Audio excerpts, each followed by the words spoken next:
All right, we are ready to go here. Um, da, da, da, da. Greetings, Schwarzbricks. How are you doing? Why do streams so late? Now, that is a very, very, very good question. I actually tried to do daytime streams a couple of years ago, and that's how I got started. I was doing, I was going to be doing some daytime streams, but I couldn't fit it into my schedule initially because I was doing freelance. My freelance required me to do most of my work during the day in order to try and get stuff delivered by evening so they could publish them in the early morning hours. During that time frame, I also found out that while I was trying to do the daytime streams, which I had very little time to do, the people that showed up were next to none. And so I started going to evening streams. The reason being that I had the freelance, but also the audience was more interested in other places. So rather than stream to nobody, I thought, well, I will adjust. And we actually had about 12 people initially, 10 to 12 people, that were night owls. They would wake up in the early hours of the morning, and they would pop by and join the stream for those first 2 to 3 hours of their day. After about a year, I tried to give the daytime streams yet another try. I'm not popular enough to try and do that. I'm far too calm, you could say. I'm the type of person that people like to fall asleep to, you could say. And doing stuff in the middle of the day just doesn't pan out well. So anyway, that's kind of how that began. The story's longer, but that's the abbreviated version of it. You've got a lot of work done? Indeed. We're in the process of finishing up the last bit of this. So we actually had... there was one other thing that prevented things from really shifting around and being able to stream in the middle of the day. And this one is a little less known. It was for my own sanity. So after a while of streaming in the late evening, I found out that there was actually a benefit to it. See, during the evening, you can either become, you can easily become distracted with things like video games. There's no one around, and it can kind of get a little isolating. So rather than kind of live in the void of the empty night, you could instead try and be productive. That's one of the reasons why I leaned heavily into the evening streams. We do the occasional daytime stream. Mostly, though, it's when I get requested to go on to someone else's show, which is very, very rare. Although I did get to do that twice this last month. I used to be invited onto streams constantly. I'm too controversial. It's kind of funny. The people that are loud and boisterous, they like to think they're controversial. They're play controversial. They don't actually believe the things that they say. And so when I say something, people know that I actually mean it. But I don't give it in like harshness. I try and help walk people through how come I come to the reasoning that I do. And so thus, the invitations dried up. I did have quite a few people that were requesting all the same, but yeah, it was something where it just wasn't going to work out moving forward. So I do appreciate the times where people have reached out and I've gotten a chance to do that. It gives me a chance to do stuff during the middle of the day once again.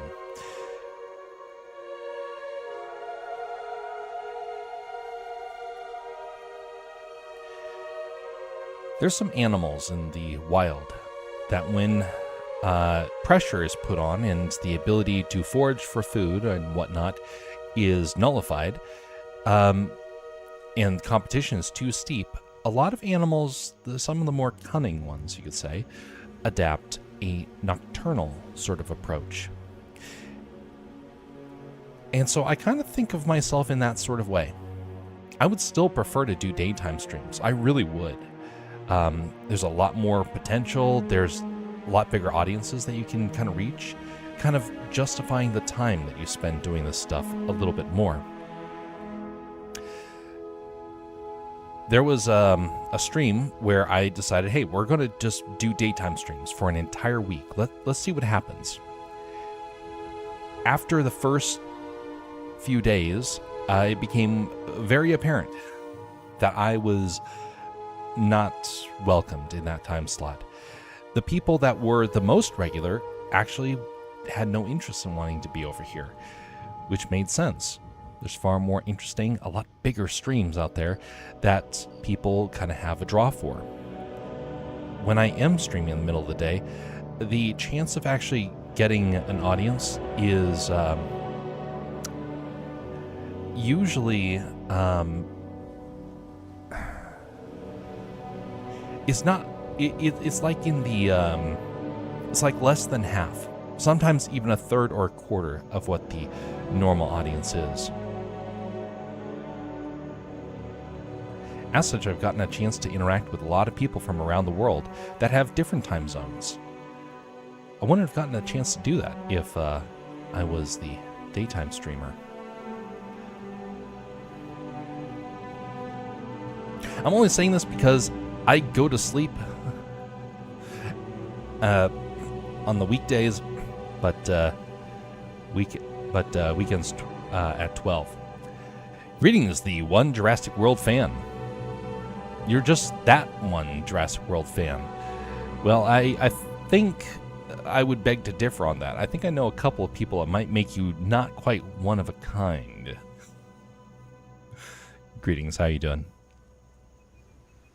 Maybe one day I'll do that again. Maybe I'll give the daytime stuff another go. Which, by the way, we did that actually last week, and it was interesting. I won't say it was it wasn't what you would call a profitable stream, but then again, I don't make profit off of this. It's more like the profit I get out of doing this is the chance to share my artwork. If I'm streaming into the void, it becomes a little less meaningful in that sense. You can still do it. It just becomes just a tad bit more discouraging. Just a tad.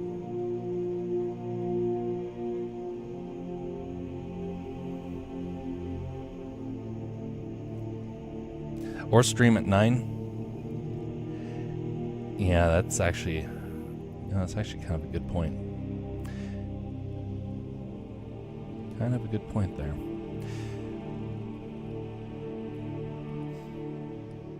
In a couple of days, the next project is going to come out, at which point I'm going to be having to do some things a little bit earlier in the days, just because I need to try and promote some of that stuff. The streaming world is falling apart. I know that. I know that beyond a shadow of a doubt. I've seen it. I've gotten to be a part of that. I got to hear from people that are big names about how everything is collapsing. And so it's all an experiment anyway. Greetings there, Bastion. First weekend of the semester feels nice. Congrats, sir. Hopefully it is a good experience. It is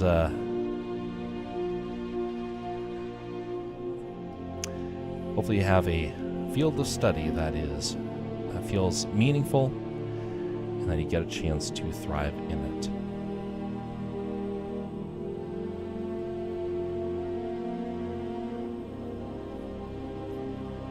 What are you making? Just see that it looks cool. So this right here is for an intro. This intro is a D&D Star Wars campaign. I did the intro a couple of weeks back, and they requested an addition because they have a brand new character, this guy.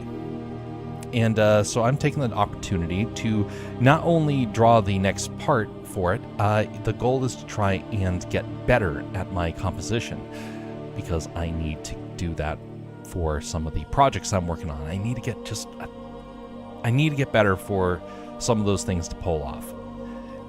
And thus, I'm taking extra time to try and refine this.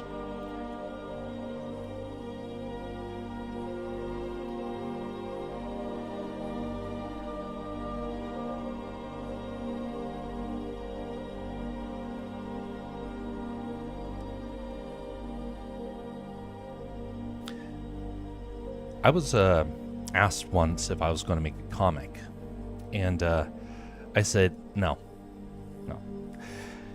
Because my skill is not good enough for it. I can draw a couple of images, but when you take into account how long it takes to draw the images, it becomes painfully apparent that it's just not possible. This drawing right here has taken me about 30 hours in total. 30 hours for this. Okay, well, maybe not true 30, because a lot of it is distracted by stuff like this. But it has been a lot. Probably in all actuality, it's probably 12 hours. Because there's a lot of distractions that I get to with my ramblings. So if I was to try and do a comic from start to finish, I could do it, because I would get faster.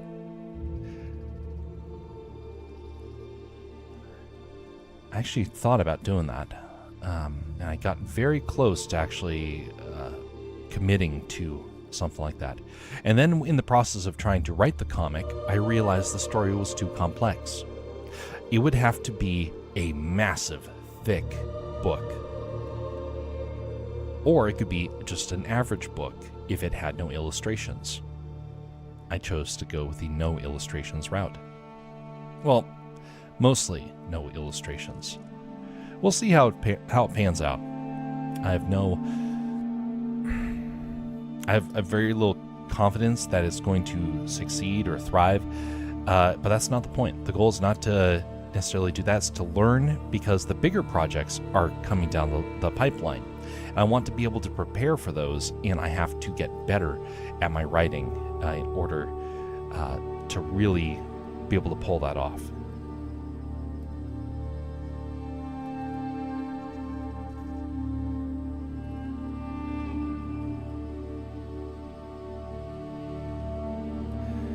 This is going to be for, this intro is for Moonskull. I've been doing a couple of their intros. It's not as much as I used to. I used to do basically all of them. Now they have a variety of people to help them out with it, which honestly is just fine. I am far too busy to try and do all of their intros again. But it is fun to get to go back and learn, because by working with Moonskull, I've gotten the chance to learn new techniques that I typically would not get to learn if I was just working on my own projects.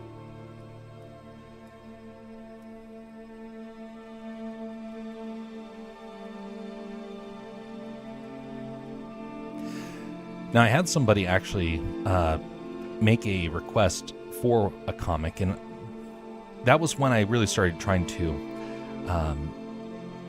explore what it would take to actually pull that off. And so I tried a couple of different comic styles, and I came to the realization that even if I was to pull it all off, the world of comics is a guaranteed failure if you cannot have a compelling narrative prior. You can have the greatest illustrations in the world, but if you don't have a good narrative, you will only appeal to one audience, the people that want comics. You have to be able to reach a much larger audience if you want the story to be compelling and meaningful. So I spent a lot of time trying to perfect the story. for some of the projects, and that's when I realized that just the length of time, not possible. But I still had people that were interested in it. And so that's why I gave it a shot. And then I realized that if I was to pull it off, I would have to quit my job and I would have to work basically 10 to 12 hours a day on the project, and it would be done after a year and a half. I don't know about you guys, but housing prices and food prices have made that near impossible.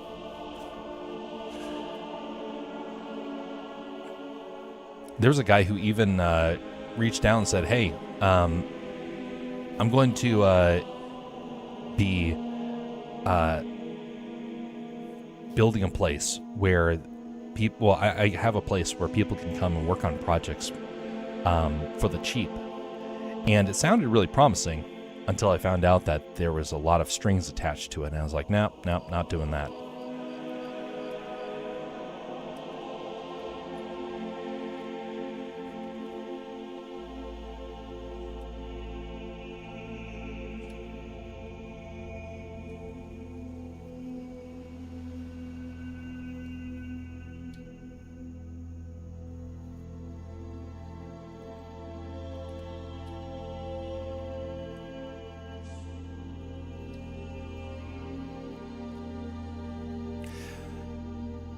Well, I ask this question on a every now and again.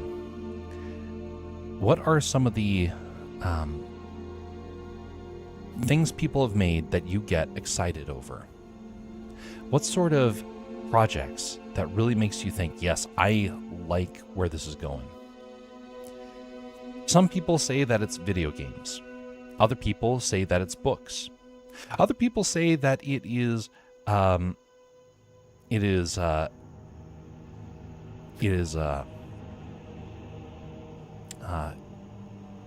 comics or graphic novels. But there's a couple of them out there that I did not hear about before. And people have kind of surprised me with the things that they get excited over. And so thus comes the question, what are some of the things that you find fascinating in the world of entertainment or media creation?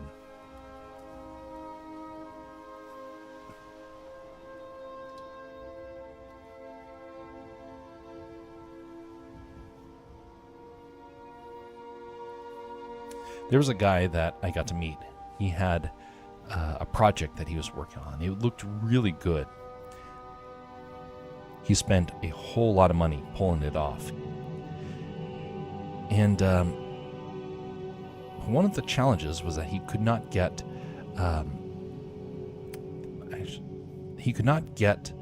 the project to sell afterwards. So it looked really nice, but he was basically left holding a very expensive experiment in his hands. A very unfortunate sort of thing, but you got to learn some way. Just for him, he learned through losing a small fortune in the process.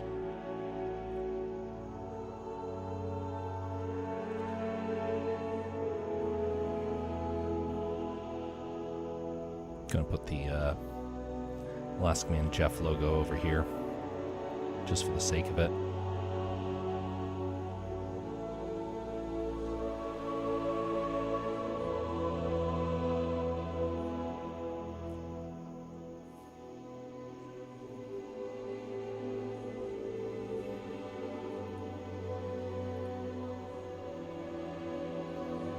Oh, look at that, a bot.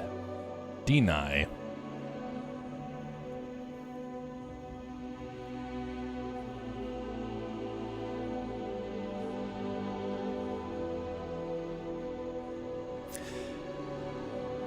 You know what type of product that really stands out to me? It's narrative-based games. I like a good story. And but recently Hollywood has become a lot more difficult to kind of appreciate the stuff that we're making. There's a lot of problems. But one of the things that has been really good is story-driven games. But it's got its own problems. One of them is that story-driven games will tend to have the focus on kind of game mechanic gimmicks and can disrupt the story. I like the fact that you can interact with the story, but the other problem is that you can end up messing up the story and you have to kind of reset. And I think that's part of the reason what makes them so interesting. One of the games that I first saw this with that made me really start to think was the game Infamous. And I thought that was a really well done story. And I realized after the fact that you really could not tell that in cinema form. I mean, you could, but it would be a lot more difficult. You would lose a lot of the character development. Another one was Uncharted. I really like the Uncharted games. I think that the movie was pretty good overall. I actually did enjoy it. But there were some areas that just didn't quite pan out so well in the cinematic form that panned out far better in the game.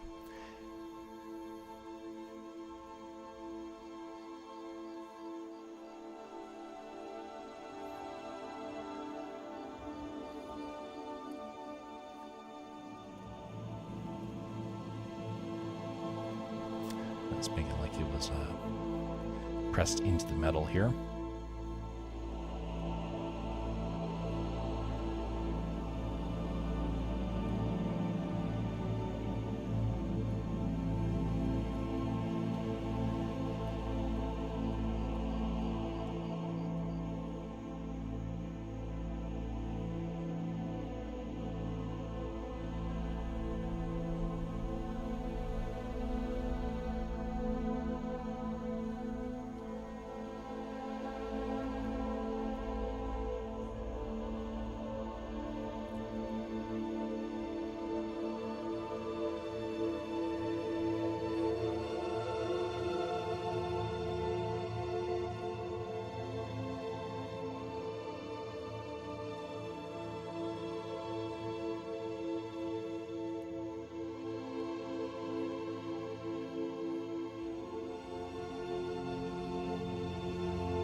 Greetings there, Jersey. How you doing?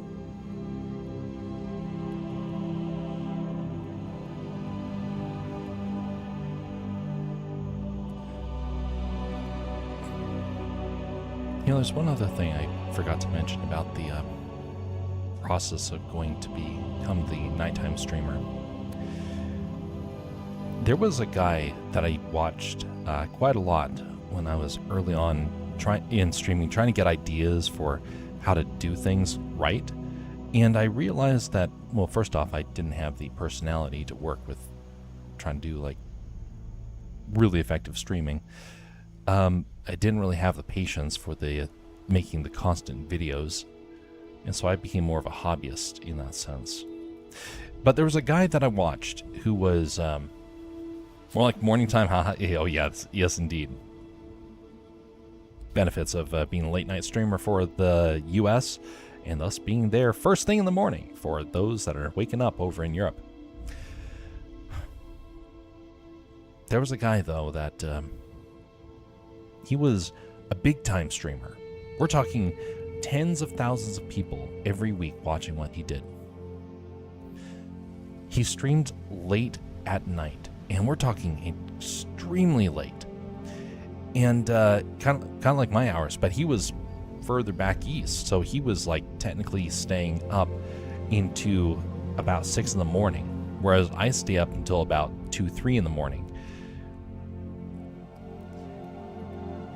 So people asked him, why are you doing it? He had tens of thousands of people watching.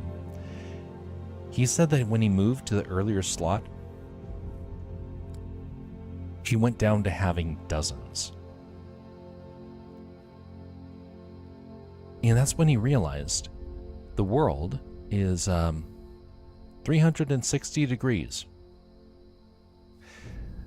And there's always somebody that is going to be online.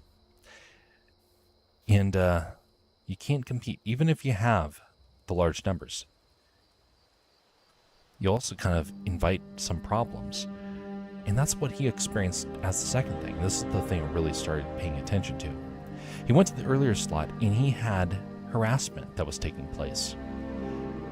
Because a lot of people that were watching ended up being kids. And a lot of the kids were kind of wanting to kind of have fun with him. And so they were poking fun at him. Tens of thousands of people, he had enough where that was actually a factor. Well, that actually happened a little bit when we tried the earlier time slot.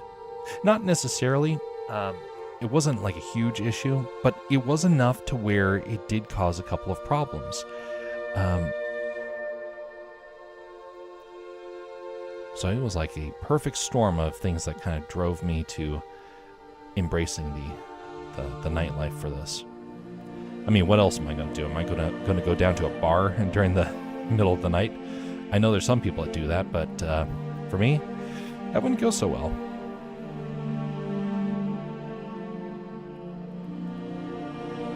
Instead, I got to be have a level of productivity when everybody else has called it a night.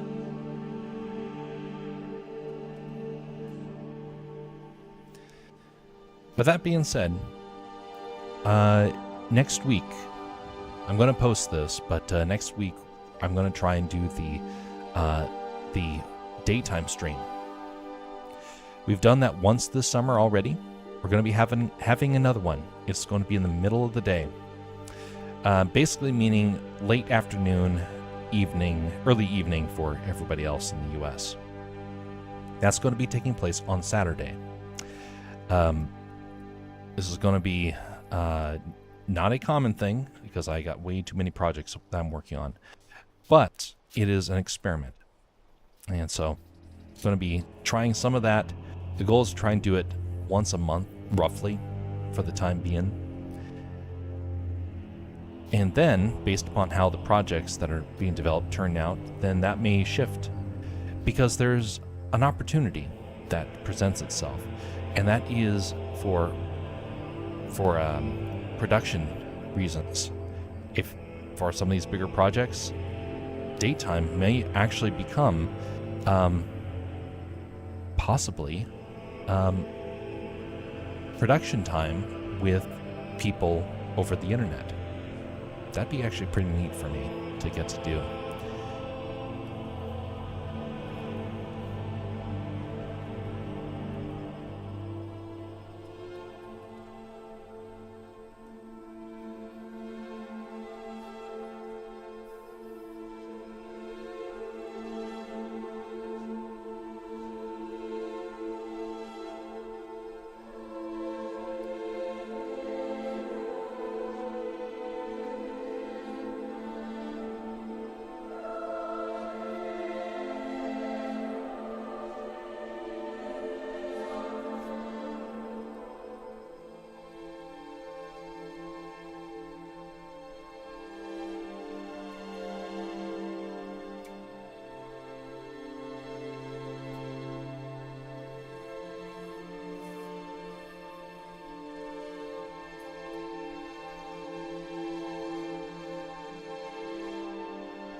Do you always sign your art?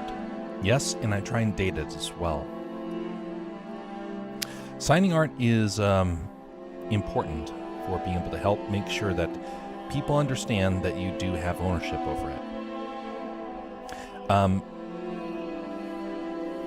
There are people out there that if they don't see a signature, they try and take it. It doesn't happen super often, but I have heard of the stories and I have kind of seen that take place. And yes, people will still try and steal, but they'll kind of think twice about it. or at least they'll credit it, which may or may not still pan out.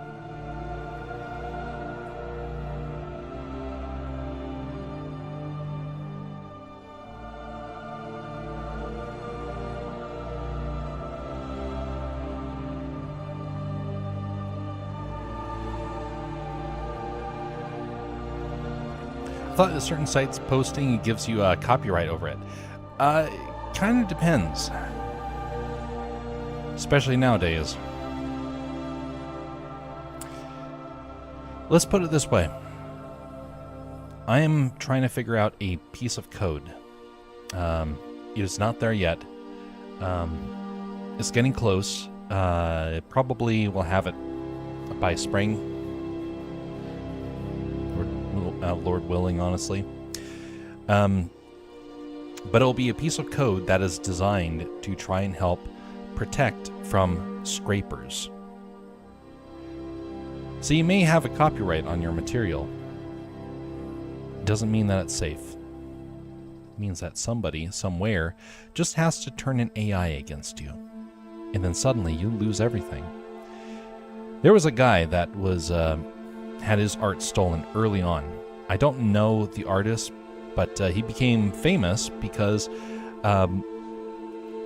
he went onto his art station, and somebody had found his artwork, and they said, "Hey, we're going to copy your artwork for AI. We want to have your permission." And he said, "No, you don't have my permission. This is my art. Don't you dare do that." They scraped it anyway, and they said, "Oh, well, we wanted to make sure everybody had access to your artwork." And he said, but I said, "No. Yeah, we know. But we really thought that you should be sharing it more." They intentionally stole from him. And it became a big deal. And a lot of artists said, nope, that's it. We're pulling out. And a lot of artists quit using social media as a whole. Now, I still use social media because I'm a nobody. The fact that I get to do art as a commission at all is miraculous.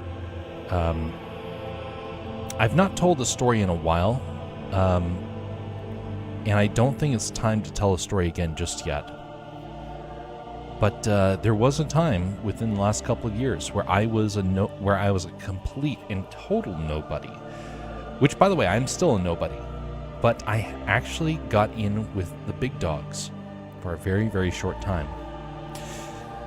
During that time frame, I went from being obscure to having a place. And suddenly, I had people that were making art requests. No one had ever done that prior. Once I got the recognition, suddenly everybody wanted my help. Funny enough, the people that I was working with decided that they no longer liked me, and they ended up kicking me to the curb. But everyone else still wanted to have the stuff that I did. So it's kind of funny how that happens.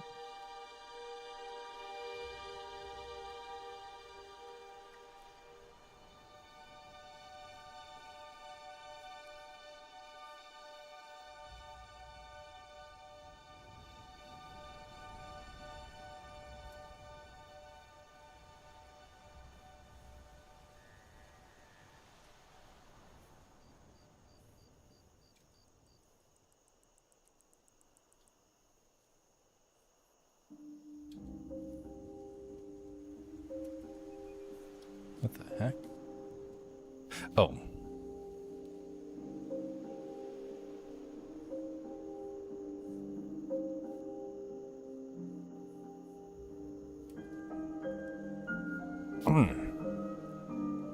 I heard that systems detect if art has ever been posted anywhere else on the main art site. Yes and no. So there's some ways around it. And I got to figure out through experimentation how to get around it. Let's do a quick experiment, shall we? Let's say, for example, you make a piece of artwork. Okay? You come out here and you're like, hey, I'm going to make a unique character.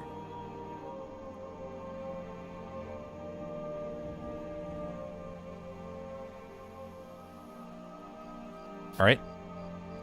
Really sophisticated, I know. It's kind of like a slight Charlie Brown sort of look here, doesn't he? There we go. Charlie Brown. So you have this idea that, hey, you got a character. Great. The system detects whenever it sees this image. Somebody scrapes all of your artwork and then creates this instead.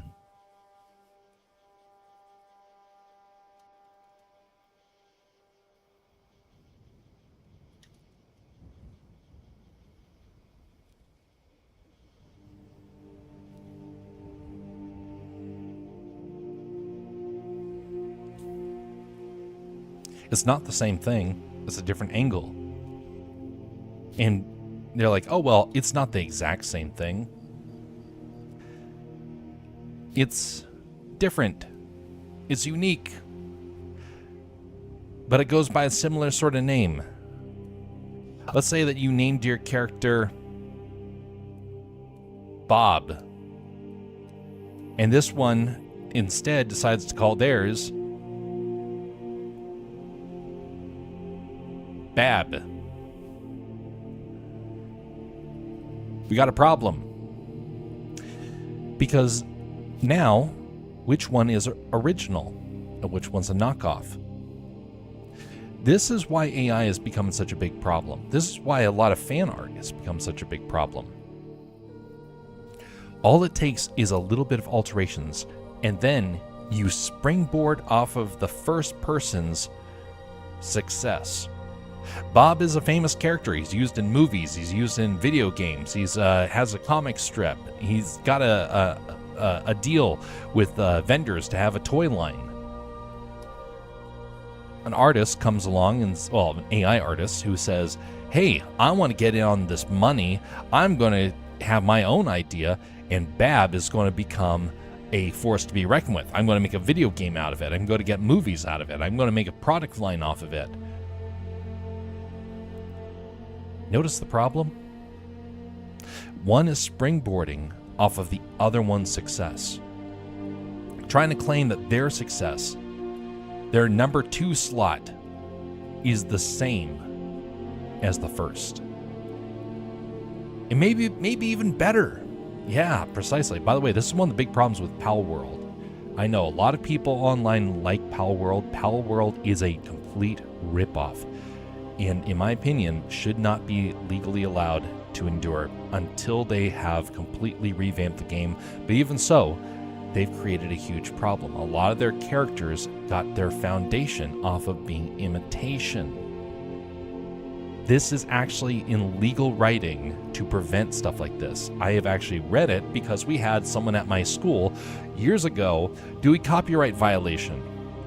And we had to learn the problem, what the problem was. Now, there's a bit of a difference, because right here I'm drawing Star Wars. Doesn't this count as the same thing? I mean, I'm trying to take from Disney, right? Not exactly. This is a knockoff version. This is not trying to say that this is the definitive of what that story is. This is a I'll never be able to make movies with this. I'll never be able to do a product line with this. It's fan art. That's not what a lot of these artists are doing when they steal stuff online. So there's an idea that I came up with, and that is to basically have a system. I'm not going to go into the full details, but a system that basically cripples the scraper. It's an experiment that is having some success. This is something that other sites need to be doing, and they're not doing it because right now they're getting paid to allow people to scrape it, which is a big problem. Is it bad when people earn money by doing copyrighted art requests? Yes and no. So now this is where it gets interesting.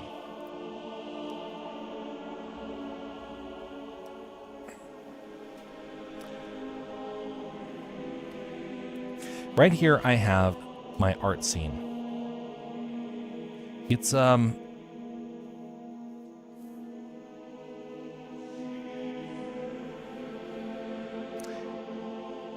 is this illegal to make? That's a very good question. It's debatable. It is debatable because, yes, it technically would be. Disney will actually blow a gasket over stuff like this. They have blown a gasket over stuff like this. But there's some other problems that kind of come with that line of thinking. I'm not making anything that is worthwhile. I'm making pennies on the dollar. Pennies. Now, if I was making an actual living doing this, yes, I could technically be sued for that. I'm not making anything that Disney wants to get. So is it legal? It's in like a gray area. It's original. We got some other things we added in here that is like mixing in that sense. We're adding new characters that have never been added into the story before, and adding variations on stuff that have not been seen before. It's original in that sense, but it's inspired. Really cool art. Well, much appreciated. Oh, and happy birthday. How you doing, Chris Hot? How you doing?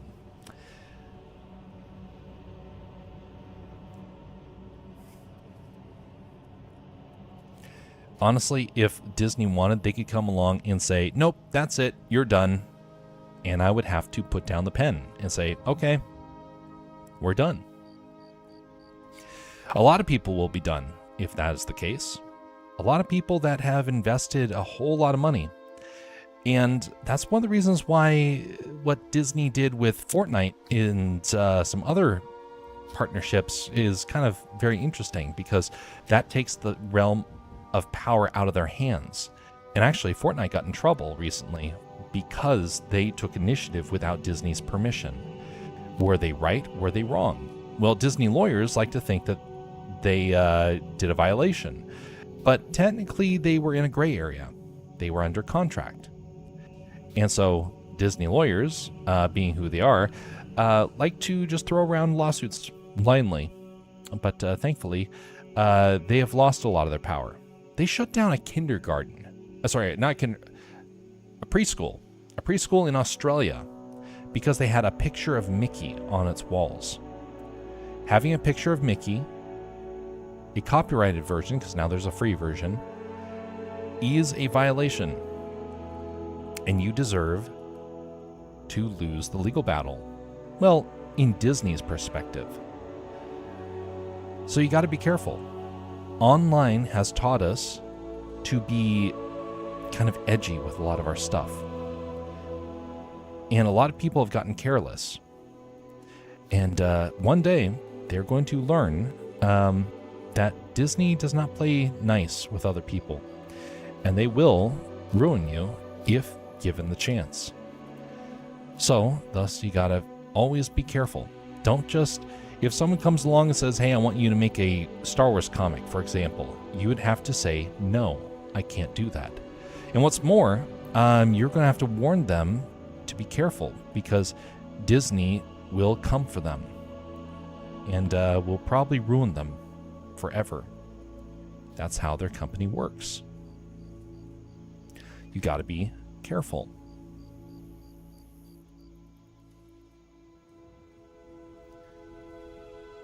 I kind of feel like people should have freedom to make any kind of art with no restrictions.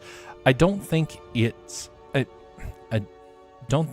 ethical or something to earn money by doing art somebody wants to buy. Normally, yes, that is how things would have been. Those times have changed, for better or for worse.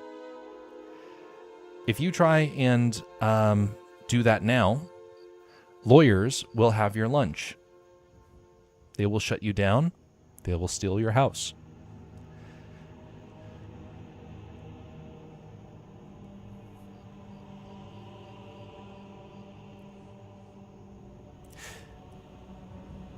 There is a reason for this, actually. Some products are so very expensive to make. You have to earn your money back over a certain time frame. If you've ever been to Disneyland, you know that there is a massive amount of money to be made off these characters. What if you were to say, hey, I'm going to create my own Star Wars land? Think Disney is going to be happy about that? Do you think even the fans are going to be happy about it? Some of them will be.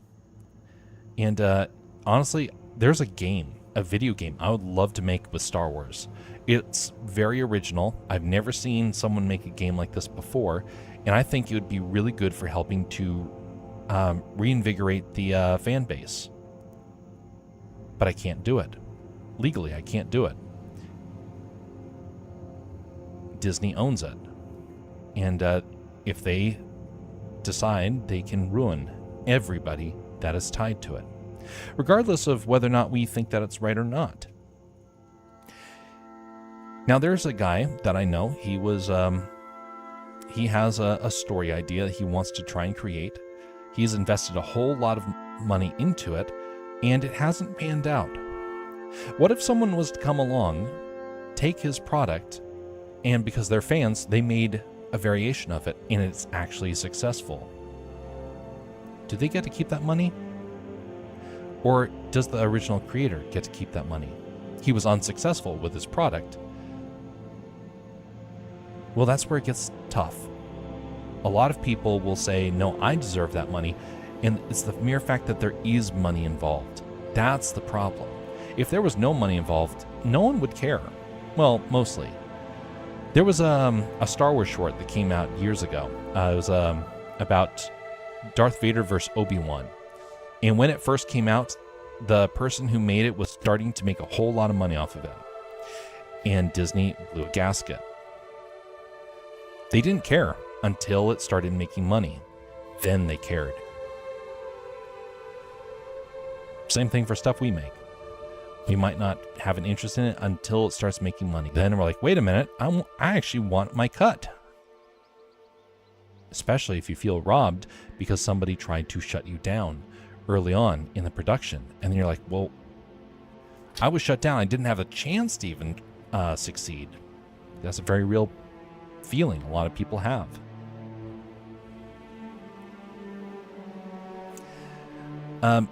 Maybe there should be an earning limit or something. Like if you earn over $100,000 a year of their copyright stuff, they can sue.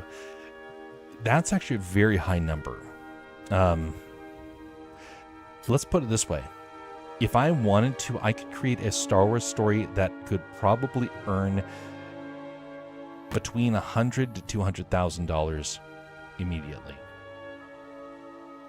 I've been thinking about it. I have a story that I could do that with. It would be original.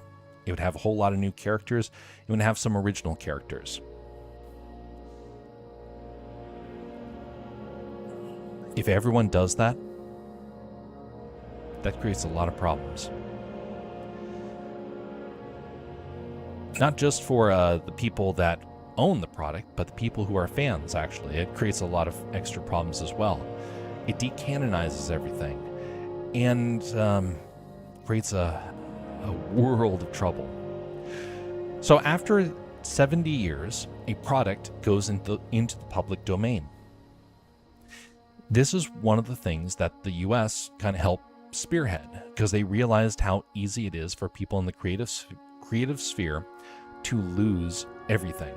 So they made some protections. You write a book, you get 70 years after your death for people to bring in the money. But if it's a corporation, that gets a little bit more difficult. And then you kind of can't do anything about it. If, you can't really pull off something if a competitor is ready to take it over. So let's say for example, Superman. Superman just came out. What if Disney decided that they wanted to create a Superman product? Disney. Marvel's having trouble, and they're like, hey, let's get in on Superman now. WB would throw a fit over that because it's their property. And for Disney to do that, that would be very selfish. Disney already has lots of stuff. And what they found is that if a company wants, they can basically outbid everybody. So, thus you have to have some sort of protection for people. But you also have to have a point where it finally becomes public domain. And that's the big thing. Public domain does eventually happen after a certain amount of time. Peter Pan, for example, went into public domain recently.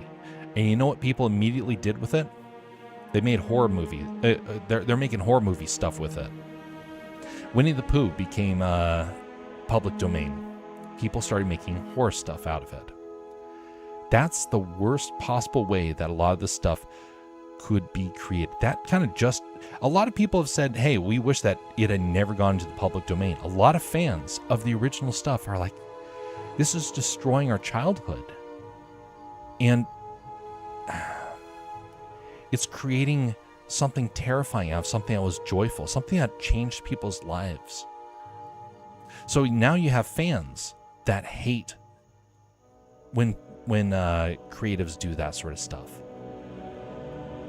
So you have to have people able to enjoy and grow with a product as long as they want. Think about your favorite story in the world, and then imagine someone comes along and decides to ruin it. Not only do they ruin it, they make the new creation so popular that if you even acknowledge that you like the original product, people mock you because they actually think that you're talking about the new stuff. It makes a lot of angry fans.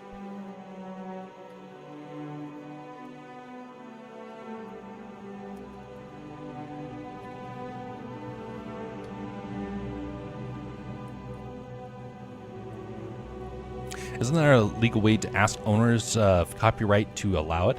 Maybe Disney would agree for free or a little cut. No, they wouldn't.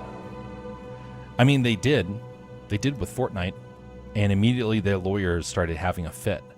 But that was a contract. That was like a big-time contract. $1 billion sort of cut a contract. What is a favorite product of yours? A favorite story? Because this might actually make a little bit more sense if I deal with this approach. Otherwise, I'll just go with one that I'm familiar with.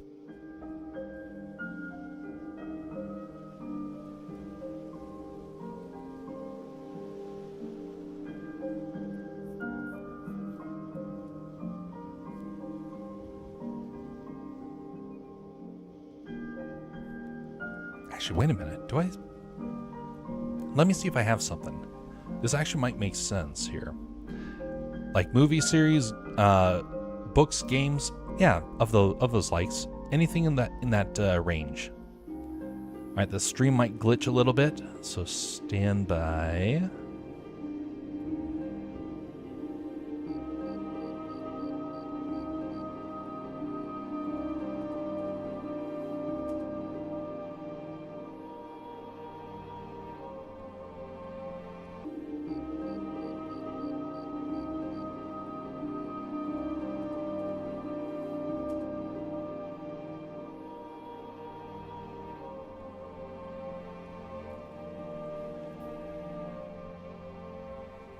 Oh. Yeah, reload. Minimize. Okay.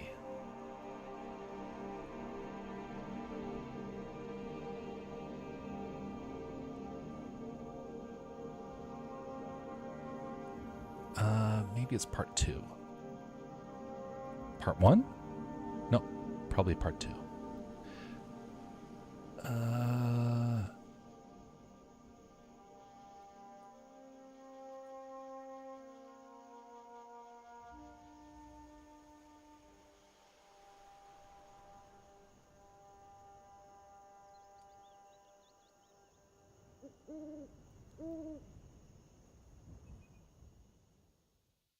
Yes, here we go. Okay, so I have something.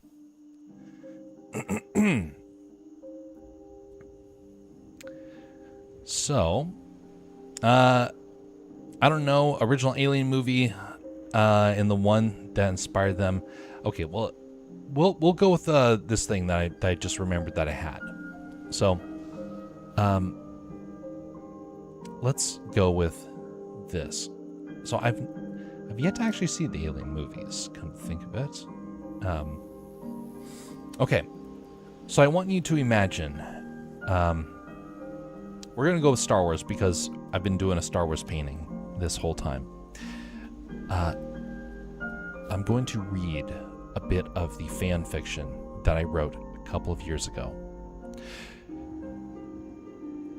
This is part 2 of fixing the book of Boba Fett. Now, I'm not going to read the entire thing because that would be about 20 minutes or 30 minutes, and that could cause some problems. But I want to start off by bringing up the reason why this was being written. Disney created an episode in Book of Boba Fett that was horrible. They tried to recreate the... Oh, yeah, indeed. So they tried to bring in the Mandalorian into the Boba Fett series, and it didn't really fit. And it was very trivial. It had a lot of weird elements to it. But one of the biggest things is that they continued to avoid some very important aspects of how to tell the story. Let's see here. So here's what I wrote. Let me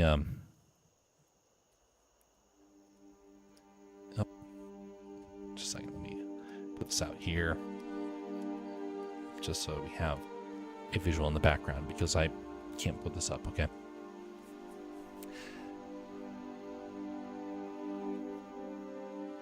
So here's what I wrote in response to Boba Fett Episode 5. I feel that it... Okay, let's see here. This episode won fan support even though it shared a lot of the same issues that The Force Awakens had. But let me explain how it failed from the Star Wars film series. This episode was nostalgia baiting. Little more than that. While some of the elements of the story are unique and held my interest, like the Darksaber story arc, they would happen at the same time as a lame one, like spending the first part of the show on a Halo ring or something that looks very much like it.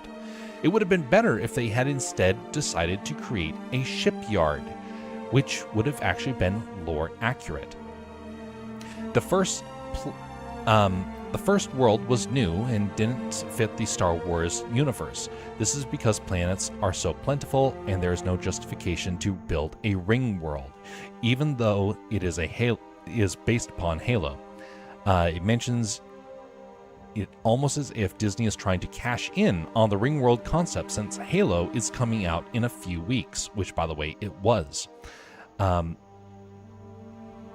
There was the meat processing plant in the world.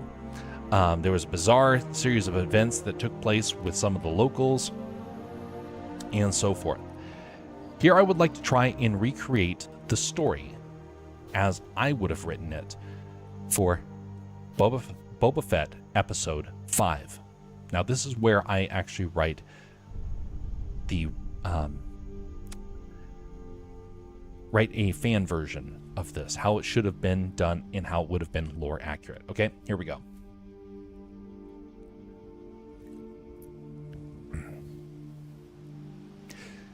The scene opens to a small craft that is flying towards the Mon Calamari shipyards. The shipyards are busier than ever. Having bet on the winning side of the Galactic Civil War, the New Republic is building its fleet. And as the resource crafts arrive at the dock, a newly designed cruiser is being launched. The resource vessel arrives on and the ramp opens up to reveal the Mandalorian, Din Djarin. He walks down the ramp, carrying a small bag of belongings with him. But as he is trying to leave, the captain of the resource vessel calls out, "Hey, Mandalorian, you forgot to pay." Mando stops for a moment. "You're right." He checks his wallet, but his cash is running dry. Din grabs the last of his credits and hands it to the captain. "I believe this will cover it." The captain, who saw the wallet for a moment, nodded, removing a few of the credits and giving it back to the Mando. "It really wasn't that much trouble to transport you." Mando looks at the credits, then back at the captain. "I don't want your charity." "I know," the captain smiled, "but charity isn't a crime." The captain returns up the ramp before Mando can hand the credits back. By the way, I added that part in because the Republic won the Galactic Civil War. This is showing that civility is starting to return to the galaxy.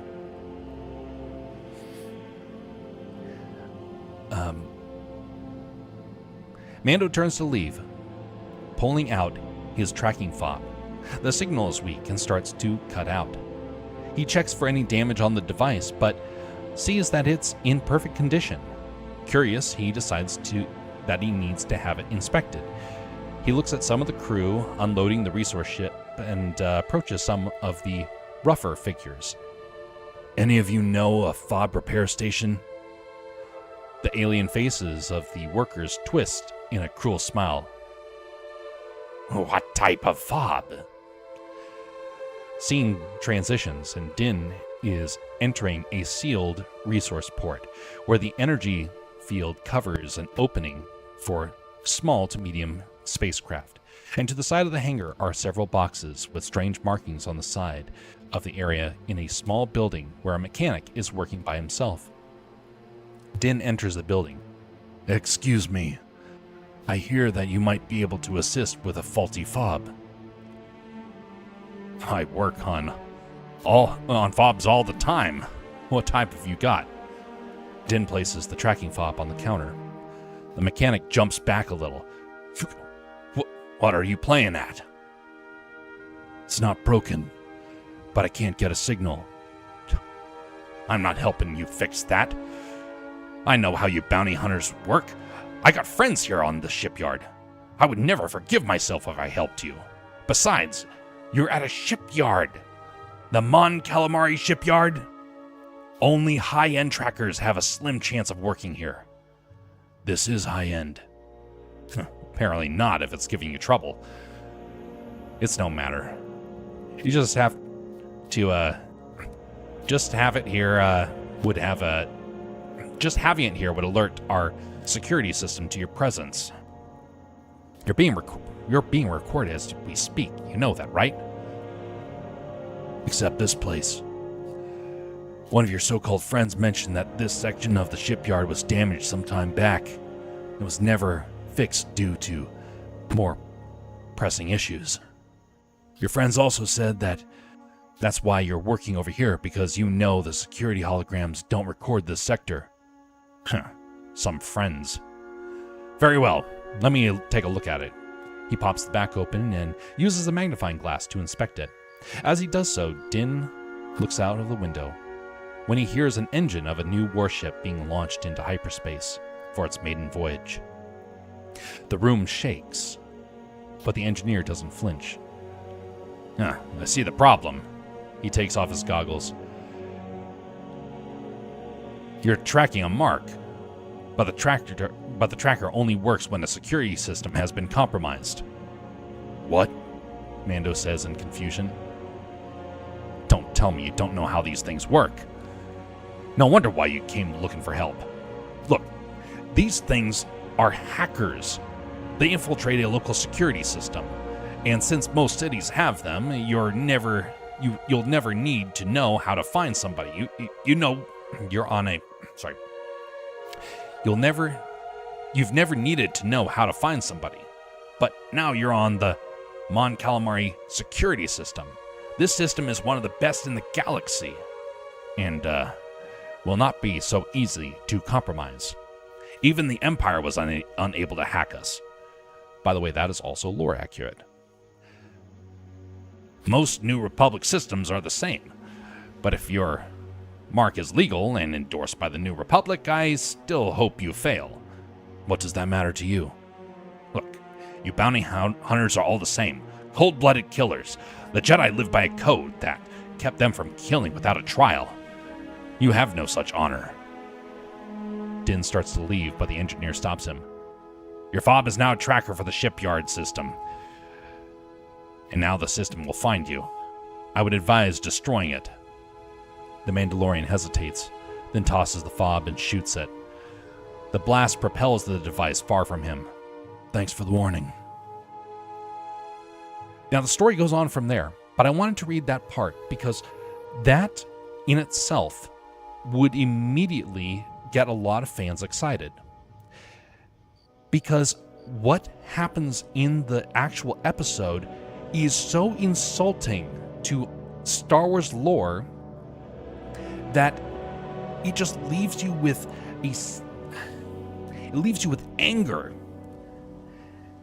And then you think, wait a minute, we haven't even figured out some of the basics of this world.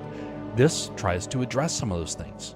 So if I were to try and publish this, if I made a short film, very low budget, mind you, and decided to make this story a reality, which, by the way, is a full story. If I wanted to make this from start to finish, it would be a full 30, 40-minute episode.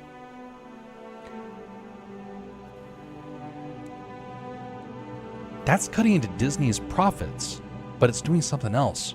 It's tarnishing the brand that they've made.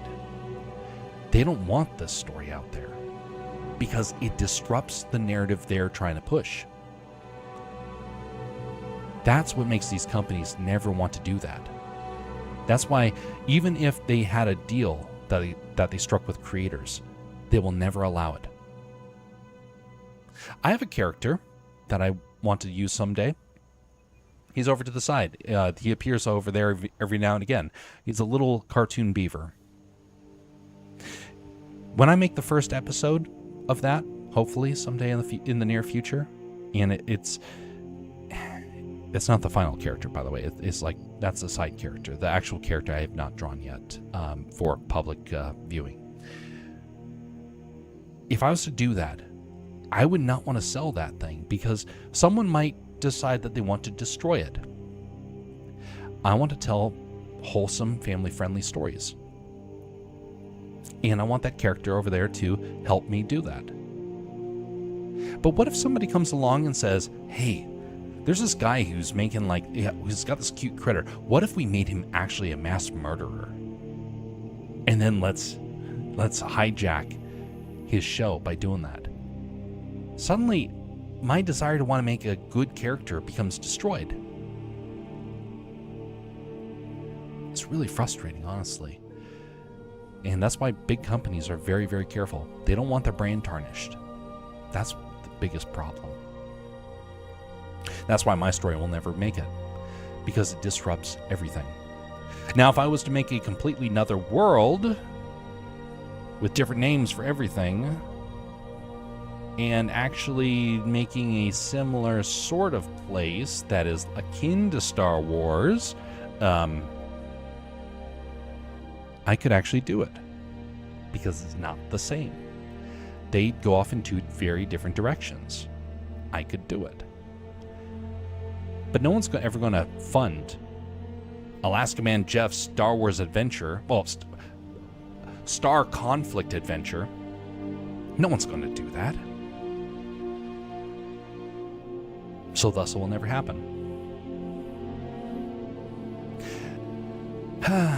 I didn't watch any of the Star Wars series, but this fan-made episode sounds great, much appreciated. Never mind, I did watch it. It was Andor. Oh, yeah. Always wondered how companies with so much money, time, and the best creators in the world make such bad products. Like if they didn't read the script at all to verify if it's good or not. There was a commercial that I worked on years ago. So I used to make commercials about one a day here in Alaska. a lot of my commercials are still airing up here, and it's been years because Alaskans don't like to update things. So I made many commercials. There was one, though, that I really disliked. And it was for a hotel. Now, we went over to film at the hotel. And we went in, and the script was given to us. And the script was awful. It was terrible. Now, I'm not saying that the average commercial up here in Alaska is well done. Most of it's very bad by default. Our product sales are terrible for that reason. Everything is trivial. Everything is just dumb beyond belief. But this one was to the next level. It was very bad. And the reason why is because the person who was who was paying for the production, hired their niece to write the script. And their niece had no writing skills whatsoever. Because that person was paying for it, that owner insisted that we go with the niece's script. It was bad. And we even warned her about it, saying, hey, no one's going to want to watch this. This advertisement is going to make your business look bad. Well, that owner became offended that we would insinuate that we knew better than her. And so thus, she got furious and said, I'm paying you all to come here and make my commercial. I don't want to hear you all behaving so unprofessional. You're supposed to make my product. She started shouting at people. She got furious. And that was because she had no creativity. She did it because she was trying to win favors with family members. She wasn't a creator. She was a business owner, and a very bad one at that, a very cruel business owner. But she was the one paying the bill. We were not able to question it because otherwise we would lose the contract. And I was not the boss. I didn't get to choose. Otherwise, if I was, I would have said, no, we're not doing this. I would have walked out. But I was not. I was the employee. And the person who was in charge was more interested in making easy money. And so he didn't care that the product was going to be bad. It's like, well, no one's going to know about this, and we're going to make a fast buck on this. Just make it. I was like, okay, well, this is going to look awful. And by the way, the commercial did do horrible, and it didn't not air for very long. And they quit. They canceled it. So we didn't really make our money's worth out of it. It was a waste for everybody.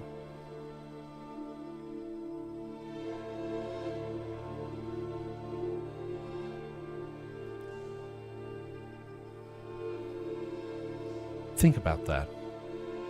The people who are in positions of power are not creators, but they have all the money. People that are creators usually are so passionate about what they're making that no one wants, that they make bad financial decisions.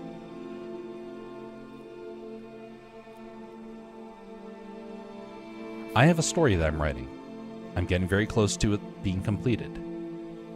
If I went out there and said, hey folks, I'm selling this story, you want to know how many people would actually buy it? I would go broke if I tried to make an actual product and sell it. It's becoming near impossible. People with hundreds of thousands of dollars are not able to make projects anymore. You have to be a millionaire to actually get something done. A lot of it is that you have to have a personality that can promote your product. And not a lot of creators have that personality. I don't. I know I don't. I'm somebody who can inspire. I don't sell things very well. I'm a terrible businessman in that sense.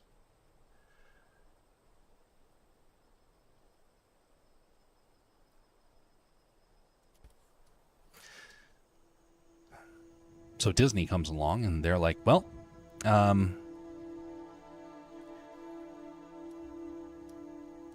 we're just going to make sure that nobody else can compete with us. And that's their tactic for success.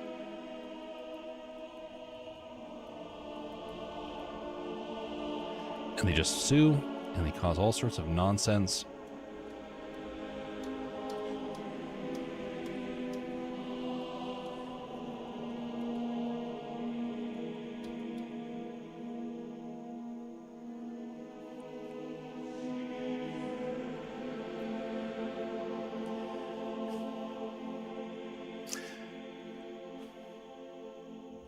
And then the people that do get a chance to succeed usually don't have very compelling stories. There's a guy that I mentioned about the other day, a guy who came up and asked me to look at his script and give my 2 cents on it. And I said, this story's got a lot of problems. He got offended by that, and he still went out and made his story. And it did not turn out well. He got roasted online. I've never seen a fan base that was like cheering him on suddenly turn on him in a moment. I've never seen that happen to that degree. I've seen it happen with bigger companies, but not for a small group. That's when I realized, dang, you have to really do a good job. Otherwise, you're in serious trouble. And he did foul up horribly. I do not like his product. It is awful. But he invested a lot of money into it, and he hired, what was it, like 10 people. All of them jumped ship because they realized that the ship was going down, and he was too blind to see that he was heading straight into trouble.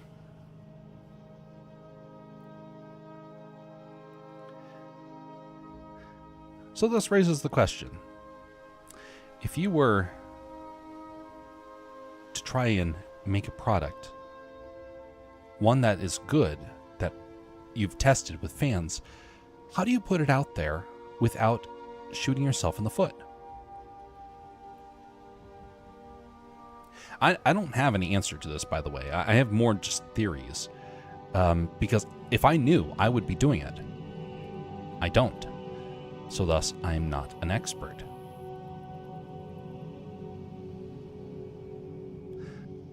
I'm an experimenter. And hopefully I get a chance to actually make a story one day. But I do realize that it is very unlikely, and I'm not going to pretend like it is guaranteed. I have a story that I put out there, a homemade story, and some people said, hey, we want to hear more. So I do have a couple of ideas that I want to experiment with, and when it finally does come out, it will be very well vetted, so hopefully it doesn't crash and burn the moment that it comes out.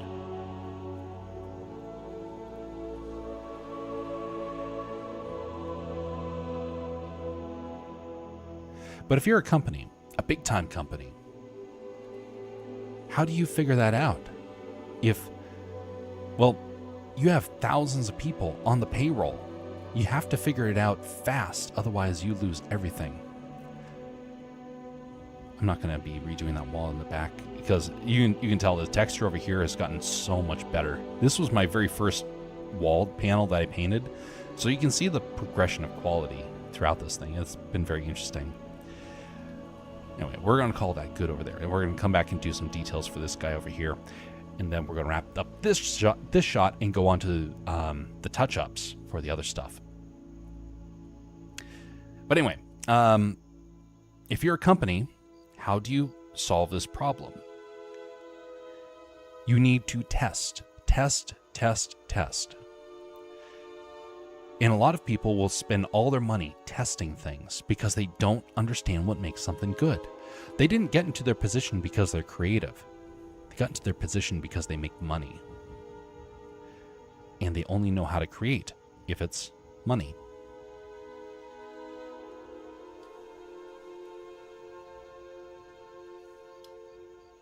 Let's just make another layer under here.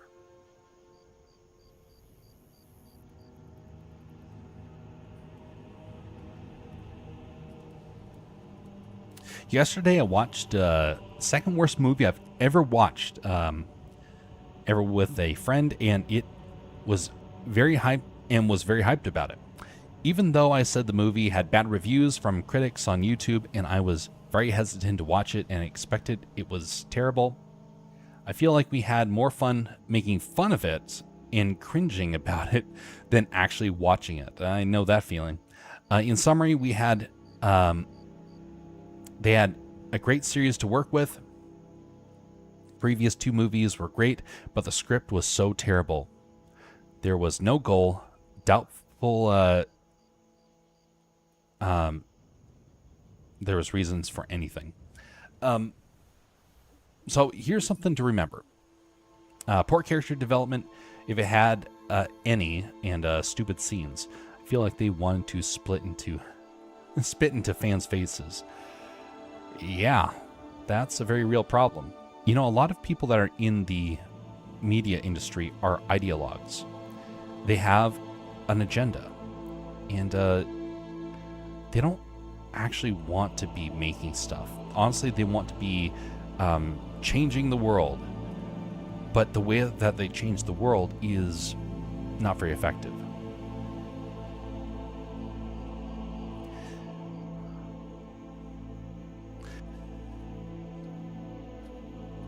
It was 28 years later. Oh, wow.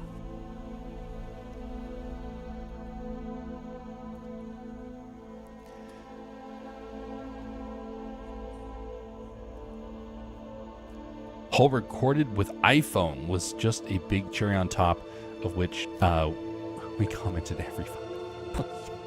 Indeed.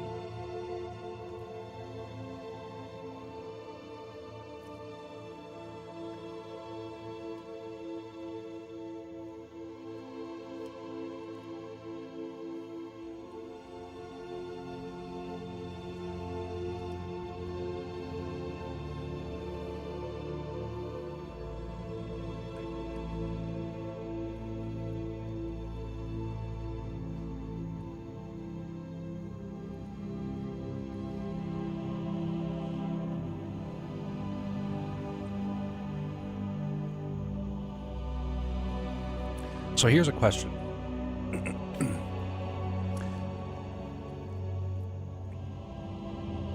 Let's say, for example, that you have a product that you want to sell. Someone comes up to you and says, hey, I will buy your product and make it. I'll stay true to what you created, but you're not able to do it by yourself. You need to hire somebody. And don't worry, we'll just buy it off of you. Do you know if you try and create something and try and publish it, most publishers will try and write you in so that they get all the rights, so they can make decisions about motion pictures? They are killing new creators in that sense. They're preventing them from having a chance to actually thrive and get a chance to make their products. It is all about trying to break people. And right now, that is a huge, huge issue in the media world right now.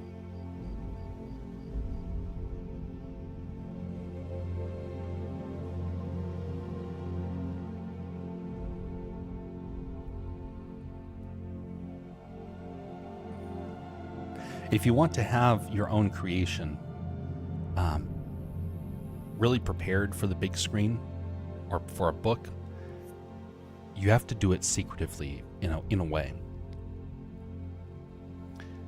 It's so very hard right now to protect your product. And I don't know what the solution is, but I do know that there's been some people who have found out the hard way to be very, very careful, because otherwise people will come along and just steal it without a second thought. You could have a product and somebody financially ruins you so you don't get a chance to actually make it.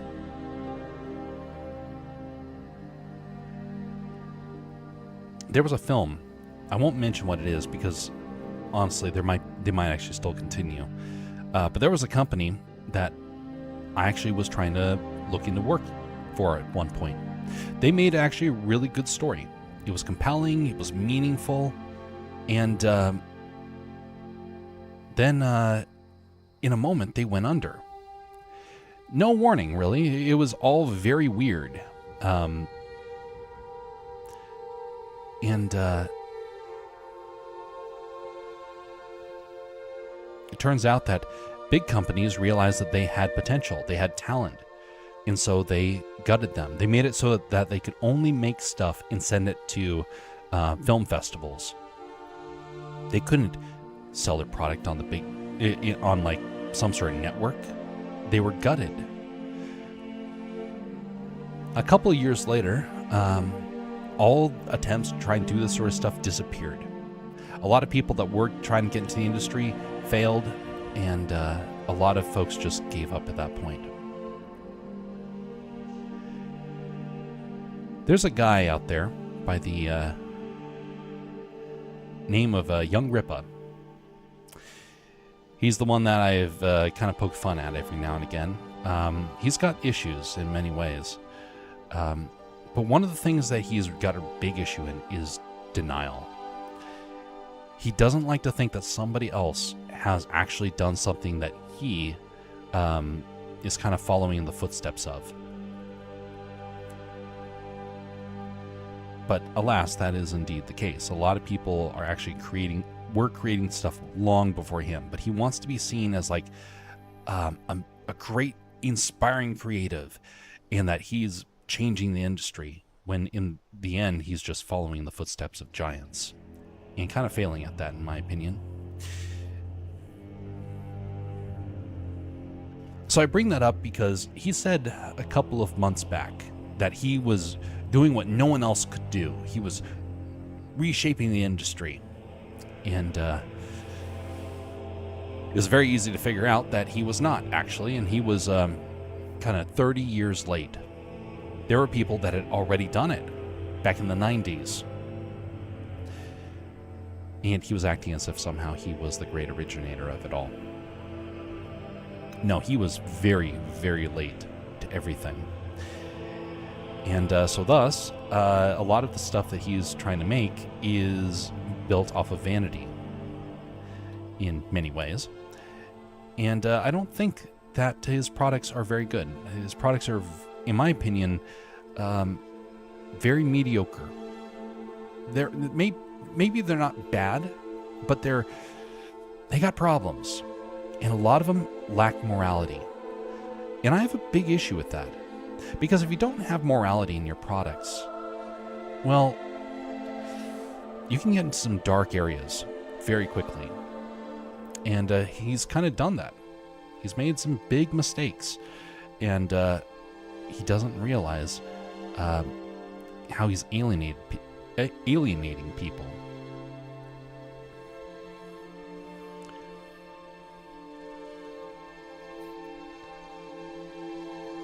Well, he alienated people like me because he was making wild insults of all these companies that had come before him, claiming that somehow he was almost like a sort of savior for the media industry. And he has yet to actually prove himself. If anything, he's only humiliated himself. His product line has not really thrived the way that he likes to think. There's a lot of people that really dislike it. Is it successful? Yes, it is. But it's not good. And a lot of the darkness in his stories kind of shows that he's going to alienate the family demographic. I'd never want family members to read what he has. I never wanted to watch the movies that he has. They're all based upon evil in one way, shape, or form. He's also somebody that has stated some things that really sound like exaggerations. I mean, he already takes credit for what people in the past did, so I guess it's no big surprise. But I want to bring that up because he's somebody who likes to think that he's making a difference. And he invested a whole lot of money into it. And he is making a difference. But is it the difference that he wanted to make? That is debatable. Only he knows. And he probably won't tell people that until much, much later, whether or not it actually panned out the way that he was hoping.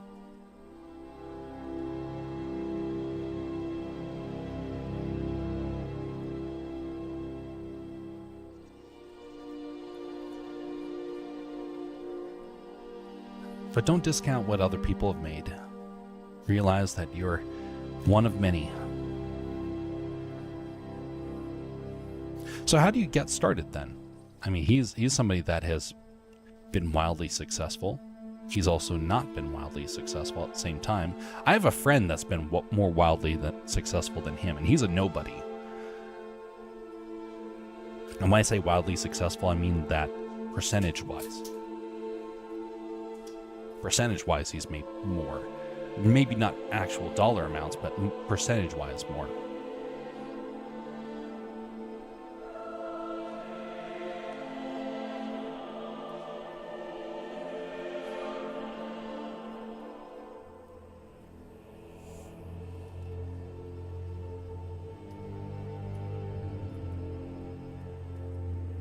I like how this is turning out.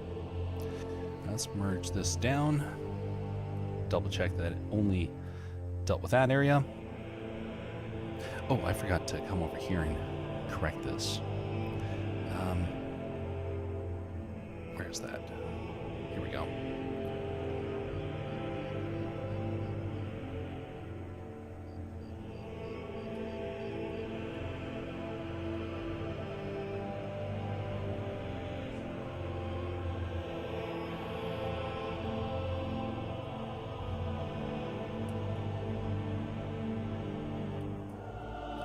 Now, if I was to go and try and take advantage of his product, by the way,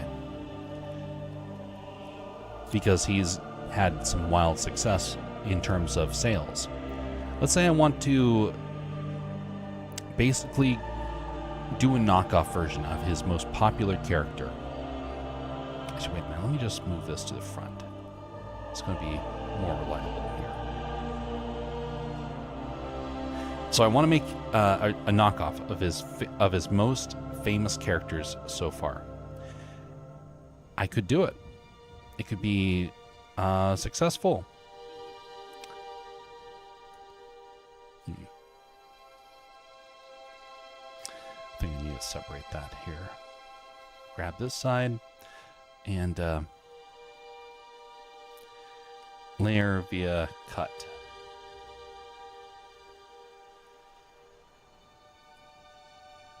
There we go. So if I wanted to use one of his characters and, kind of like the Mandalorian, recreate it and do it in a better manner, he would blow a gasket over it. He would get very furious, I'm certain. Because it would be kind of humiliating to see somebody come along and destroy the concept that you had. Now I'd be trying to fix it. He wouldn't necessarily see it like that.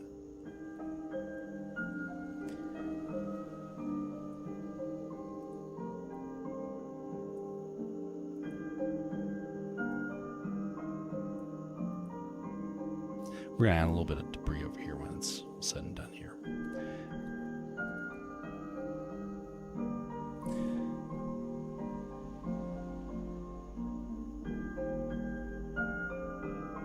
I'm sure somebody, though, because while I may want to springboard off of somebody else, I realize that at the same time, if I make something successful, someone might want to springboard off of me. And while that may be flattering at first, that's until you see what they make. There was somebody who mentioned a storyline about the character Milo. the character that I've been writing a story about. And someone mentioned, oh, I got a great storyline for Milo. He goes into a town, he has to have a gunfight with this fella, and it becomes all exciting and high action packed, and there's a lot of gunfighting. And I was like, no, absolutely not. It's a great idea. I could be able to help you make it. Milo is supposed to be a civil man, cast out to live among very uncivil men. If he stoops to become uncivil, that would destroy the storyline. It would destroy the character's value. What makes him separate from every other Wild West story out there. It'd ruin everything. So I couldn't do it. Even if people came along and offered a lot of money for it, I'd be like, it would destroy the whole purpose for even having the character. And so I would have to reject it. No question about it.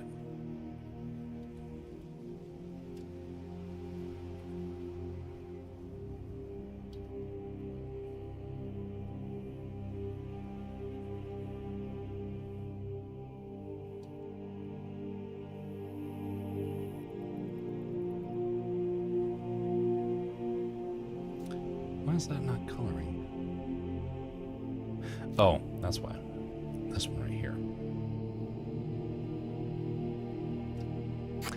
Do you think using grass, clouds, rocks, and trees and stuff like the brush in CS Paint is cheating? Not necessarily. I mean, think of it like a stamp tool. I don't use it a whole lot, but I will use it occasionally. The reason why I won't use it for like some projects is because it actually kind of doesn't look all that good. That's the real problem. It's not the fact that it's a stamp, it's that it doesn't look good.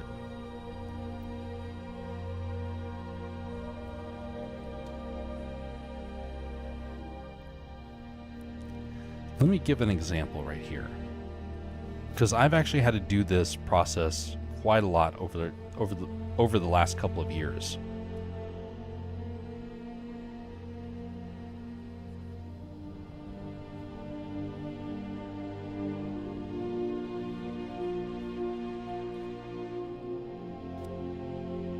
Where's the wires? Here we go. Wires. We'll put on the same layer as the wires. I want to draw a facial hair, for example. If I come in here and choose let's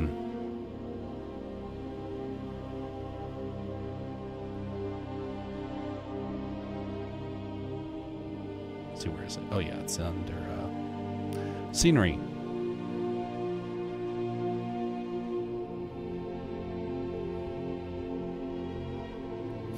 Say grab a grass brush. We're going to make this hair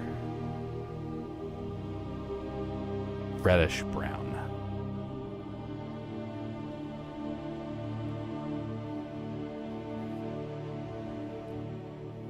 There.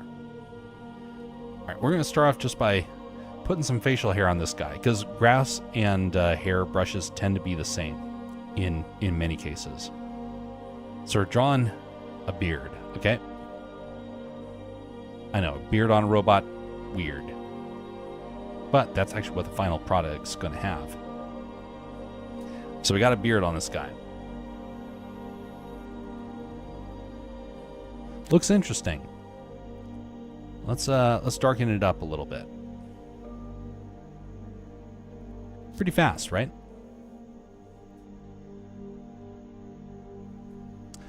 By using a fingertip smudge, we're able to kind of blend some of those areas together. And honestly, this can be just fine for scenery. But it doesn't work good in terms of just feeling natural. That feels very weird. Feels like I took a sticker and just put it over top of it. Here's another way to do it. I want to come in and actually create the shape.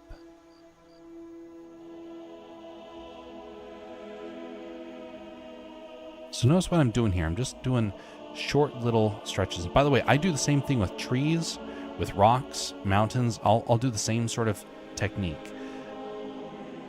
I'll try and get a silhouette of what it is I'm trying to make.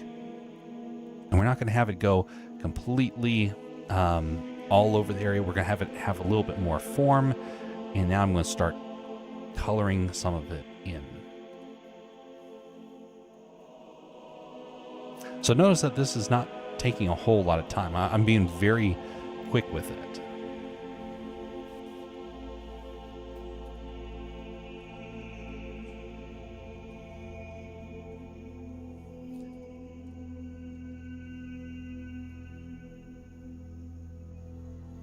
Let's have it clinging on the inside here a little bit.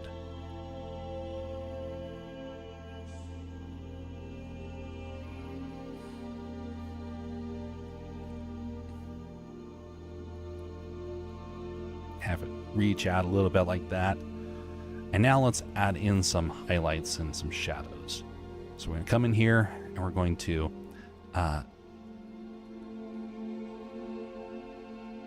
use this brush. Just build it up a little bit. Notice I'm not creating every last little strand. I'm kind of creating generalities for this. Further out we get from the face, the more it's going to be akin to the brighter sort of shade here.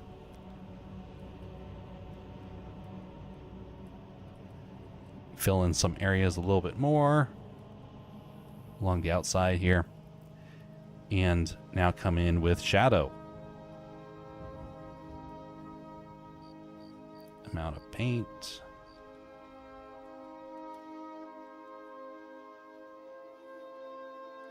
Let's see here.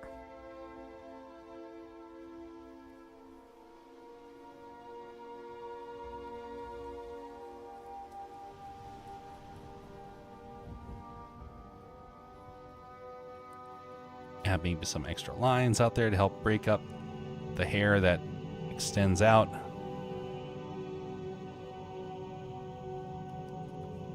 That sort of thing.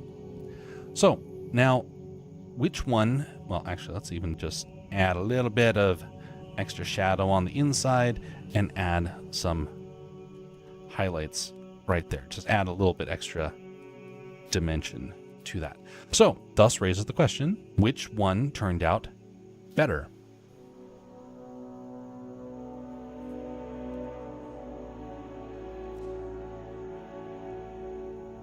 Don't just assume because there's a brush for it that it means that it's better. There's a couple of things that are better, by all means, but they're more texture brushes than actual shapes. So, when you're making a tree, same sort of thing. Look for the form, add textures to it, and then that will make it stand out all the better. Like, let's say, for example, I want to come in here and I want to add in some extra details to this. Let's say I want it to... Actually, it's probably not going to be a very good example because this is too close. But when you're working with like rock formations, this works out really good where you pull out a texture brush and go over top of the shape rather than using the brush to create the shape.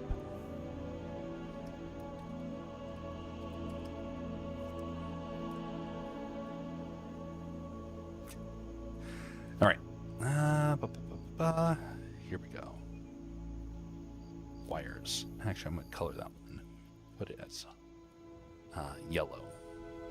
Here we go.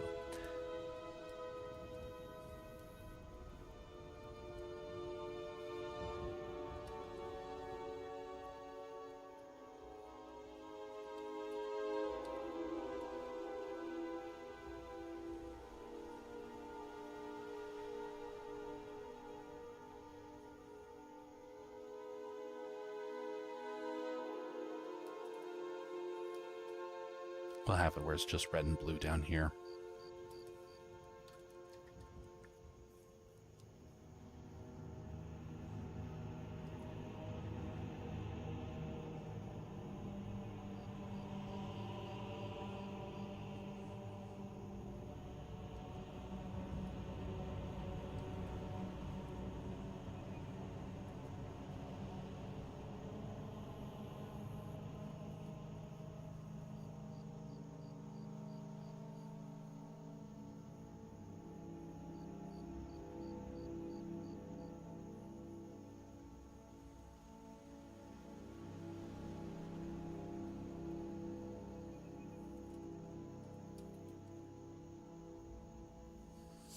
We're actually going to probably take away a bit of the coloration as well, so that way they kind of stand out more from the arm.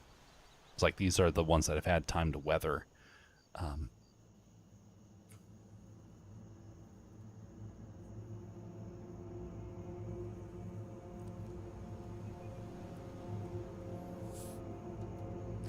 there's a product that I got to see a while back where somebody was getting a chance to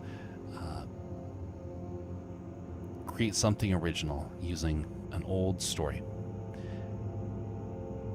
And it's kind of interesting to think that the stories that we enjoy right now that are modern, they're going to be considered old-fashioned one day. And very few people are going to actually ever watch them. And they're going to all demand that they basically be recreated. I wonder how many people are truly understanding how that happens. I mean, how many of us go out and watch a black and white movie? Oh, sure, we may watch it occasionally, but our first choice is not to go out and watch a black and white movie. Same sort of thing. Not everyone's going to have the inclination to want to go and watch a movie that was made back in the 70s and the 80s. One day, Star Wars will be replaced with a brand new one. And I am not looking forward to that. I think that has a lot of problems. But that being said, it will happen one day. And it's going to make a lot of old fans really upset. It's going to make a lot of new ones really happy.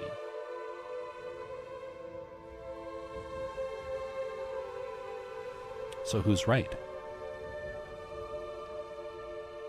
I think that the real definitive example of what good Star Wars will be is going to be the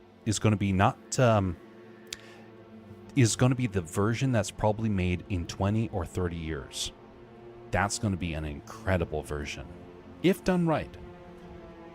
And there's some good reason to believe that it will be done right. But it's going to require Disney to lose access to it and for someone else to take it over. And by then, the product will no longer be Disney property. And someone will come along, and kind of like Lord of the Rings, where everyone has the chance to kind of bid to get a chance to make something with it. Somebody will come along and be able to basically bid, probably with George Lucas's heirs, because they'll probably end up in their possession at some point. And they will get a chance to protect the product, kind of like how the Tolkien Foundation is able to protect their product. Now, it's not very well protected. I think there's a lot of problems with how they do things. But they still have been allowed to protect it, and thus we got the great iteration of Peter Jackson's Lord of the Rings series. But one day, somebody will do the same thing with Star Wars. And they will create a very high-quality, definitive edition one day. And it's going to make a lot of old fans really upset and make a whole lot of new fans really happy.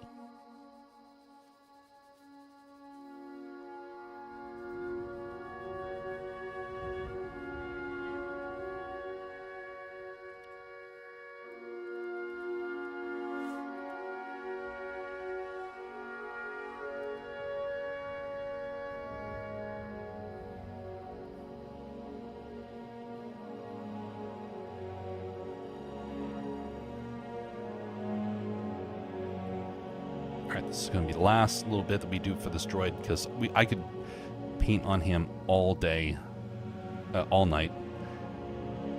And so we're just going to leave that part right there. Might come back and touch that up in the future. And then we're going to color these wires right here. Well, I'll still add a couple of wires down there. Okay, I won't abandon it completely. I'll just add a couple of stray wires and call it a day.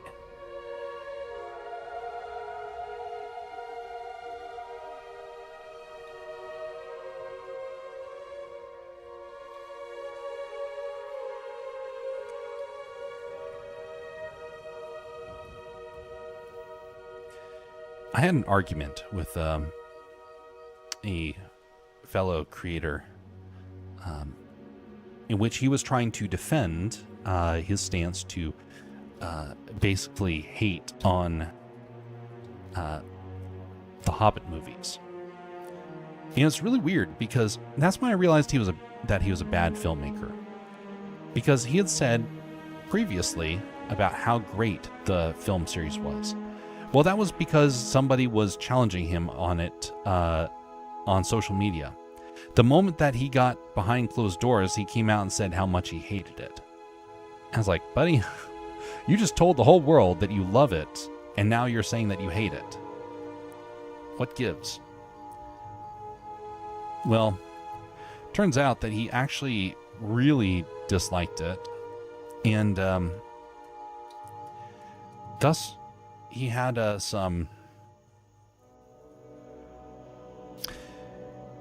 some takes that were very much consumer based. If you're going to be creative, you have to be able to look at something with the potential of what it can be. And he was looking at it purely from, it didn't make me happy, I hate it. You can't go through life like that. It's not going to turn out so well. You kind of need to be able to have decisions that are made logically. You can't go off of a feeling.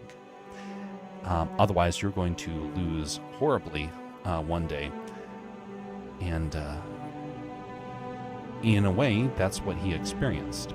He hated that stuff, and then one day, his own products are then hated by the people that were his so-called fans.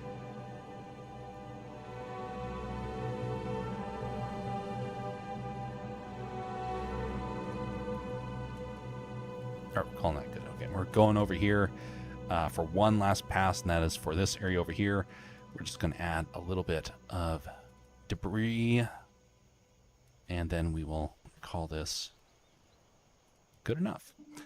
So come down here, and which is the layer? It is right around... Nope, not that one. Later on tonight, I'm going to be splitting up this scene so that I can actually be able to animate it. But it will be...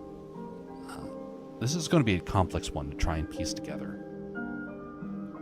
Okay, so some random pieces of metal work that's just sticking up here and there, just like what happened on the other side.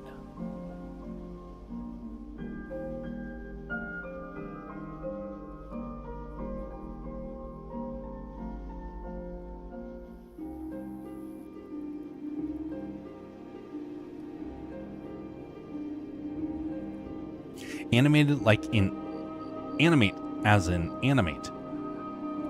Kind of. No, it's more like camera pans. But I have to animate some of the areas to come together. I want to have some sparks or some dust in the scene. It's minimal stuff.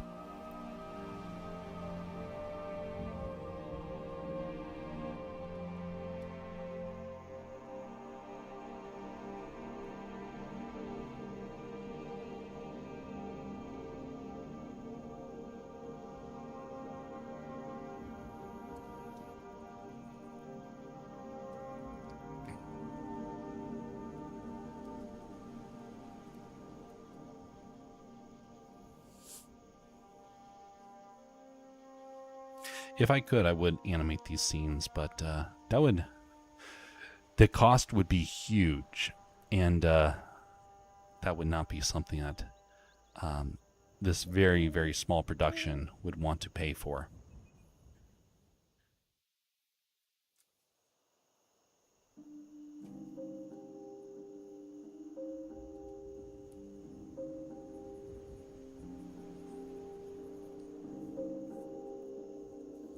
Make the character move.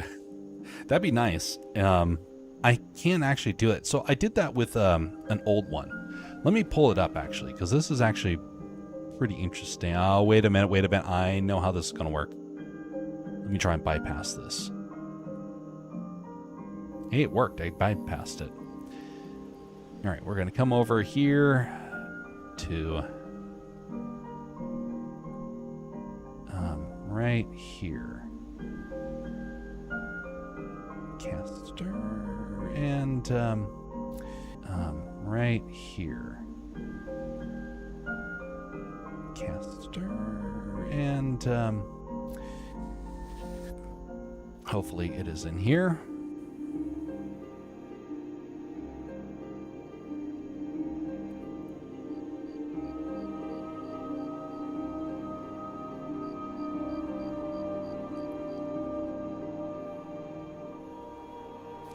Well, it glitched again. It is definitely in this folder. It does not like this folder. All right, so here's an example.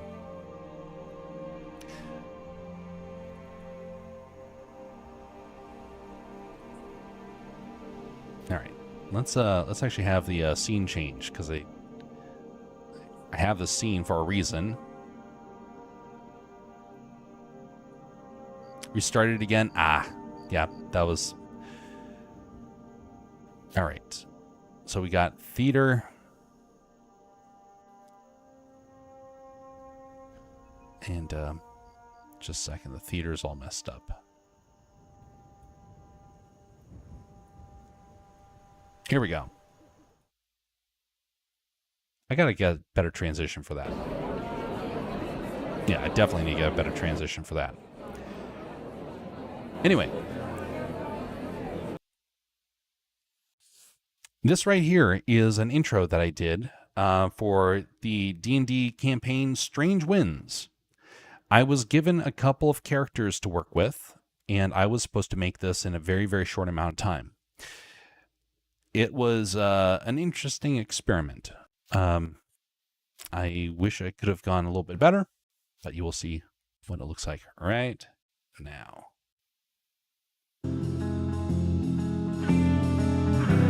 They say these lands ain't too kind to strangers.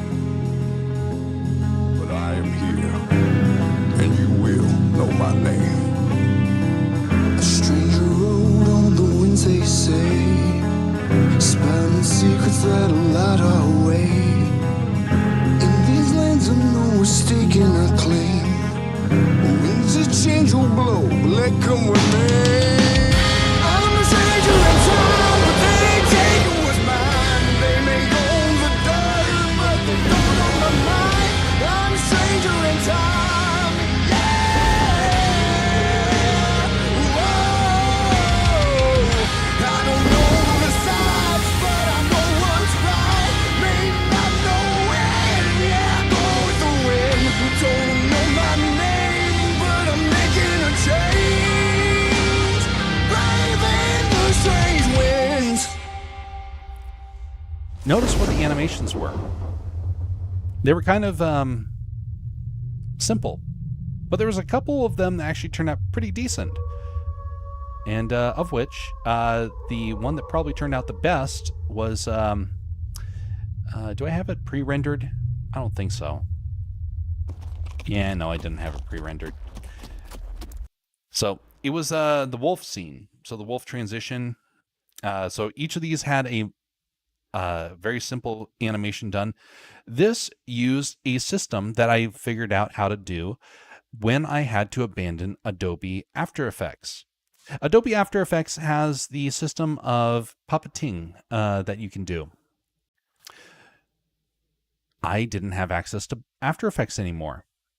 So I found out that you can do something even better. You can make it in Blender. And you can make a puppet tool that makes Adobe look trivial. Blender allowed me to animate this wolf to actually move. I was given the model, and then I got the chance to put it in with the puppet tool that I had custom built, and it worked out just fine. Same sort of thing here. Each of them were given motion, a little bit of a shifting about, that sort of thing. Gotta get a better transition for that. All right. super dope. Much appreciated. Where do you make your animations in Blender? I might get to some of that towards the early morning hours, because I'm going to be going late on tonight. Let me go up to this area right here and see if there is another one here I can reference. Oh, yeah. Here it is. So, remember I showed this intro the other day. We're not watching the whole thing again. I just want to show another example of this. So, in this animation, this is a 3D scene made in Blender. This was a lot of fun to make, by the way. I wanted to go back and redo this, but it was not really possible. But I had a bunch of paintings that came straight from the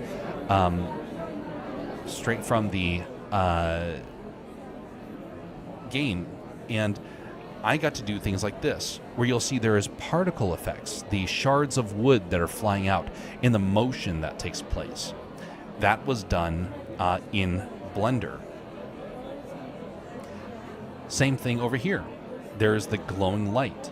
That was done in Blender.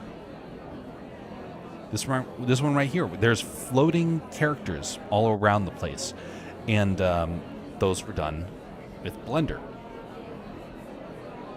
Right here, there's the ribbon of paper that's coming out, and right here there is very faintly you can see a bony hand that comes out of the area there. Okay, and then we have that. A lot of let's see here. Where's the other one here? The other one was right here after this part. Okay, come on. So you'll see still image, but then there's the addition of a 3D beetle that flies towards the screen. This is how I make stuff. It's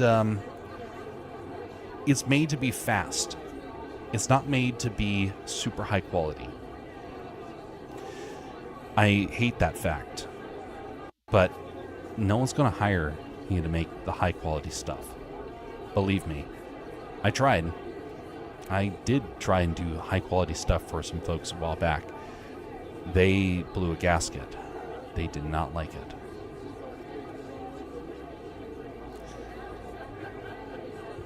Anyway, that's one of the reasons why I want to make my own stuff, because I want to be able to get away from that nonsense.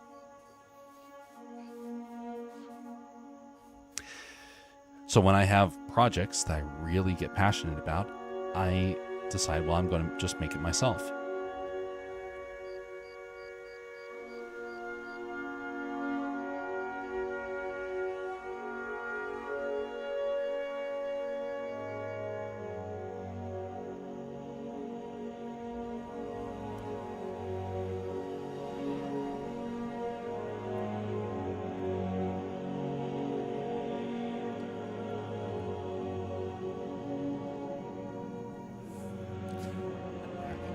I'm just going to call that good.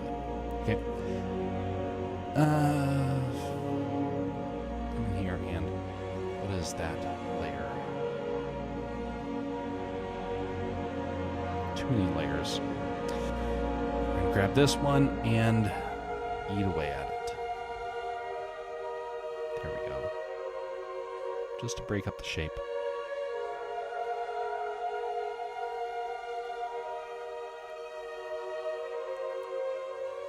But anyway, if people find anything interesting in some of that stuff and they want to see the more complex stuff, hopefully you'll get to see it soon.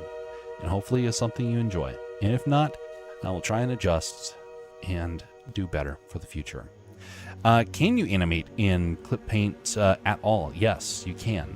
And I have done it before. And the animated horse laughing that you can use as an emote in Twitch, I did with this program.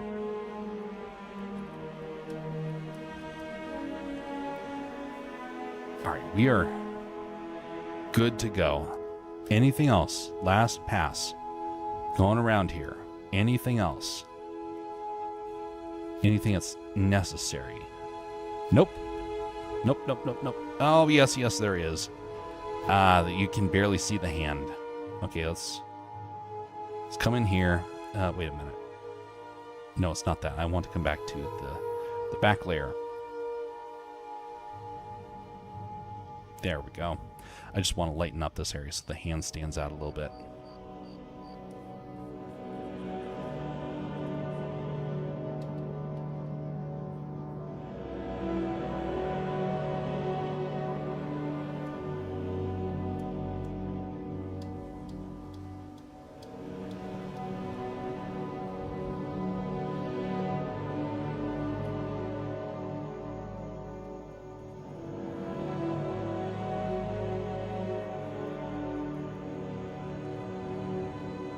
If I could, I would make an animated, an anime animation, because they're relatively easy to do, but you need a crew that's still decent size. Otherwise, it's going to take you forever to make the project.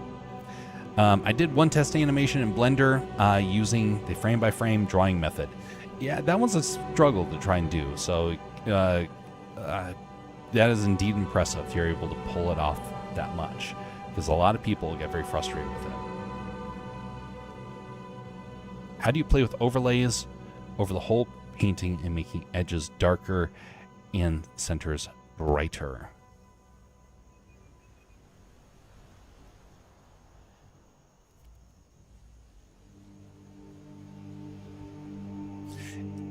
Like kind of like what I did with the metal here. Or is this something else? Actually, that's a point. I need to darken this area right here. That button is just too bright.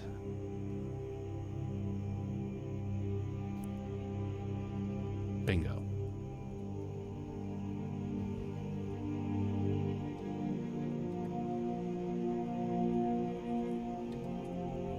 There we go. Perfect. Saving the scene. Like overlays over everything.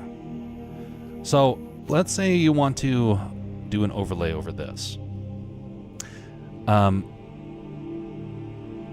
want to stylize this scene. There's a very common one that I would do. If I want to add in one of the most popular forms of coloration, which is a blue-orange color, which, by the way, is the colors that I have used for Castercraft.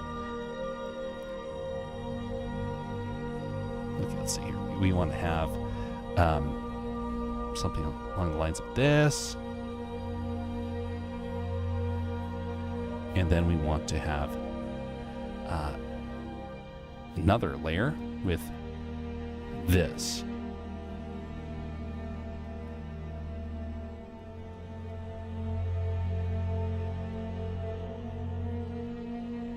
Maybe a little bit darker one over here.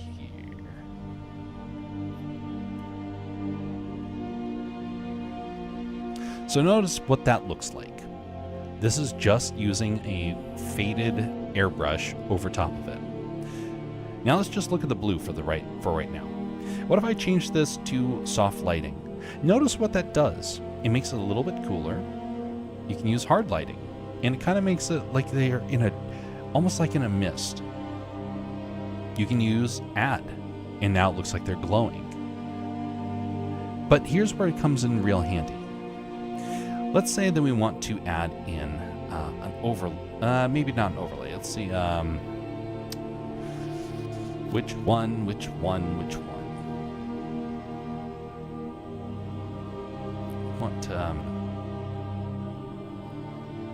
And by the way, a lot of experimenting to do this sort of process. Let's go with linear light for that one, just for the sake of it. And we come over here and we want to use multiply. No. Let's go with soft light. So notice what we just did here. We changed the mood for the scene. Now it has a completely different aura about it, you could say. That's one way you can do it. Another way is to do something like this. And I've done this on many pieces of art. Combination of the two. Come in here and just do a soft light, and then just tone it back a little bit. And what you've done is you've added, again, a mood to the scene. Come in here and decide that you're going to just remove it a little bit in the middle, so it's these characters stand out and they don't feel like they are really affected by this mood right here. But notice how this one over here now feels very eerie. This one over here feels very industrial. This one right here feels very desert-like. But you never want to go 100. Tone your effects back, maybe to about 50%. Go extreme, then tone it back. Maybe even overlay multiple things. I have all these overlays now turned on simultaneously, and that creates another effect. There might be another one where you're like, hey, I want to be able to have a kind of a hard lighting that comes down from above like this.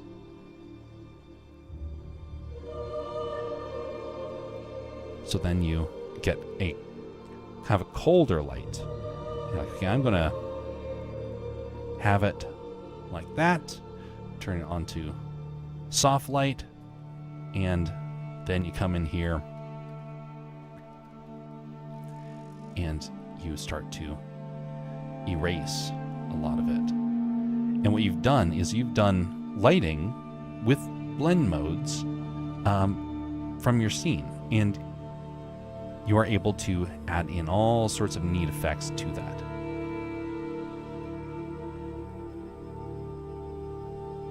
Very, very quick. Let's turn off all those off now. Now we're back to Tatooine. Adding something to this in the end, yes, there's going to be dust. Dust is going to be added. But I'm not sure what, and I probably won't do it for the first pass. I'm probably going to do it for next week's update. So we're going to save that. I'm not going to export this as the individual layers yet. I'm going to do that later on. But I just wanted to save it. We're going to close out of that one. I'm going to get myself some more to drink, and we're going to be continuing on to the next part.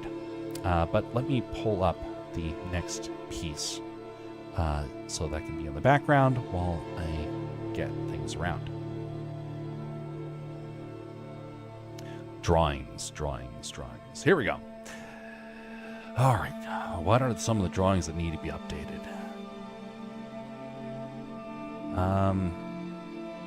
Oh, yeah, that's one that needs to be updated. And this one's kind of an important one. This one right here. We have to now draw a droid in there. Dang. All right, be right back.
What will the next stream be? I think is what that's referring to. Sorry, my apologies. So after this project, we're going back to Milo. We're going to be drawing Milo. It will be the art redeem that was made a while back. I'm going to finish it. It's going to be the primary thing that gets worked on for the next couple of streams. I've been looking forward to try and do this one, but man, it has been intimidating to think about doing. What do you plan adding to this in the end? Well, I just got to add the droid that was created earlier. So let me pull up the reference material again so I can draw him. And here we go. All right, I have the reference. Let me move him over here. There we go. And he is freaky.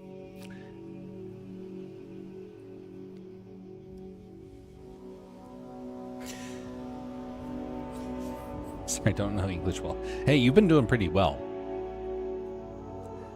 You've definitely been doing very well.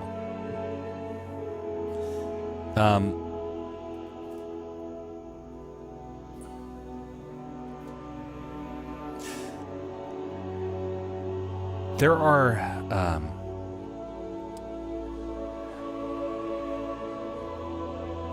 a couple of things about this project that I will definitely.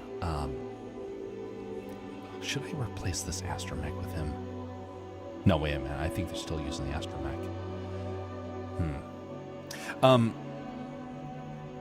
Let's actually let me find this layer first before I continue with that thought.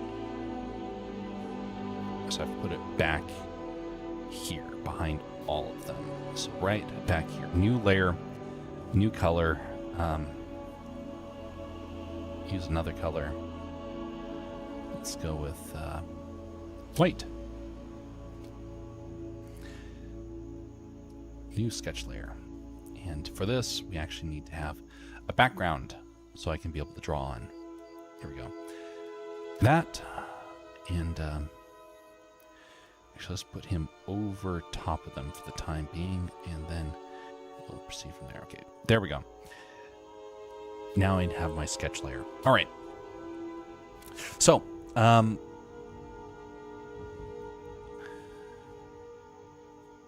this project has been an incredible experiment, but I am ready to move on to the next project. Well, I want to move on to the next project. Whether or not I'm ready is up for debate.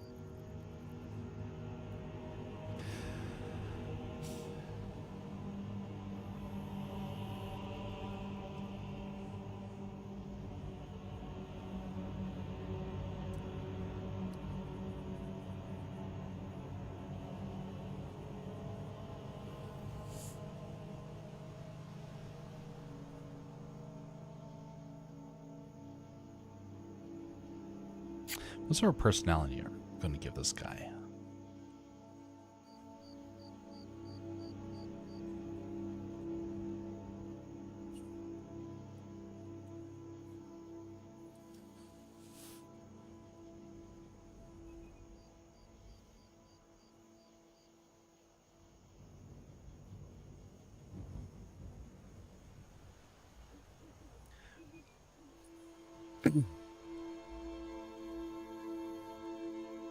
Let's have him grip me onto the chair, kind of like a character over there.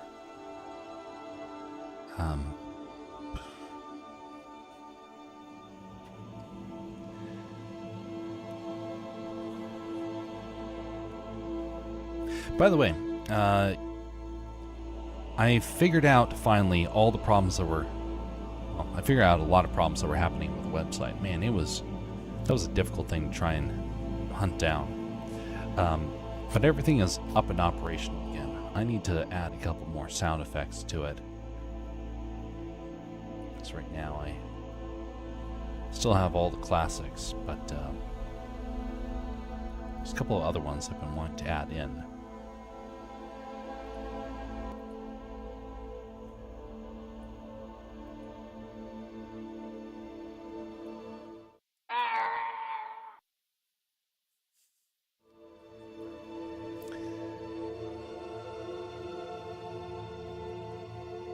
But the website's going to have the first written story that I have done that I'm actually going to be putting out there. And then I'll try and figure out how to actually do like a non-company publication of it, one that's done locally rather than at some sort of national scale. Because it's going to be a short story, and it is going to have probably very few people are going to be interested in it. But I still want to do it a little bit. I want to have a couple of documents out, a couple of booklets out there, because it's a very meaningful story in many ways. I want people to have a printed copy if they so desire. Hey, greetings there, Callisto. How you doing?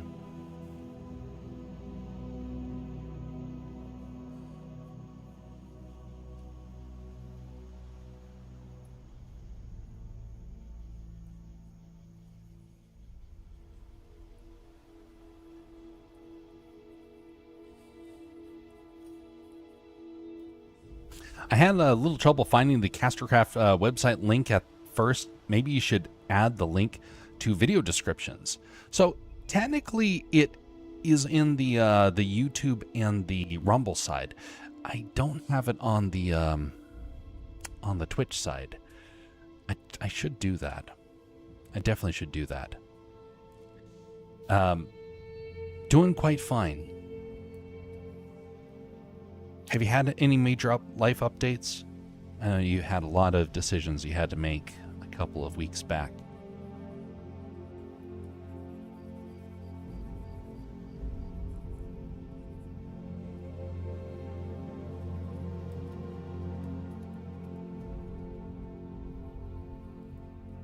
We're gonna make this droid a little intimidated, a little freaked out, because there's not many things you can really do with this sort of a droid.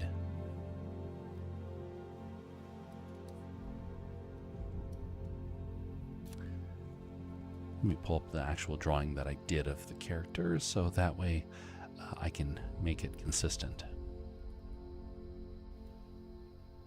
It's number 44. Here we go.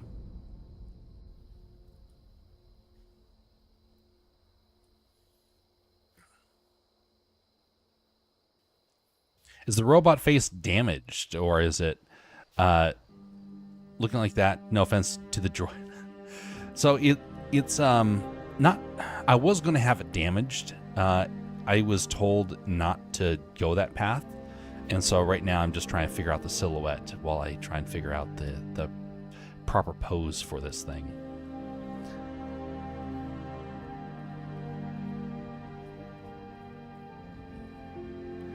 So I wanted it to be where his mouth was kind of like, his mouth part right here was broken, and so that would have added some extra personality to it. But alas, the actor did not want his image to have that sort of a concept.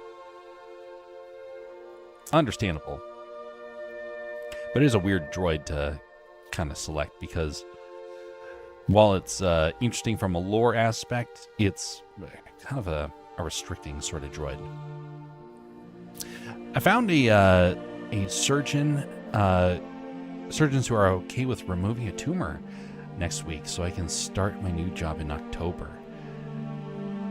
Well, I hope that it goes well, Callisto. Didn't know about that, but hope that it goes well.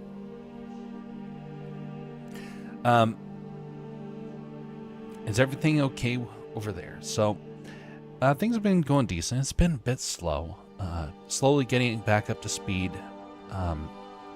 This spring was, as many people may remember, I wasn't really around for the spring. Now I've been trying to do a lot more streams again, trying to get up to speed on art and stories, animations, whatnot. And so got a lot of progress over the last few weeks, but I still got to get faster. It's still got to get better. But I got to make sure that I don't take breaks that long again. Now, it wasn't a break that I could really avoid. It was something that was work-related, and so I didn't have that ability. But I need to make sure to stay on top of the projects and not allow work to become too demanding in that sense.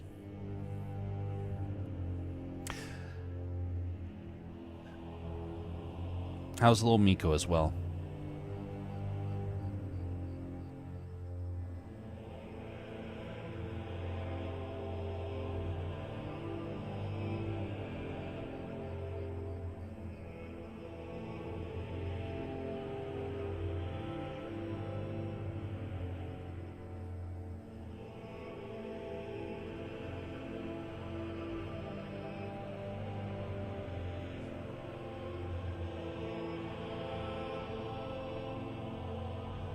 I wonder if I should have like sort of a pupil put on this character.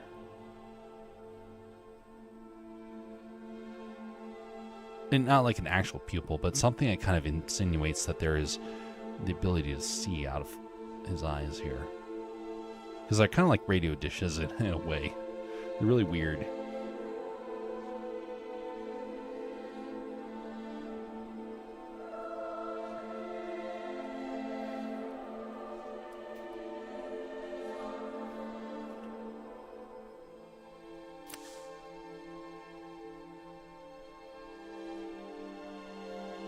Oh, I did not hear about that. I've been having to deal with that for a while. That's most unfortunate. Sorry, didn't know about that. Definitely be praying for a swift recovery.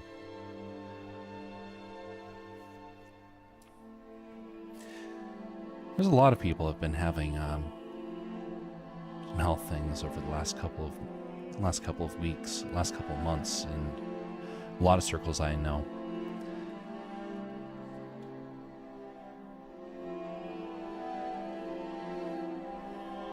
I'm glad that we're in an age where you can actually get a lot of that stuff treated, but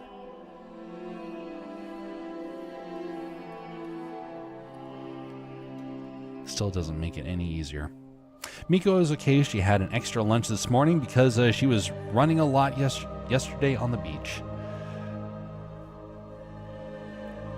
That's good. You got a chance to take her out easily like that. She is happy. Indeed. Indeed.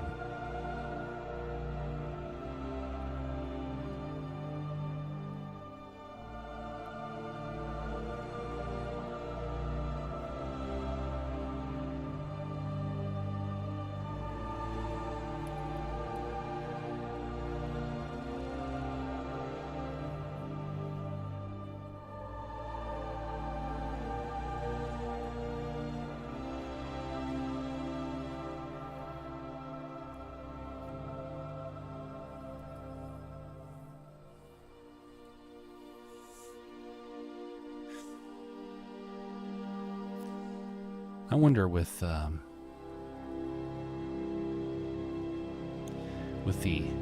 actors that are doing the show, I wonder how many of them really understand the potential that they have with acting in this thing.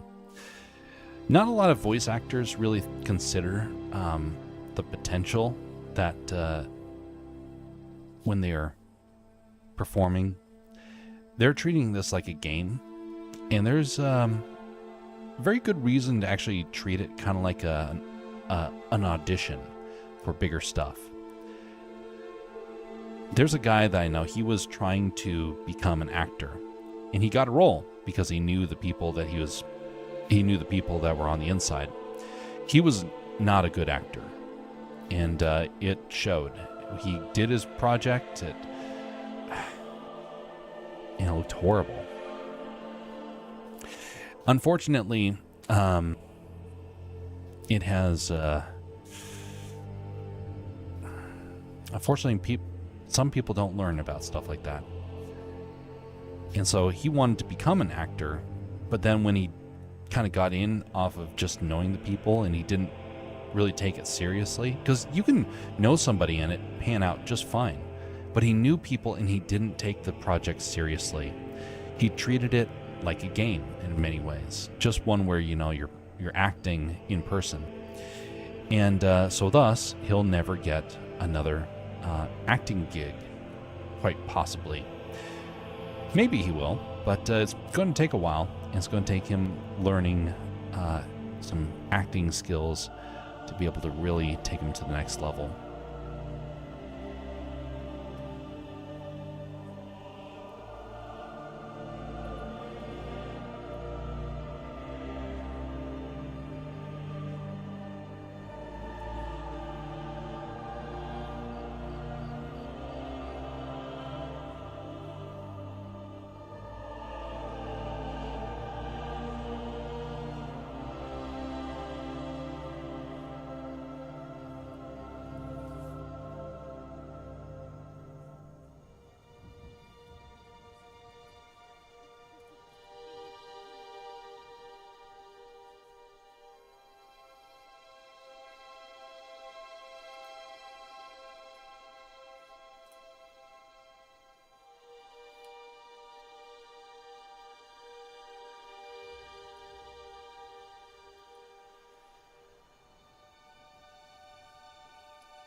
Gotta make a note to do the update to the Castercraft links. Actually, I need to update all my video links, like all the text for videos. Let me check something before we continue. Where is this? Here we go.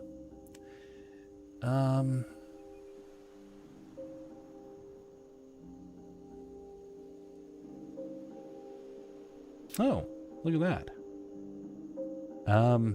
Interesting. Just gained 2 more subs.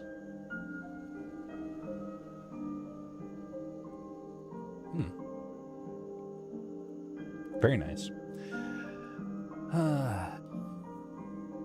We will see if they were flesh and blood or bots in the future, because it seems to be the case. It will be 2 or 3, and then 2 of them fall away, and 2 of them are bots, 1 of them are authentic. It's hard to tell, but it is interesting to see. So nope, that is good to go. Got that note all squared away. You could be a good art teacher. Have you taught? Have you ever thought about teaching? So yes and no.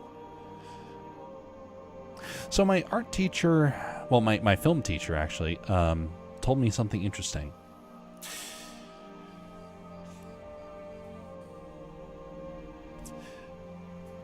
If you are a master of what you're doing or trying to become a master, getting into the education world will prevent you from growing, and thus your skills stop. You can no longer progress. It doesn't always happen that way, but the majority of the time, if you are unable to make it in the industry, that's when you become a teacher, in terms of art. Now, if it's another field, that's not really true. If you're a historian, for example, you want to go straight into education because there is great potential to still be able to do your career while at the same time teaching. Art doesn't work that way. And if you go and teach at a school, what happens is your skill set becomes stagnant in a field that is constantly changing. You have to keep practicing, and if you spend all your time doing kind of the paperwork, you really don't thrive the way that you would in the field. Now, I have mentored people before. I have tutored people in the art form, but I do it with people that are trying to work. I can't do it for students because students don't really have an interest in it.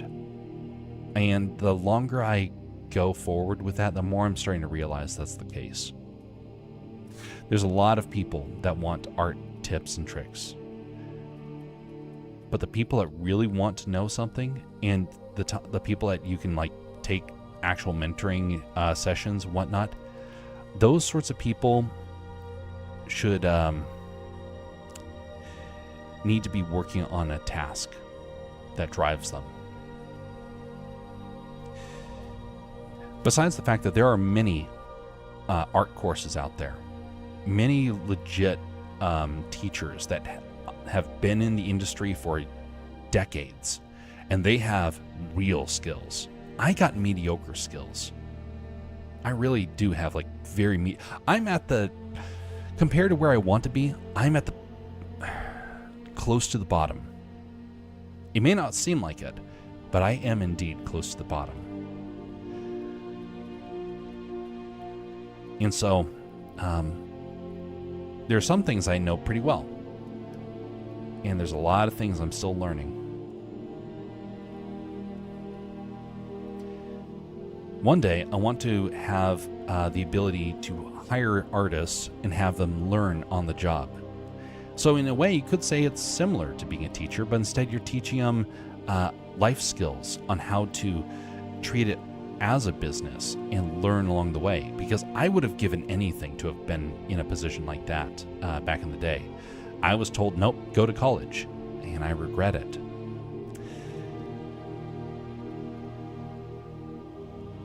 Besides the fact that a lot of colleges have a lot of drama, and I'd rather be out creating, being productive. Wish I knew your level. You know what? You learn fastest when you are working on a project. There are many people out there that are 10 times better than me, and they've been working at this stuff way harder than I have. I'm a work in progress, as are we all. But for me, in terms of art, I got a long ways to go. And part of the problem is that I kind of really started refining my skills a little late in the whole endeavor. You could say I know more about coding than I know about art at this point, because that's my career in that sense. Well, it has become my career. It wasn't how I started. I started out in art, but coding is how you get paid these days a lot more.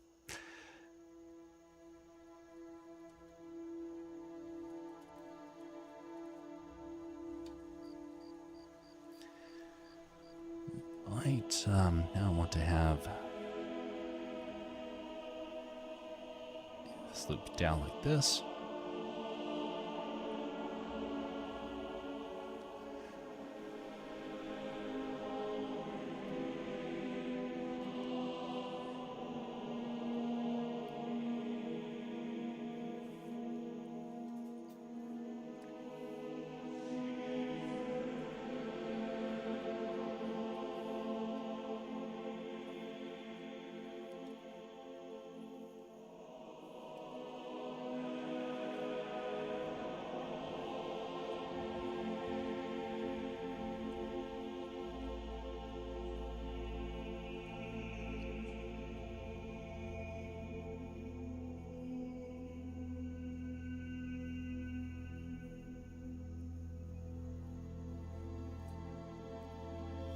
Oh, no. Around here, we burn the AI. We throw in the fire right back there. I need to get like a little, it'd be great if I had a little animation that I could trigger and just have this robot get dropped into the fire back there. So I have something to mention about that. Okay, this is going to be controversial, so brace yourself.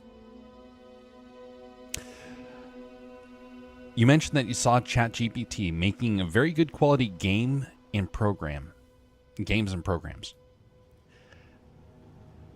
I have heard from people that are experts in the field that it doesn't actually do that. I know that this sounds very weird, and honestly, it sounds impossible, because what we've seen with our eyes is that it has the ability to code these things. Here's the thing.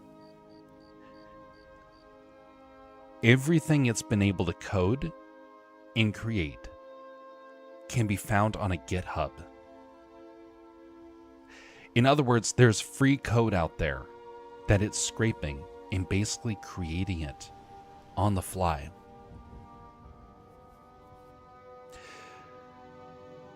Then it looks like it created the code, but it actually just copied and pasted it. Have you ever experimented with AI images? There's something really weird about how it processes stuff. The average piece of artwork that it spits out is interesting. Let me give an example here.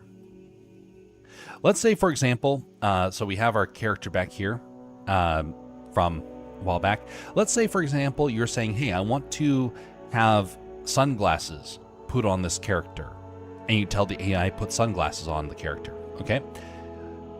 It comes up with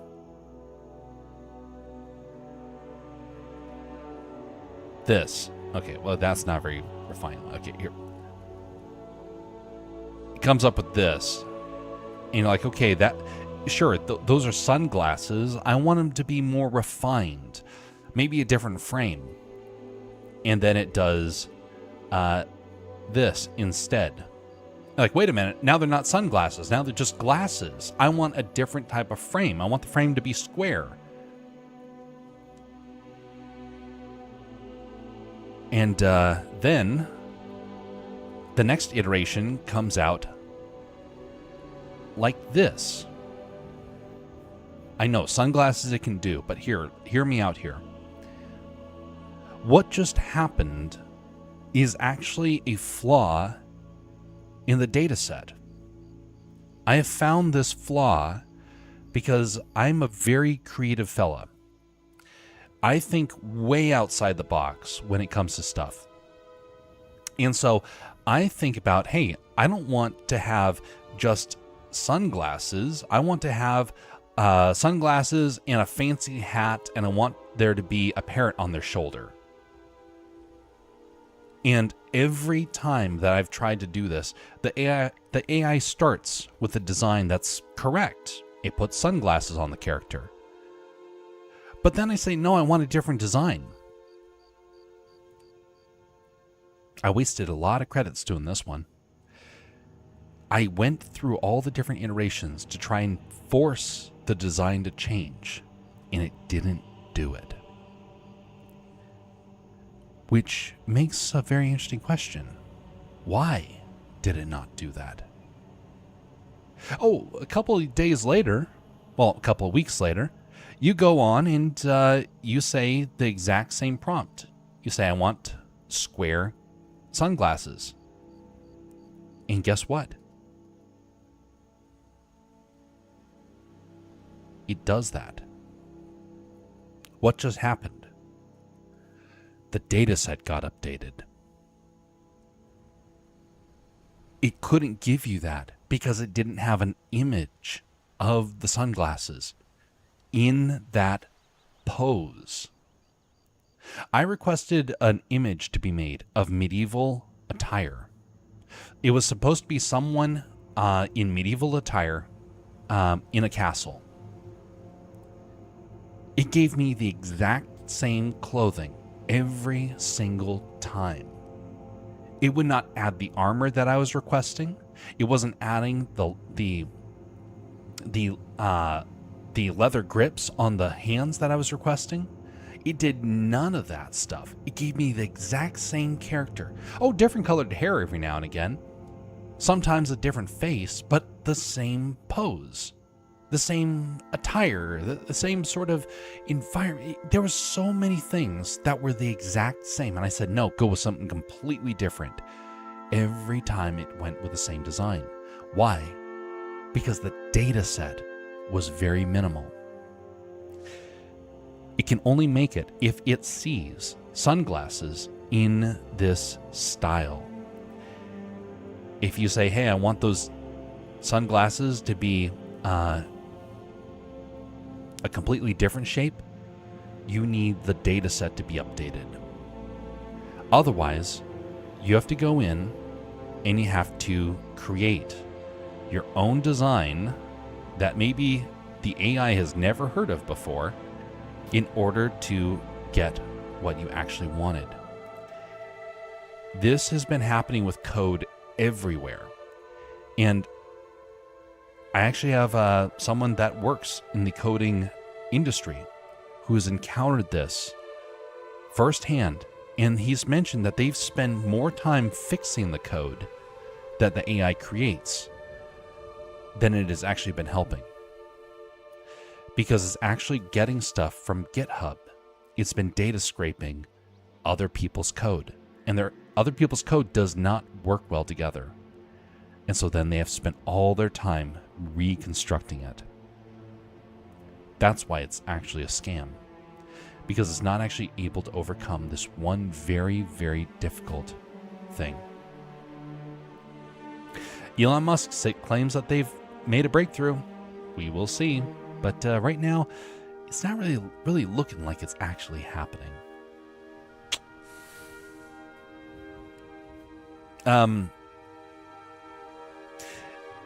Most AI-generated cats that I try with VO3 for AI videos and AI music generator, both are super awesome and funny.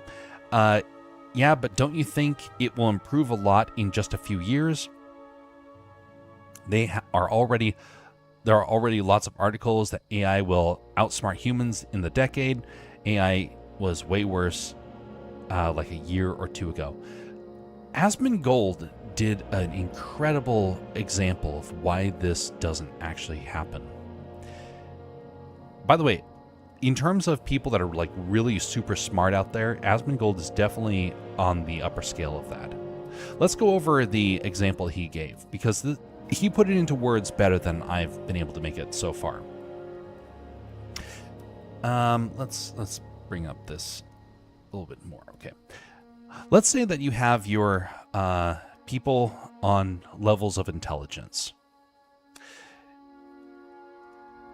You have people that are going to be, let's say down here is going to be dumb people, okay? Their IQ is really, really low. You have other people that are over here that they're very smart. These are the rocket scientists, these are the engineers, these are the doctors. These are all the smartest people in your society. The majority of people are right here. You have a distribution curve throughout our society. The people that are super, super dumb are actually far smaller than you think. A lot of the people that we like to think are maybe a little bit simpler, they're actually more right around here. The people that are really smart, many times they're actually right here. The people that are super smart, you don't actually really encounter. The majority of people are right around here. So what happens when AI comes along? You know who is going to impact the very first? And this is already happening. This is happening right now. Let's make AI in red. AI, so far, is eliminating these people. It's not the super intelligent it's replacing. It's the people at the very, very bottom. The next people that it came for, right here. It kind of skipped over a lot of people because it's kind of like designed for certain tasks. These are people that are working at like your restaurants and things like that, working at a register. It is starting to actually figure that sort of stuff out. The next people they're trying to replace are the people right here. But there's a bit of a problem. They're finding that AI has a plateau.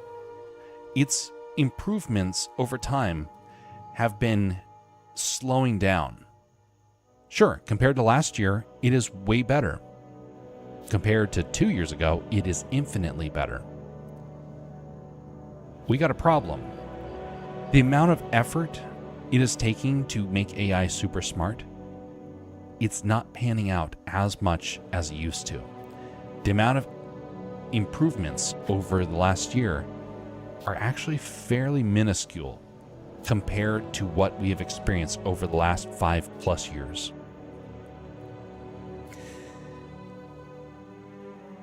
So what's going to happen with this now?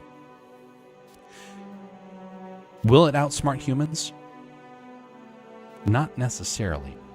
But what it is going to do is it's going to make a lot of people start to assume that the AI is smarter. It's already happening. And as such, people are no longer striving to keep getting smarter. Instead, they're saying, oh, don't worry, the AI is going to be getting smarter. We'll just stagnate. We'll let the AI do all the stuff for us. Let the AI control us. And in the end, we're going to actually find ourselves down here. It's already happening. Right now, there are more kids cheating in school using AI than we actually believed was going to be possible. It's destroying their future. If kids end up cheating their way through school, can you trust them to run a company? Can you trust them to be your manager? No. They cheated. You can't trust them with anything. They'll steal from you. That's the problem. We are surrendering our intelligence and our values and our morals. We are going to go backwards. We're not going to get smarter. We're going to get dumber. And what is AI based off of? Human intelligence. If human intelligence starts going down, the generality of what AI is capable of doing will start to reflect that. The people that are up here and forward, these people are going to be elites by comparison. The AI will have no control over them. And they'll be way smarter than any of the people down here. Think about human habits. Think about our values. Think about the way that we treat one another. Think of our nature.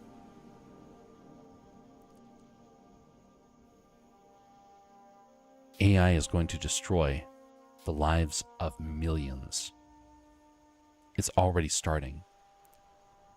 It's not the question about whether or not it can achieve superintelligence. That's impossible. I do believe that is impossible. But what it will do is it will look really smart. And people will willingly become dumber. And thus proving the point. The machine will be smarter. But it's the problem that people became dumber first. I know a couple of people that invested heavy into AI. We're talking super heavy. Their intelligence has gone down. Basic things they can no longer do. Then what do you do with all these people? That's a big problem. That's a lot of people. They're going to become paupers. And the people up here are not going to want to share with the people down there. The site is super cool. I really enjoyed it. It is a story where you can even choose paths for advancement. And it was made by AI researchers working on ChatGPT, etc. as a warning. Interesting. Remember this. Every advancement comes with a cost. But this is the first time an advancement has been made that is specifically made with the expressed interest of not making life better, but of replacement. This is the first time where human beings were completely told, you are being replaced. I don't believe God will allow that to happen. There's a lot of reason to believe that AI is going to break, that it's going to fail. But a lot of people are going to get hurt in the process. A lot of the people that believe that AI is going to somehow be a savior for them, those people are in danger, and they don't even realize it. They're in danger because people who control the AI have no interest in being kind. Their whole tool is designed to replace. And so thus, they have no set of values to kind of prevent them from harming others. Golly, Google got rid of their line of "Don't be evil." And that was just before they started going down the path of AI.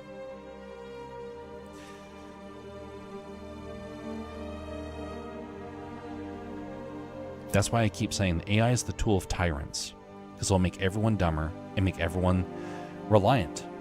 We're going to be captured. You have to assume that people are going to use this stuff for evil. Look at history. History is full of people that exploited each other with stuff like this. This is the perfect tool of tyranny. The perfect tool. Because it is something that will not challenge them. They can be able to control it. They can be able to use it at terrible effect. And the whole time is all with the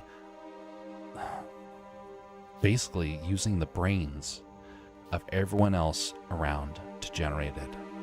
It is not a super intelligence, but it will replace a lot of the low-skilled people.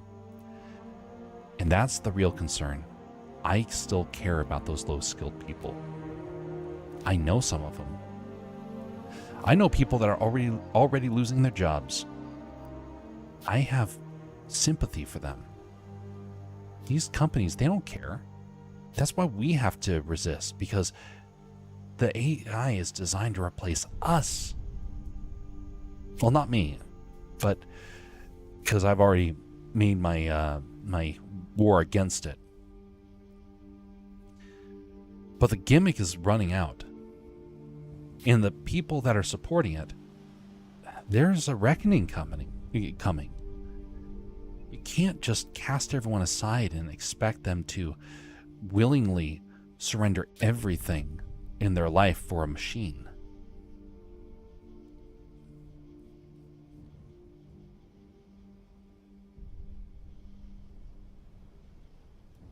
Even try to be nice to it.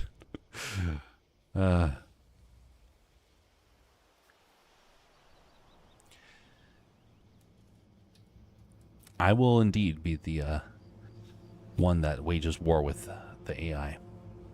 And I will... You know, there's reason to believe that AI is going to actually be used for the next great human atrocity. It's already started in many ways. But I want you to think about this.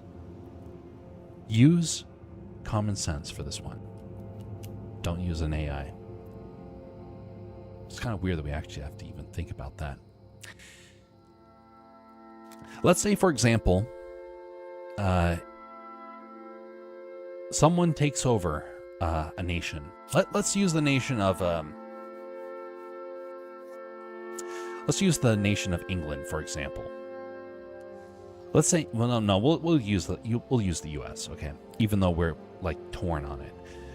Let's say, for example, over here in the U.S., we one day get a president who says that they want to take the AI and make it even more powerful. They want to unleash it on the U.S. economy and invest everything into it. By the way, Donald Trump has kind of said that he wants to do that. He's starting to pull back because I think he's starting to realize the danger, but he did try to get that to happen, and a lot of bad things have happened. The job reports came out, and it is not good. But anyway, let's say in the future a tyrant comes out, and he's like, hey, we got this tool that can turn every machine into basically a minion. Why don't we use this? Well, Mr. President, that would be evil. Huh. What's evil if I can actually do a lot of good with it? Ends will justify the means. Sir, that's a very dangerous line of thinking. I'm the president. I get to decide, and I say we unleash the AI. Round up all the criminals using it.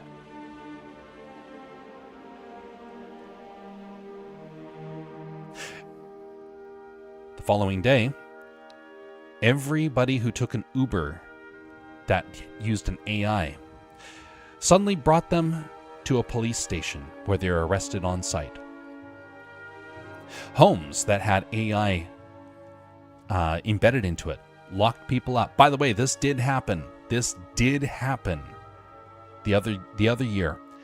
A Ring system locked people out because they used a wrong word.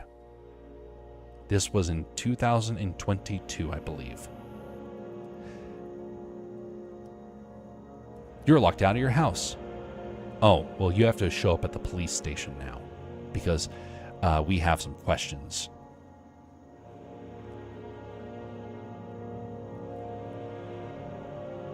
You show up to the store and your card is rejected. The AI has scraped the purchase history and they found out that you supported another political party. Oh, to get it activated again, you have to show up at the police station.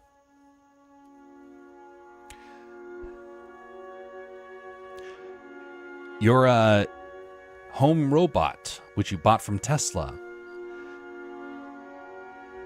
suddenly greets you at the door and says, "Pardon me, I'm going to have to take you into the police. You're a danger to society." You're like, "You're my robot. You're not supposed to be doing anything that the government tells you. My directive is to protect society. I don't need to obey you." And then it uses its superhuman strength, because it's a machine, and drags you out to where there are officials waiting to take you in. Why do I assume the absolute worst? Because this happened many times throughout history. It happened in Nazi Germany. It happened in communist Russia. It happened in the CCP in China. It happens in North Korea. Everywhere tyranny takes over, this sort of thing happens. We have to assume that these things are going to be used for evil.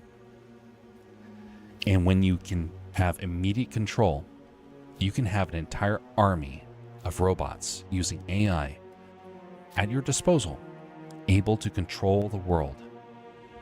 You don't think that someone who's power hungry won't jump at that idea to be able to use such a thing?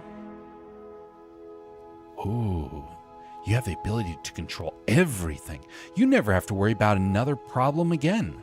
You never have to worry about criminals that are ruining your streets or the potential assassination attempts that can happen. No. You just rely upon the machine to save the day for everything.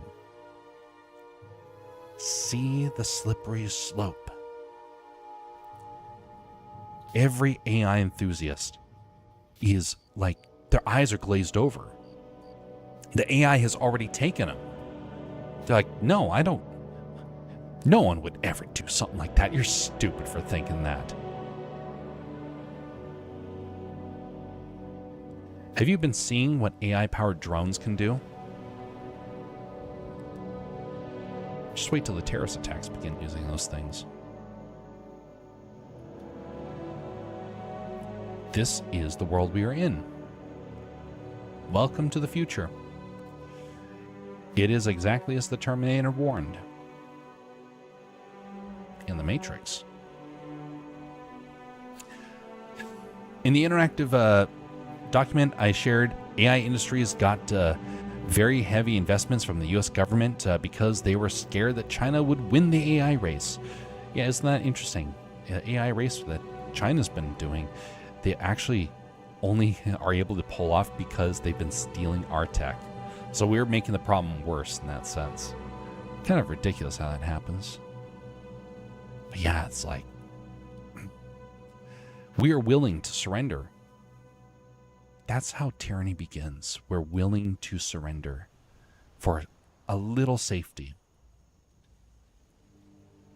I'm scared. Come along and save me, big government. And then big government changes, and suddenly they don't want to protect you anymore. They want to control. That's how it all begins. And that's why I will always be paranoid about this. Because I know what's possible, and I've heard some AI enthusiasts say, yeah, wouldn't it be great if we could? And then they say something that's like, you just said something evil. Wildly evil. And you have no problem with it.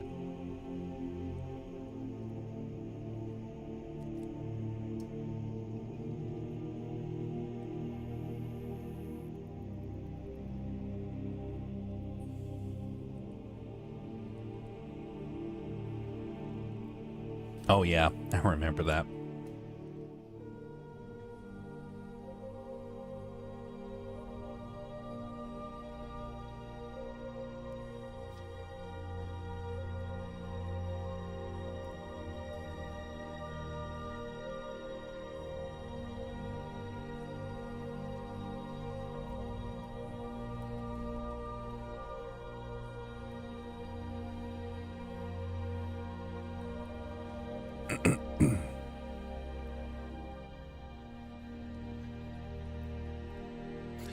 If you understand human instinct, human weaknesses, it doesn't take much to realize the danger. I want you to think about it like this. Grenades are used in war. Would you ever give a grenade to a toddler? They see the fancy little ring and they're like, oh, I'm going to pull this. Do you think they understand the danger? Every intelligent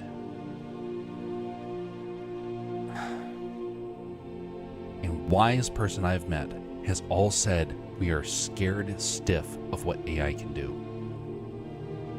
It's the simple people that you have to worry about because they are adopting AI. I don't want to say that they're stupid, but there's some people that are investing so much into it that it's like, wait, don't you see? Don't you understand? How can you be doing this? Well, there's no big problem. Human beings are so much smarter now. We'll never do something evil like that. You know, after World War I, they said World War II was impossible because there was so much suffering, no one in their right mind would ever wage another war like that. And then World War II happened, followed by Korea, Vietnam.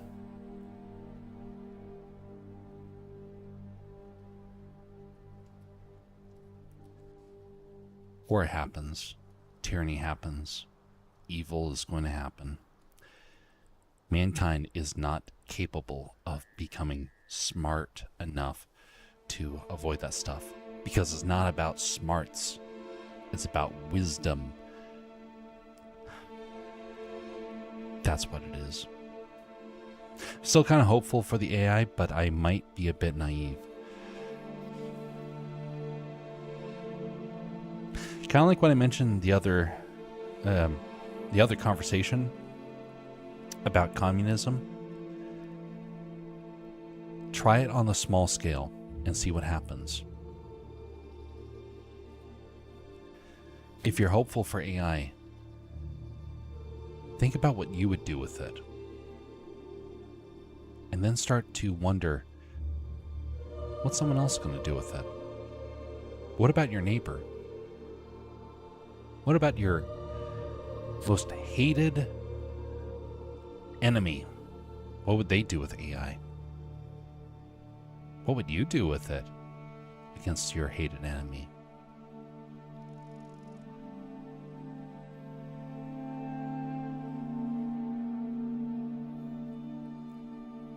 There was a student that got arrested when I was going to college.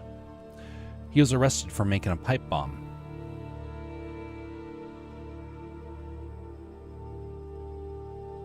Thankfully, they caught him before he hurt anybody. What would have happened if in his fit of anger, he downloaded an illegal AI and plugged it into his drone and set it free? What would have happened? I have no enemies.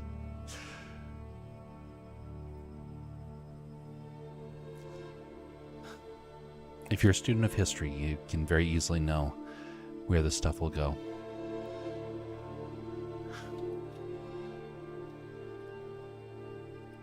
Evil exists.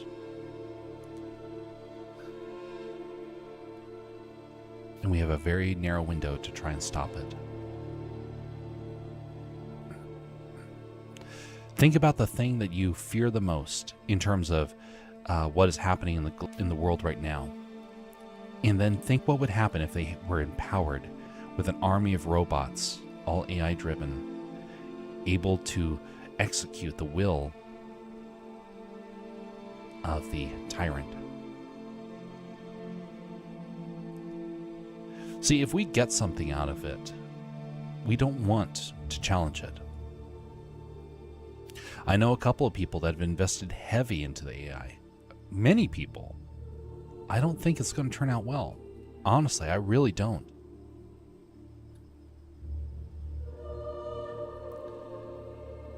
I think it's going to be something where they find out all too late the damage that it's doing.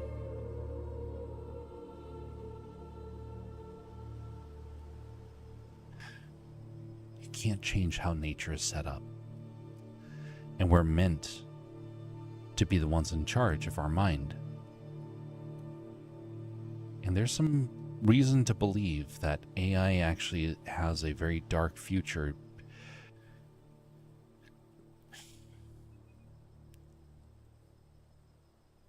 Just because of how human tendencies are. I mean, do we think that mankind will just innately decide that they want to do the good thing? Oh, let's make the AI more powerful because we want to be able to help people that are starving. Yeah, let's help them out. Why are you spending all this time trying to figure out how to data scrape then? Oh, well, we need the data scraping to help the people that are starving. Then why are you putting out regulations to stop farmers from getting to till their land? Oh, well, that's because they're doing things illegally. And the AI is going to replace them? Oh yeah, of course the AI is going to replace them. And you need to scrape people's data so it can farm. Why don't you give it a bunch of farming references? Why do you need to have everything under the sun? Because it's about control. It's about controlling people.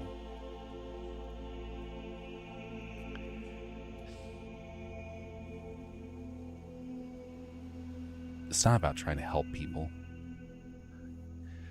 Over here in the US, there are a couple of things that our government has done for our protection. It's not made life better. It's made it worse.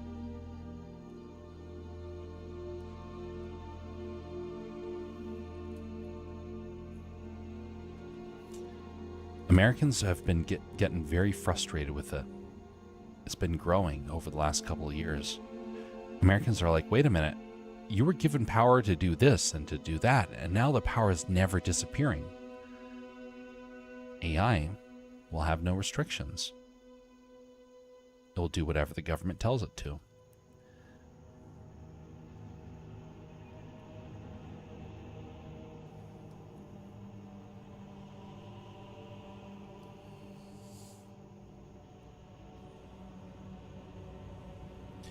Let me put it this way.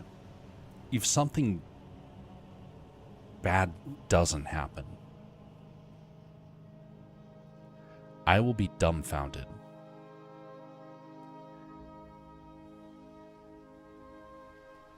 Right now, the AI is already being used to censor people. I want you to imagine this. By the way, this is actually happening right now in China. Right now, you're hearing me criticize the AI. I criticized our own government for saying that, for like supporting the AI. What happens if the AI, with all the data that it has collected, decides that as I am streaming, you don't hear that message? Think about that. In a very short amount of time, the AI is going to be powerful enough to where it will be able to change my words as fast as I'm speaking it. Maybe not exactly that fast, but enough time for the stream that I could say something completely different. I could say that I love the CCP and China's been doing great things and there's no human atrocities over in China. And I actually said the reverse instead. But you heard the opposite. That is actually happening in China right now. There are people, they will post something on social media and it will be changed. It'll be saying something completely different. Now, the video is a little bit more challenging right now, but there has been people with audio changes, people with definitely a lot of text changes. Hey, grandmother, I'm on my way to school. I really look forward to sharing all the great photos with you. And they didn't actually send that, because the kid was actually arrested for being at a protest. Yes, that happened, or has been happening. How do you stop that? We're at that crossroads. And I don't know. Because we're very, very far along on this journey of tyranny. We gotta stop.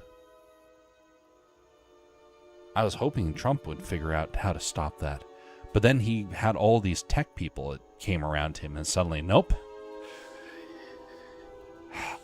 He originally said that he was afraid of AI, and now he's like, nope, we're going to use AI. That's bad.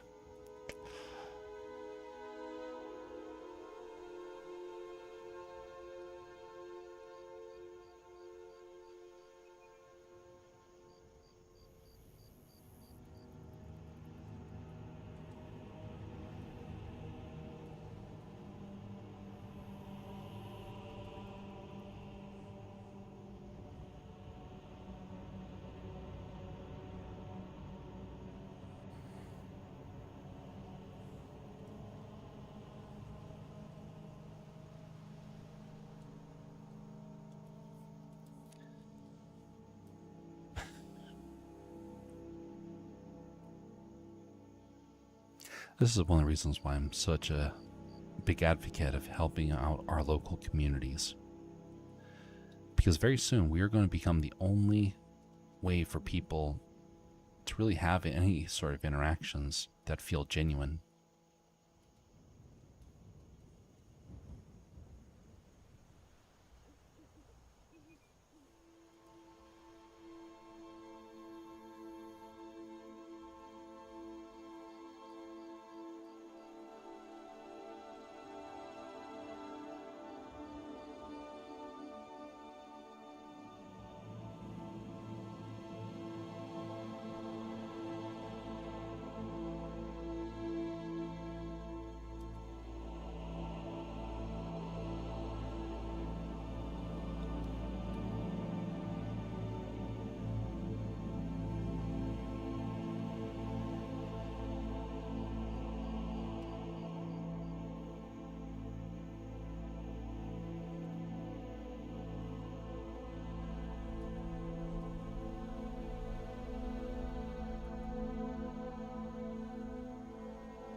All right, I want you to think about this one.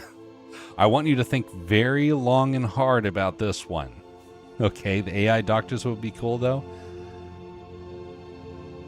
Think human. Think what people are capable of. And start to consider what the fallout of that could be. I'll leave this to you. What is something that could go wrong? Think outside the box.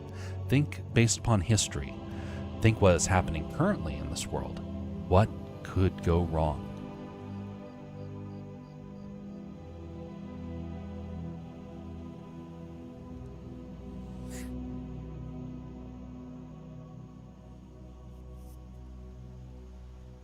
By the way, there's actually some news articles out there, so feel free to search for the news articles in the response.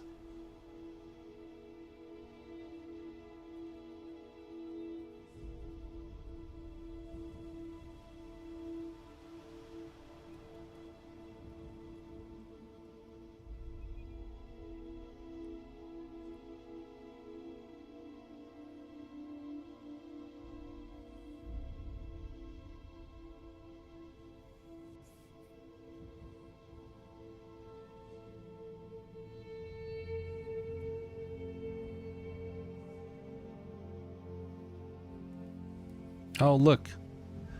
Cheap viewers denied.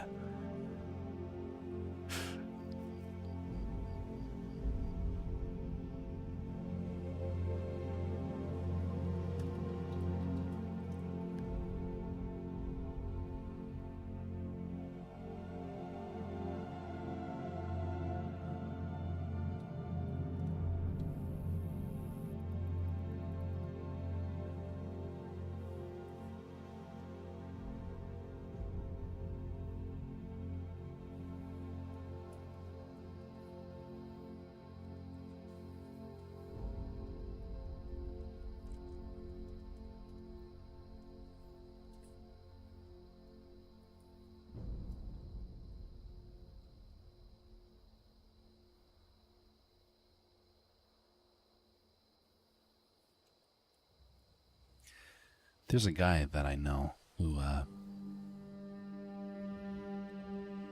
one. There's a guy that I know who, works in the world of business. And he mentioned about how AI was going to make him rich. And then, suddenly I realized about, a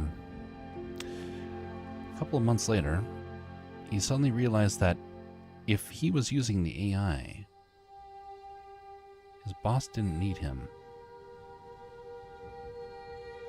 A couple of months later, he was let go. And his boss delightfully accepted the AI as the replacement.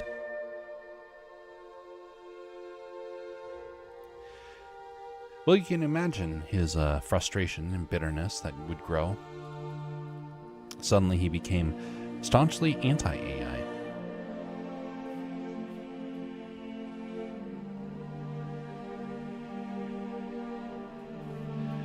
See, a lot of things we don't have opinions on until it affects us. I think that it takes a level of understanding of human beings to be able to foreshadow what is possible, to imagine what people are capable of. One of the things I've learned over my time of making videos is that people are actually fairly predictable. I have to do a lot of writing, and I've learned a lot of these patterns. People all have the same sort of opinions in many ways. They all come out in the same sort of way. Based upon their status in life, on their background, they may have a very aggressive approach to things. They may have a very subtle one, but many times you can figure out what it is somebody actually believes in a very quick manner. And one of the things I've found with a lot of folks is a lack of understanding of the potential of their own fellow human beings to do some pretty nefarious things.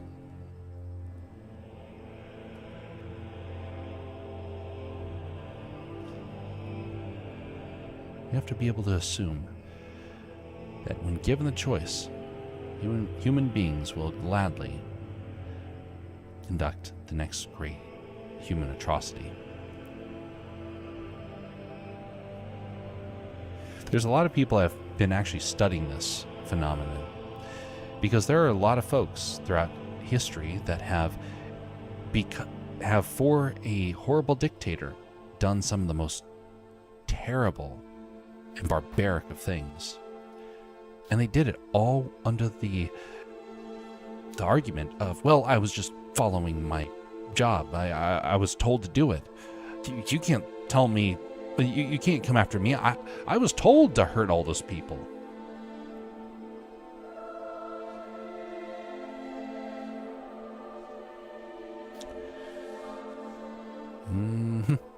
Yeah, sure.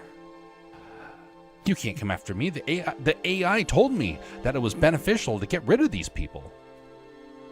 Yes, that is actually something Canada had a problem with. They had an AI that was telling people to themselves.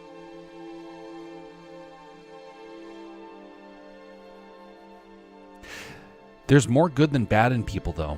It's not like every CEO is a monster. Are you sure about that? Are you sure that there's more good than bad in people? I do agree in many ways. There can be a lot of good. But see, you and I come from completely different worlds than what most of the world comes from. If you were to go walking in your community, you don't have to worry, for the most part. I mean, there are some areas that you know that you don't go. There are countries, entire countries in this world, where just walking down the street is a crime. There are places where, in order for someone to get a fortune, they rob everybody else in their community. There's a guy that I met who is literally living off of $1 a day in a country where you need about a minimum of 5 or 10 to get by. His family members keep robbing from him. He's unable to press on. Insurance companies, when given the opportunity to pay the appropriate amount that somebody should be getting, find every loophole to avoid paying. The most populous countries in the world are run by tyrants, or mobs, or many other things. The greatest amount of human tragedy has happened under the guise of being merciful and kind. History teaches us that mankind, when left to their own devices, without any sort of guide for their soul and their moral compass, will default to the most barbaric and horrible things. We are very different people in that sense. You and I have a better understanding of what it means to do good. There's a lot of people in this world, though, that don't know. A whole lot of people. Now, is it most? I think if we don't have any moral compass, it becomes most.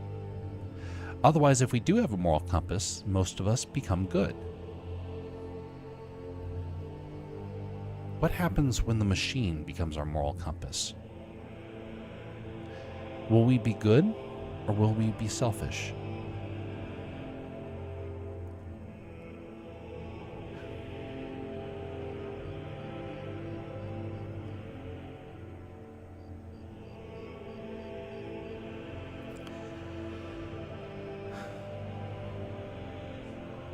right now we are seeing a lot of companies across the world that are making some really weird decisions. And people have been asking the question, who does this serve? By the way, this is a big problem that's happening in America right now, which is why I'm kind of bringing it up. There are people that are thinking the changes that CEOs are bringing about are not really helping people. It's making them really rich, but it's customers are not happy. Employees are not happy. What's the point? And the CEOs say, well, we got to make our stockholders happy. And then the employees think, wait a minute. We haven't gotten a raise and we can't pay our rent. The CEO laughs and says, doesn't matter to me.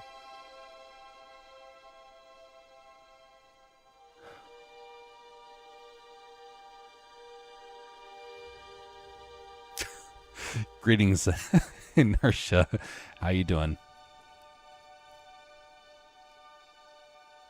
But no, when given the chance, and speaking of somebody who's been impacted by AI and being let go, here's Inertia.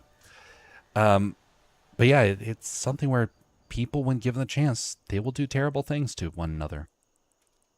History has definitely shown us that. But we have the ability to rise above it. If we study our history, we can overcome it. But we have to assume that a lot of people, when given the chance, will do evil things.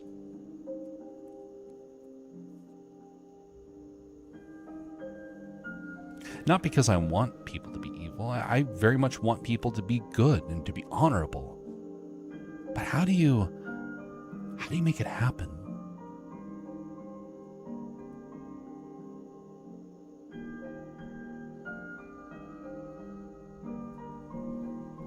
If you're paying,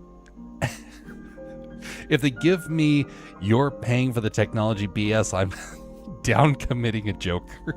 Oh no. Also, hello. How are you doing, Inertia? How are things going with you?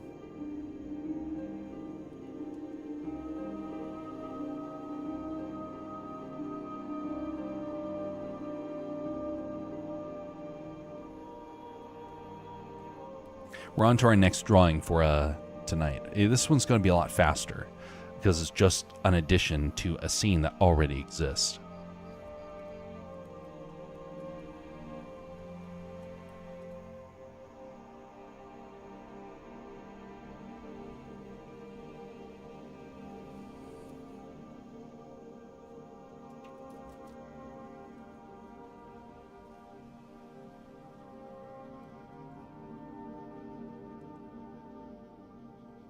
Getting more water. Be right back.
My D&D session just ended.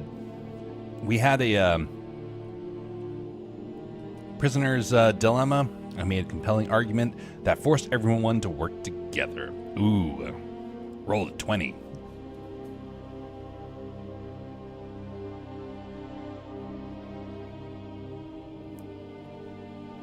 DM said we could either write one and we'd all level up 1 level, or we could write 2 on the paper and we'd level up 2.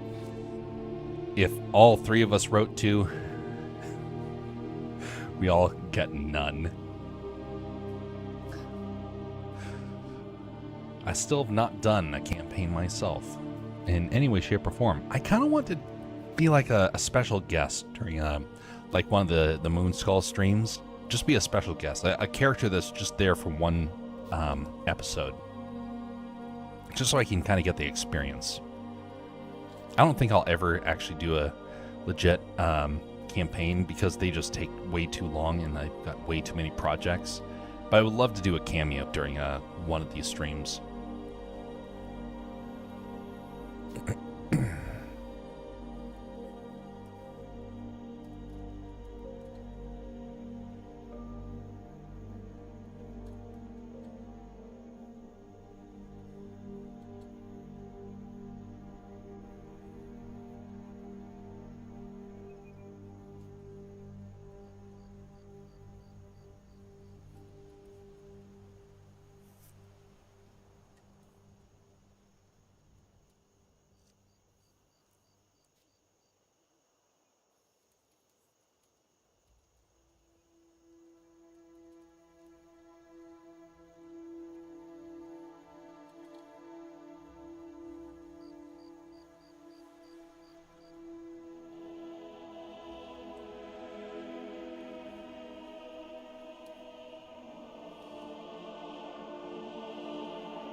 What stabilization settings are you using mostly? 100%? It depends. Right now it's at 92. Now here's something to remember. So let's say that we have 0 stabilization. Here I have a line. Depending on how much you practice, you can get a fairly smooth line. Say I want to have something like this. I didn't need any sort of stabilization with that. Now, there was a time where I would have needed that. So let's bring up that line again. Okay, so that's the line with no stabilization. Here's a line with 40 or 50% stabilization. Now that's actually a little bit smoother. Let's go with 100.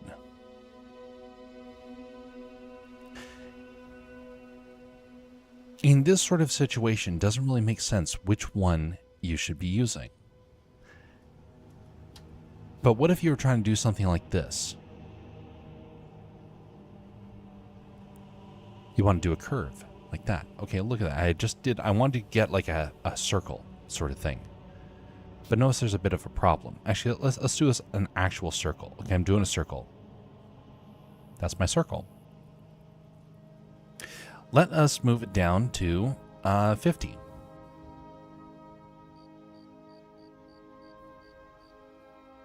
Okay, it looks so far like it's better to go with 100 because human beings are naturally going to kind of struggle with doing a circle. So in a circle sense, it makes sense to actually make it 100%. What about something a little bit more complex? Let's say that you want to do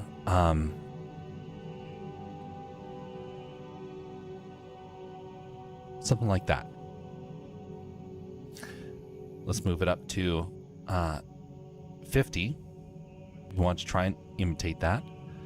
All right, so far relatively smooth, and it connects a little bit nicer. Let's do 100%. Let's see what happens.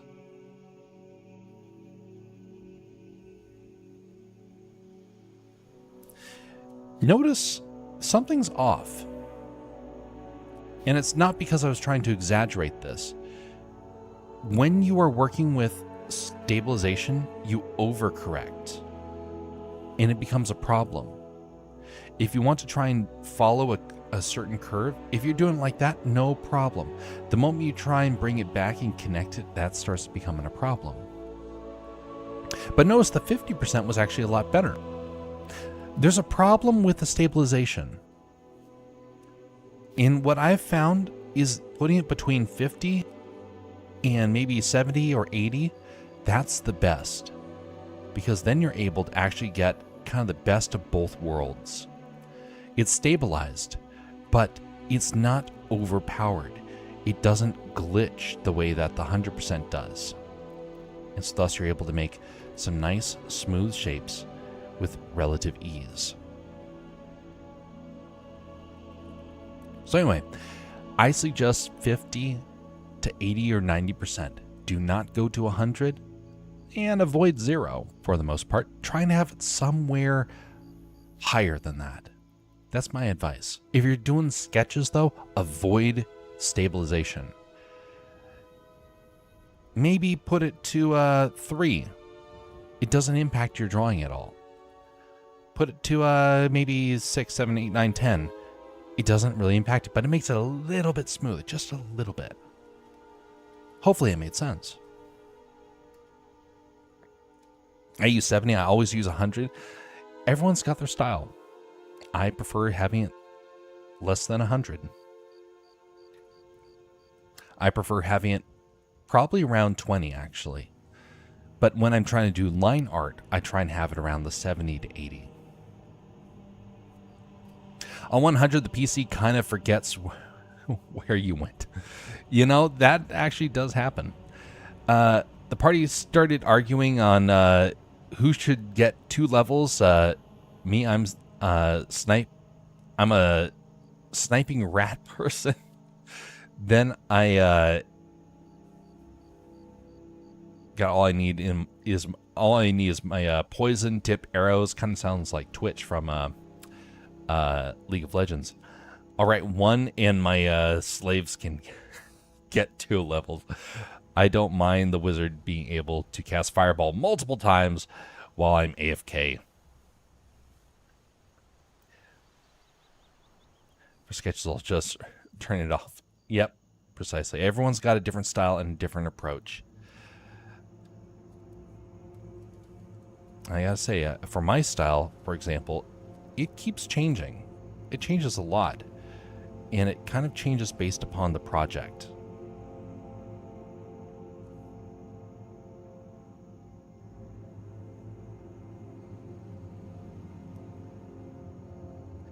Something else to remember is that perfect quality isn't always necessary.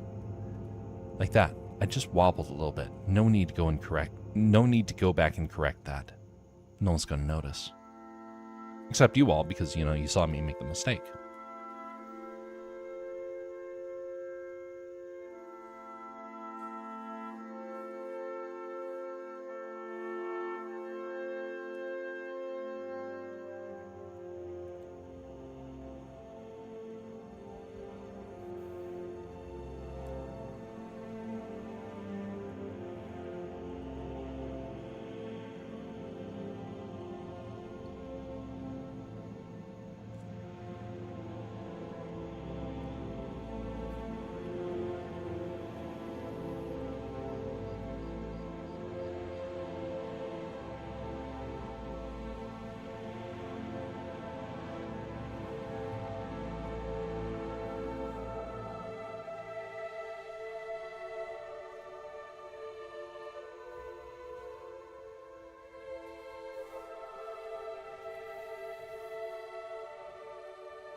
Have you ever played Star Wars Old Republic? No, I didn't. I have a very simple collection of games that I've played over the time that I've over the free time that I've had. Some of the games I've played are pretty old, and ones that I have played for a long time. I never got into Star Wars, nor Jedi Survivor. I played it's free, but it's old. I did not know that it was free. That's good to know. There's a couple of games that a lot of people have played that I've not touched. I've never touched Minecraft, for example. Not once. I haven't touched games like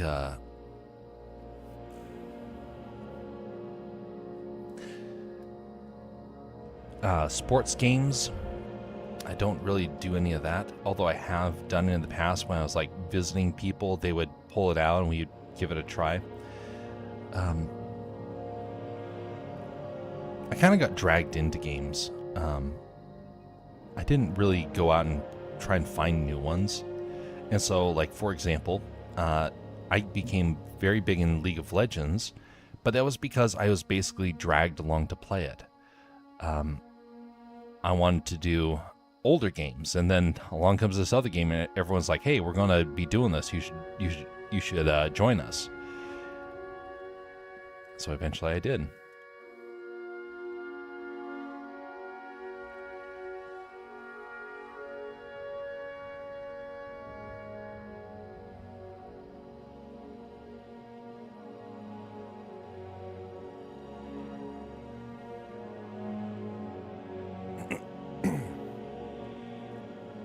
No, Minecraft. I love Minecraft. That's right. Never touched it.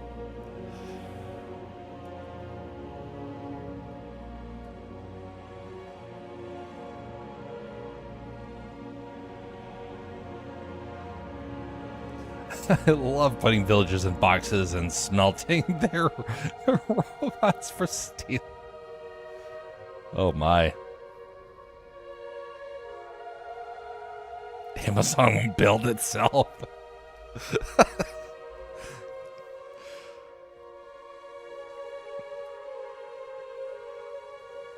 There's some really complex things people have done in that game. But that's part of the reason why I couldn't actually get into it. A lot of people spend a whole lot of time in that game, and I'd rather spend that time working on projects. To really get anywhere, you have to invest a whole lot of time. I just don't have the time for that. It's kind of like there was a guy that was mentioning about how he made this beautiful building that had like moving parts in it and everything. Looked really nice. But then it was like, wait a minute. You built that? But what would happen if you spent that same amount of time building like a miniature?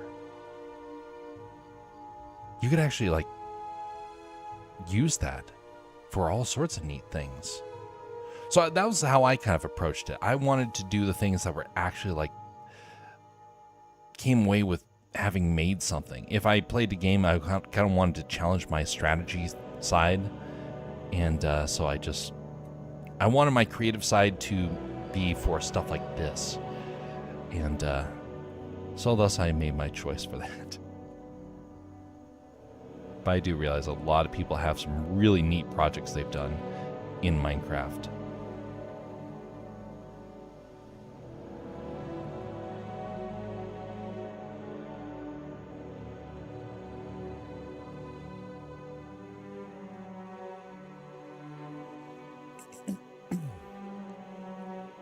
Is a glove just for tablets with screens, or should I use one with my simple one too? That's a very good question. This is designed for screens, and I gotta say, it is the best $5 I have spent for this tablet. They're very, very cheap, and they are incredible.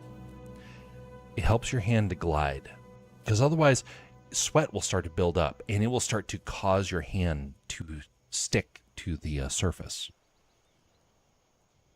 But yeah, in my opinion, well worth it. But you know what else works? Because I've forgotten this before.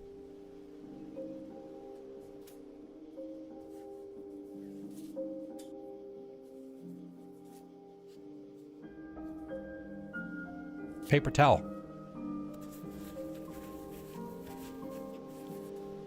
Just pinch it like that, and look at that. You have a makeshift covering for your hand so it doesn't stick. This is how I've done actually quite a lot of things. I'll like just just bundle it up in your hand, and you are all ready to continue drawing. So I know, really trivial sort of stuff, but it works.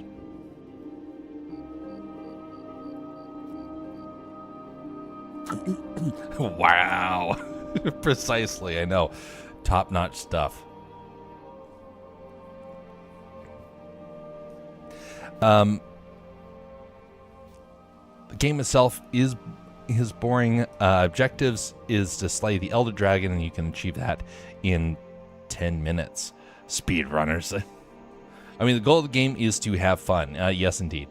Mine is putting villagers in boxes and elaborate trade mechanisms to further my own goals of cheap, high-quality products.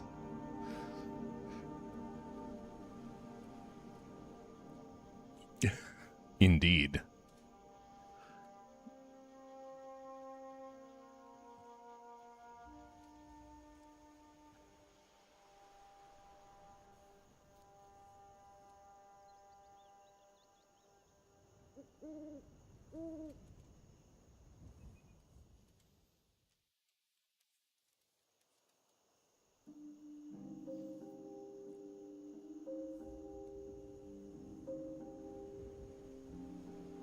Let me double check what the fingers look like. Okay, they're just simple cylinders.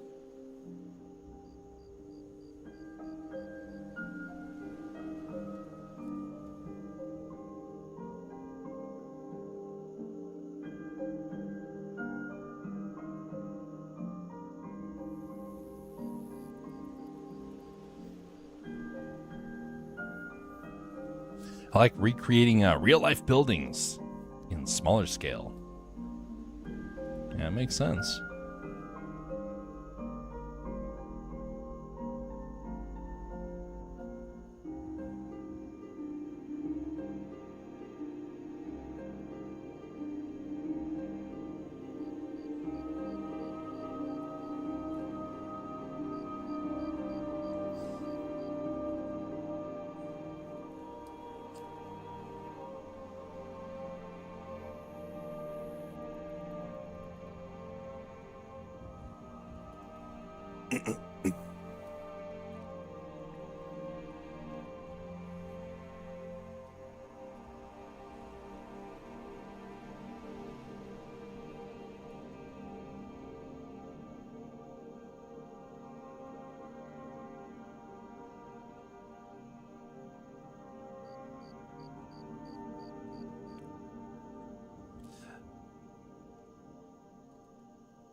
Oh no, pillagers are raiding the village.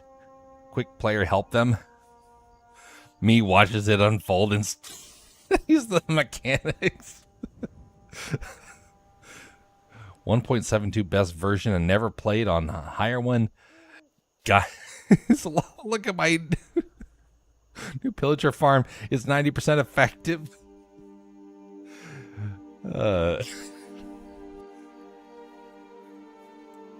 I hate the patch that they did to the Bad Omen.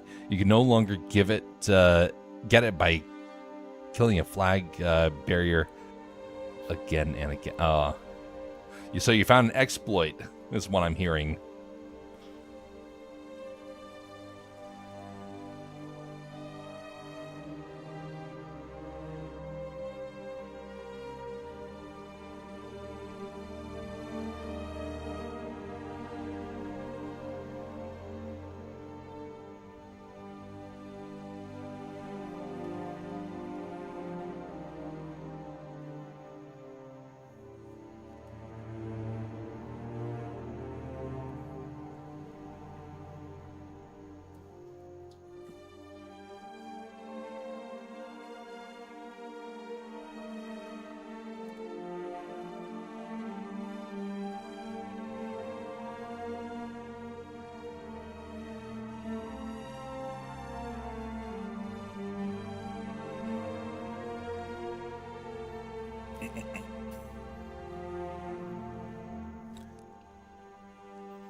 Do you guys have any super cool, super scary horror movie recommendations? I'm doing a little marathon with my friend every evening, one movie a night.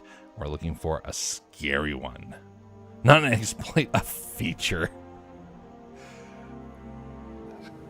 You know, I don't actually watch horror movies. Something became too real about them a couple years ago. I won't go into the detail because honestly it does actually get quite disturbing. But just suffice it to say, there was a moment when it became too real. And suddenly I felt true fear. And seeing the scary movies doesn't necessarily trigger that fear necessarily from stuff on the screen, but it reminds me of what true fear can be. And when you're someone who is 6'4" that gets freaked out,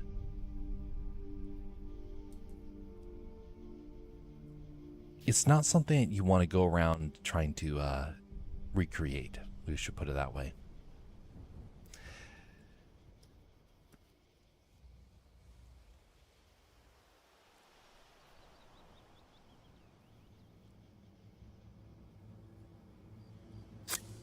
It's one of the reasons why I focus on family entertainment, because I want to try and add some light to the world. Or correction, reflect the light. I'd rather be remembered for that. I actually turned down a commission a while back for a horror story. And I never told them why. I did mention that there was something that was going on, something I wouldn't be able to cross the line for. And that was the reason why.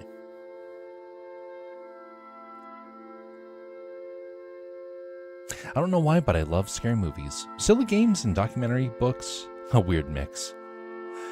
So what I'm hearing is that you need a scary slapstick movie.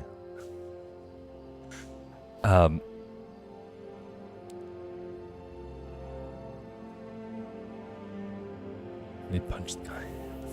Bad Omen triggers the raid to the village. Oh no. This is a very disturbing movie. Anyone watch The Human Centipede? Oh my. Pretty messed up. I've heard about it. I have not looked it up very intentionally. Have you ever heard what happens when you become desensitized to something?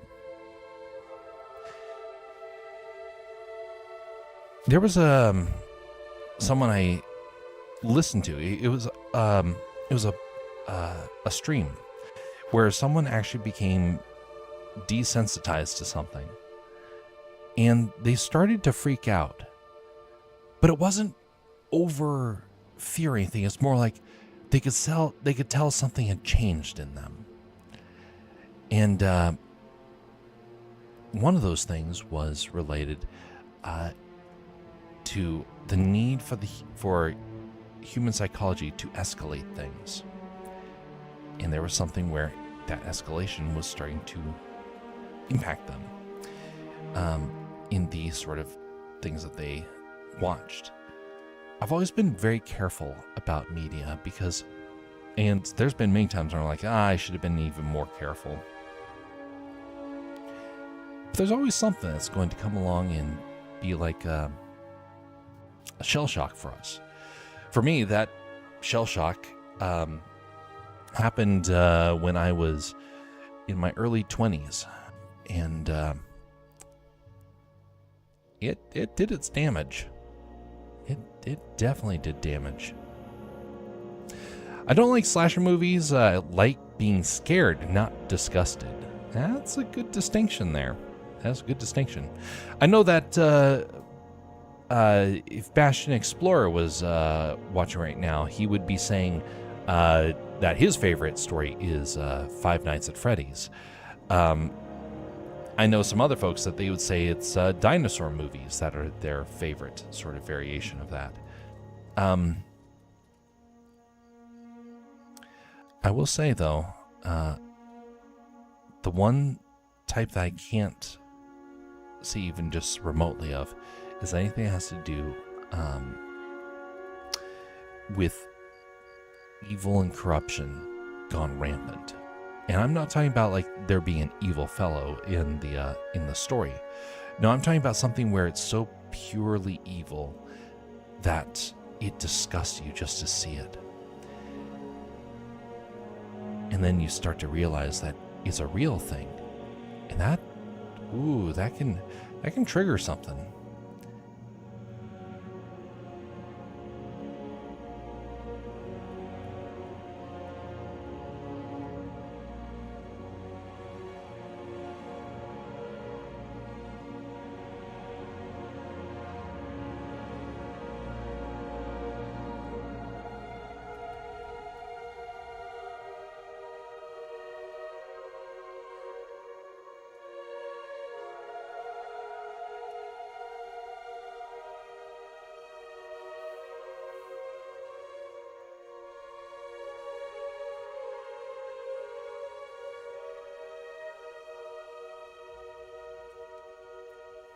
You know, one of my favorite types of movies to watch are the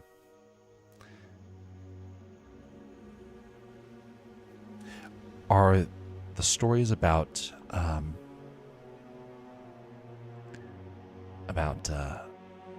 someone standing up against insurmountable odds. Stories like The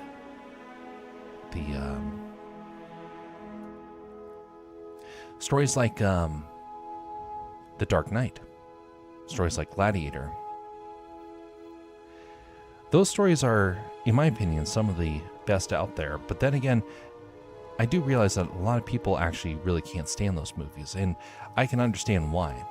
See, I come from a background where I am very familiar with military sort of warfare and some of the dangers and the hazards that come with that. And so for me, I'm not desensitized to it. I'm more like able to see the stuff and be able to learn from it because of that military background. But a lot of people can't do that, and I do realize that. It is something where some people become freaked out about anything that has to do with that sort of stuff. I know actually quite a few people, grown men too, that can't see it too. And so I'm like, wow. We all have a type of media that can trigger us, and for some people, that sort of stuff actually can be overwhelming.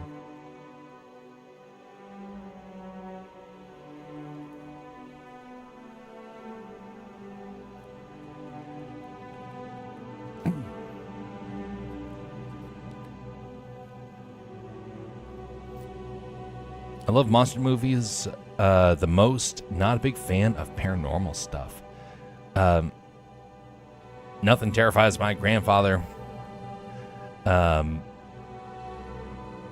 Best villains for those two movies, indeed. I don't know why, but as a kid, season 1, episode 7 of Courage the Cowardly Dog scared the living hell out of me. You want to know something really interesting? There was an experiment that was done in the 90s.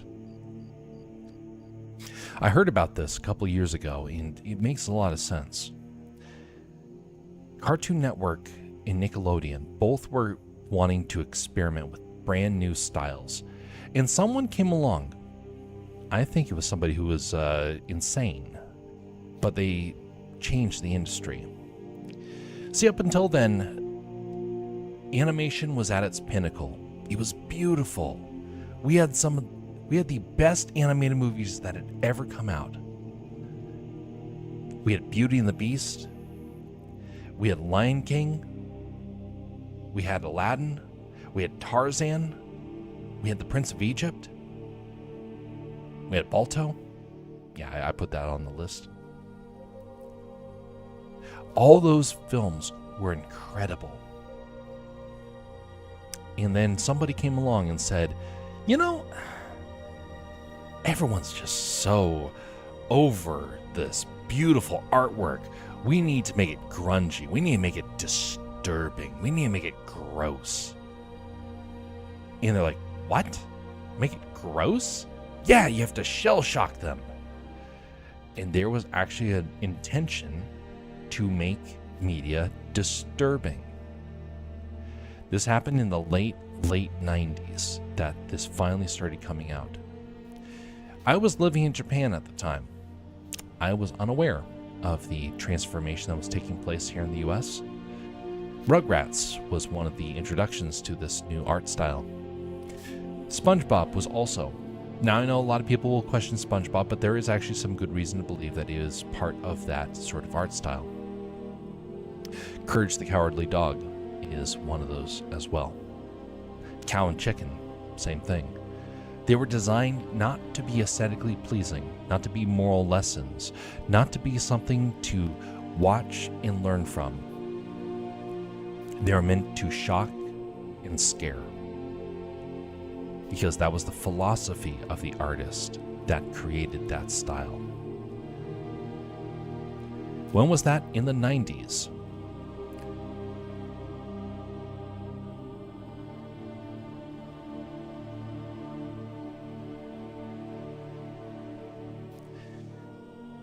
It's a really disturbing thing, actually. I remember hearing about that years ago, and it suddenly all made sense. I have a book about animation, and there's a line that is drawn, you could say, exactly where this philosophy took over. All the beautiful art died that day. I mean, it still endured. It still was here and there, but it was on its way out. Shame on all those companies for trying to do that. One of the most terrifying cartoons I ever seen was from that era. Now, when I was in Japan, again, I was disconnected from it. When I moved back, I turned on the television hoping to see American cartoons again because I'd missed it. I was like, we had been watching it up until 1998, I think. 1998, yeah, something like that. And I remember seeing all sorts of great cartoons on the television. We were gone for 2.5 years.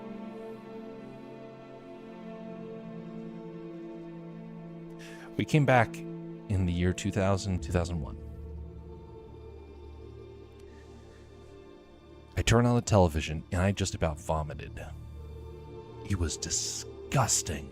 And you know what I watched? Anime. I suddenly became a huge fan of anime. I did not want to watch anything else because everything else had been destroyed. I was like, what? Here's the difference. Let me ask you this, okay? Very legit question.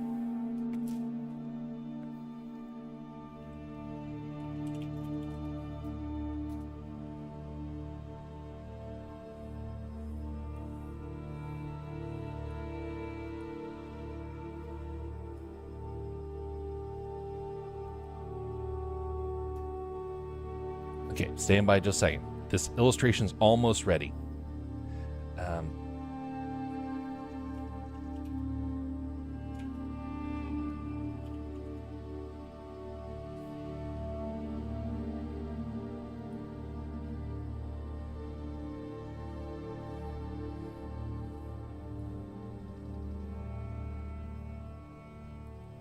Okay, we got that, and we got this.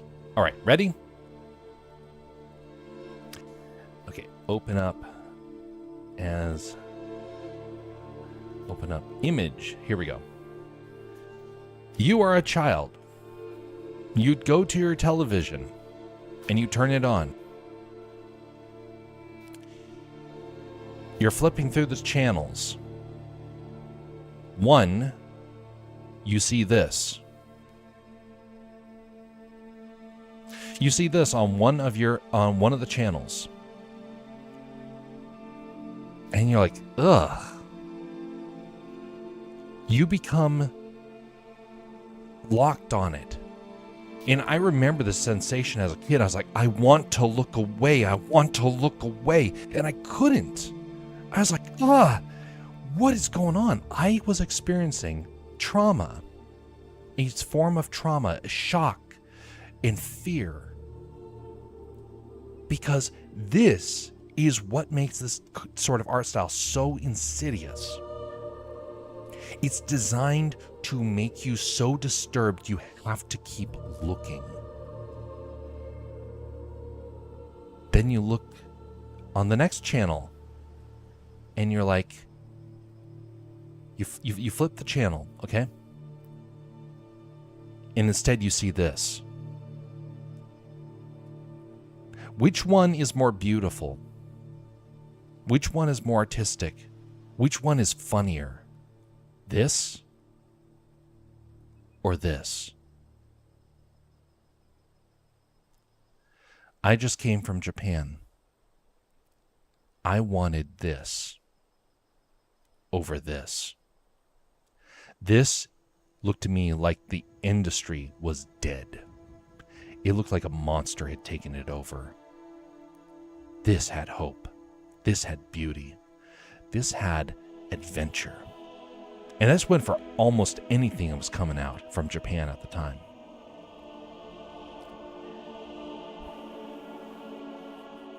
Season 1, Episode 7 aired in my country back in 2007. I remember watching it at 11 a.m. and it terrified the living hell out of me.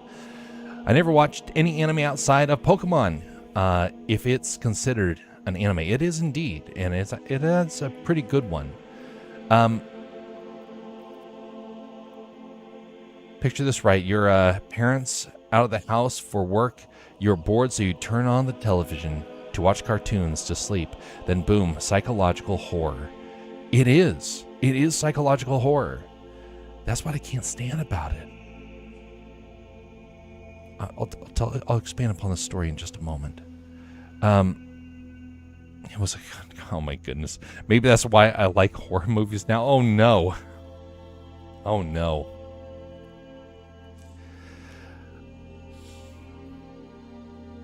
I want you to think about what is good and healthy for the mind. I want you to think about what breaks the mind. There have been studies done throughout history of people that have been cruel and want to break the mind. They want to hurt people.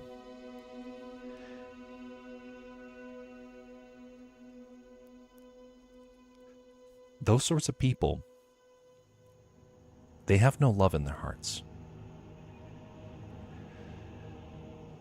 The reason why I want to bring that up is because a lot of these people that create these really disturbing things actually want to hurt people psychologically.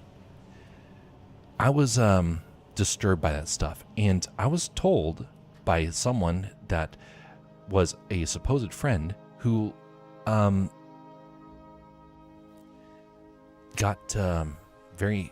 who was trying to mock me for having my concerns about that stuff. It's like, you're such a wuss, you're such a coward. I'm tough because I can be able to watch that stuff and be able to, overcome it. I have never been so convinced over my life that stuff is dangerous. And I have seen those people grow up and grow older, and something snaps in them. I do believe that has happened for many people. It's a danger. It really is. And it's hard to convey until you've seen it firsthand. I like feeling dread. See, I think that is an interesting thing that you mentioned, the feeling of dread. I like the feeling of hope. Because dread is very real. Remember how I mentioned earlier that there was something that freaked me out? It was a sense of overwhelming evil and not being able to escape it.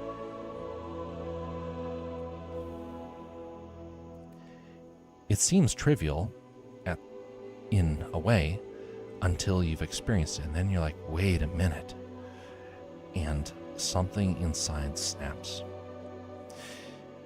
We are not meant to live in fear. Now, I'm not talking necessarily about the horror movies or whatnot, but I'm referring to the sense of dread. And so we're not meant to live in fear. If we do live in fear, it starts to cause a form of damage to us. And it gets worse with age.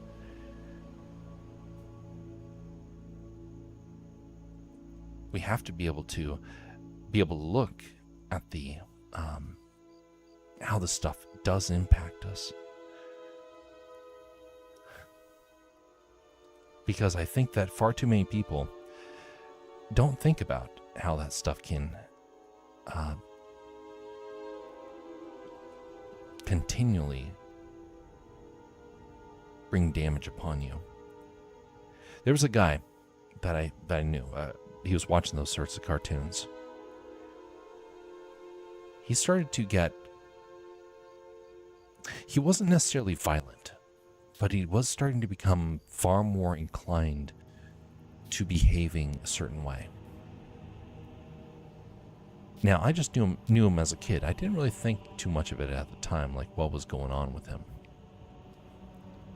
But I do know when I got to school, because I got to see these people firsthand and what had happened over time.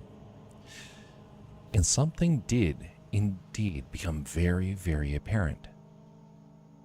They became comfortable with evil. That's something to wonder about. What does it mean to become comfortable with something?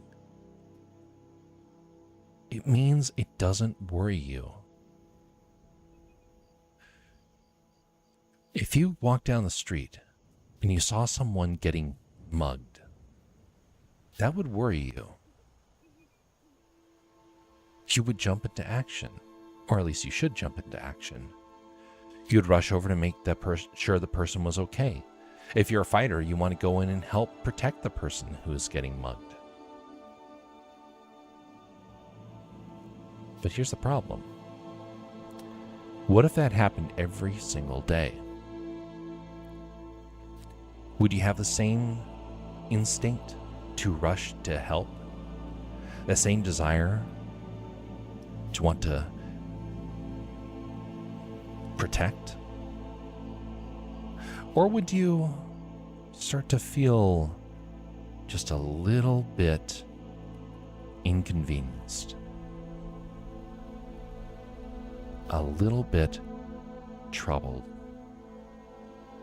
Not at the behavior as being put on display, but you're being troubled by the fact that you don't want to do it. You don't want to reach out and help. If it happened every single day, it would take probably about a week before most people would say, nope, not doing that anymore, and you just walk by.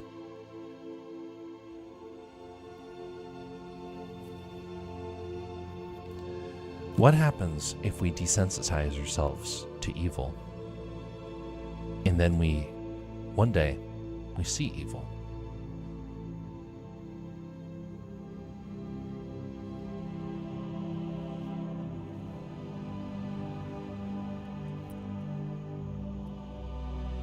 See, when it becomes real, that's many times the point that most people say, nope, that's too far, and they pull back. But if we have become overly desensitized to that stuff, well,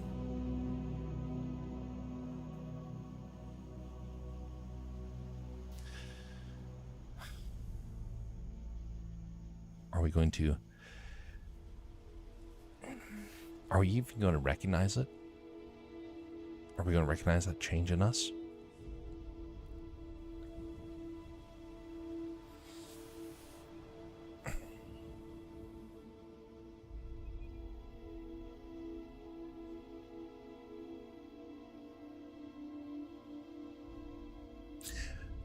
let's see here.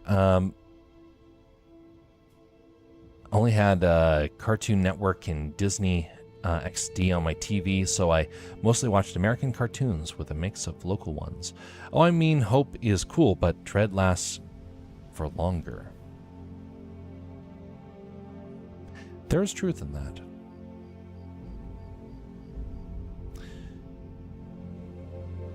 Question is, what sort of feeling do you want to have moving forward in life? Guess it's up to you. Then there's the collaboration with the creators of the Powerpuff Girls IP, hence Powerpuff Girls Z was born. I jumped the Mugger and Curve Stomp, indeed. Then I do it every single day. OMG, permissions to commit violence under the Good Samaritan law, count me. I have a hero fetish. I'd probably be dead if I tried to stalk crime every single day. I ain't Superman, but theoretically, I try to stop a mugger every time. One day, I probably get shot. Yeah. Right now, we are experiencing desensitized people in my country. It's happening too often. There are people on subways. They're desensitized to violence. They can see someone getting mugged, and a lot of them won't do a single thing. They'll pull out their phones. Oh, this is going to get me clicks on social media. Oh, the guy just got pummeled to a pulp. Oh, this is going to be great. Look, folks, I'm here with this guy that just got bloodied. I hope you guys send me a like, maybe a dono.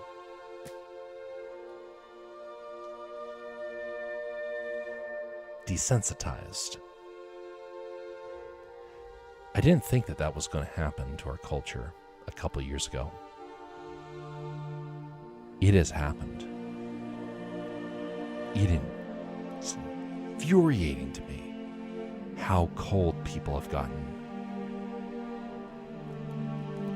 They don't care.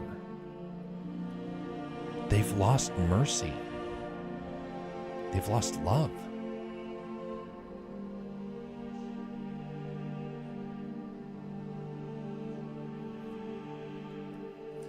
What sort of culture are we making when we start to become so desensitized that evil no longer looks evil?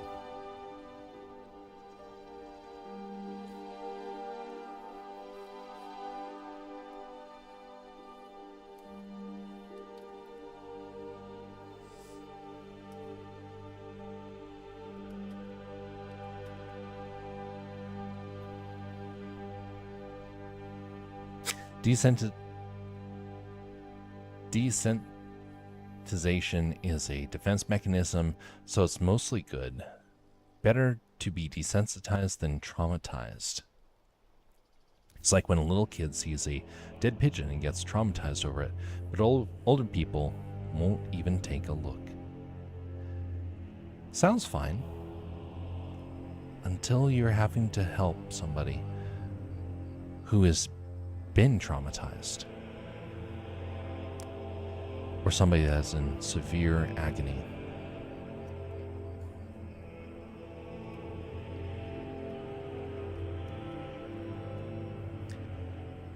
I can promise you, beyond a shadow of a doubt, that there's some real dark people in this world. Some people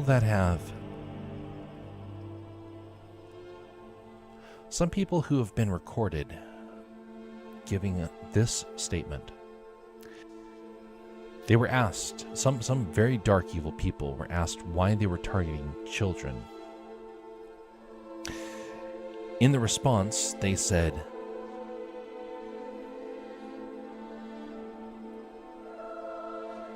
they liked to see the destruction of innocence.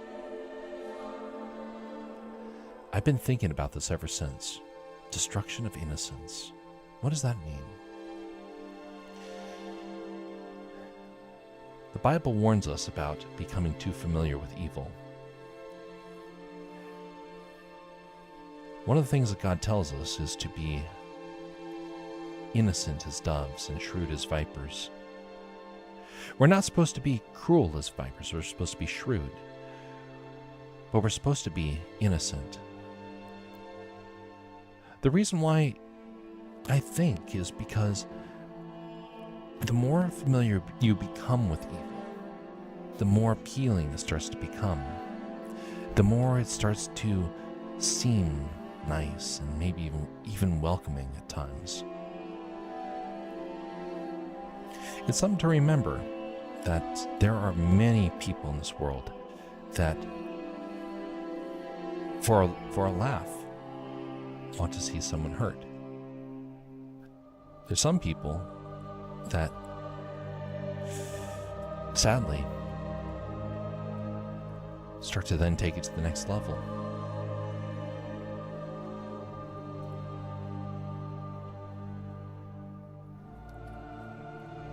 It's one of the reasons why we have to just always be on our guard, to be cautious, to realize that the devil really does want to cause harm and cause tragedy.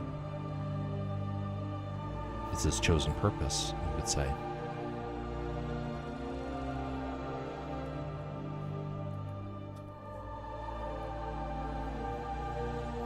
I hate the status of the world, but I think I'll manage, though I don't expect to get qualified that one time. People nowadays don't take kindly to unexpected help. You get questioned if you help just because you can. Yep, indeed. Is desensitization? Why I'm getting tongue-tied right now. My apologies.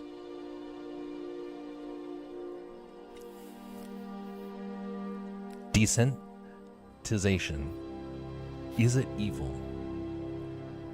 It's just like suppressing a fear. Hell no, as you say, it's human to do so. For me, it's I don't know much about the whole evil lore. For me, it's either ethically good or bad. Anything that takes advantage of other people, the lines get blurry. If those couldn't touch yet, indeed. But let me ask you this. The reason why I get worried about the presence of evil is because there was a guy that I met years ago.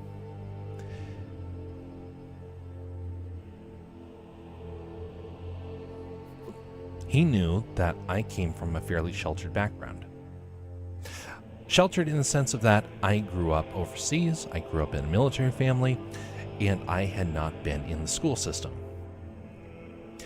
Here I was now at college, and the guy looked at me and said, "Hey, I want to show you something." And I said, "Okay, well, just as long as it's good, wholesome family entertainment." And I was joking with him about that, but it was something where I really did mean a bit of that. And he said, "Oh, no, it's great. It's actually a historic film. You're going to love it." I was like, "Okay, great." I walked down to the lounge area.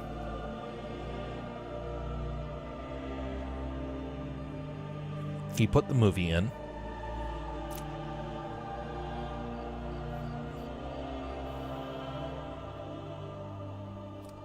And it was a horrible, evil, sinister scene that unfolded. It was deeply troubling. I saw it for 2 seconds. I stood up, turned around and looked at him. And he just had this growing smile.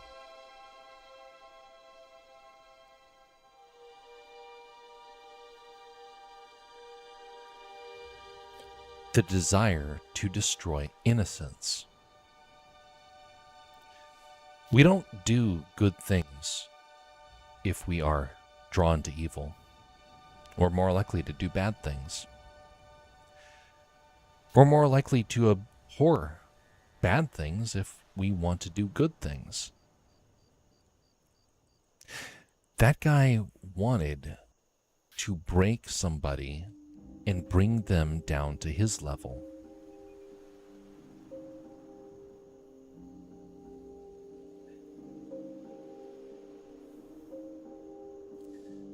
Now, for me, that was one thing.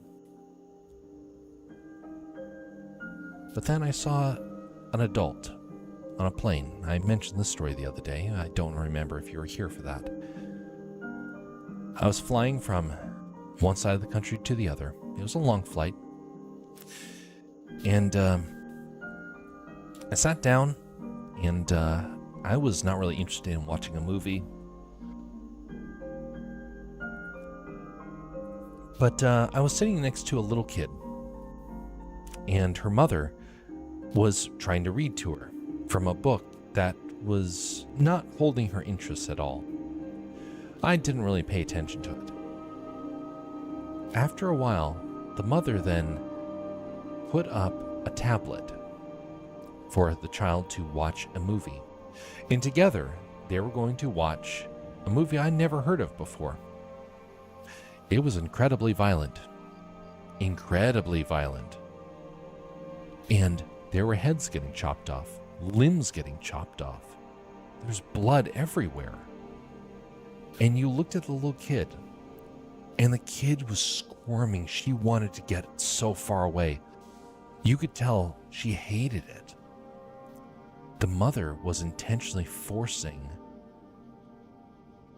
violence and fear on her child. She was trying to get the child to grow up fast, to become desensitized. She kept looking away, and the mother would reach over, point her back to the screen. I have no idea what that mother was trying to do other than to tear her child down. I recognized the child didn't want to watch that, so what did I do? I decided instead I'm going to watch a movie, and I pull up a cartoon. I found an animated film that had come out recently, and I was like, hey, I'm going to watch this. And her eyes were glued to that screen. She kept wanting to watch what I was watching. She didn't want to watch the violence that her mother was forcing on her. She wanted something that a child should want. Hope, peace, joy, and a sense of innocence. There are some children that grow up way faster than they should. And I saw a video a while back of a child that had the ultimate growing up experience. It was incredibly tragic, as the child had to then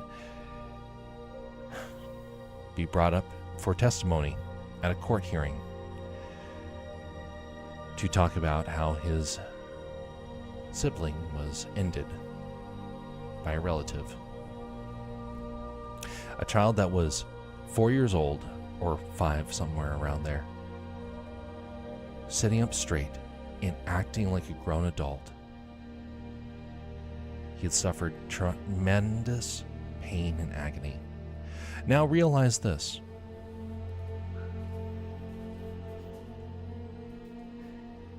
Most people are going to have to face reality one day. Fear is very real. Evil is very real. We are called to do good in this world. We're not called to do evil.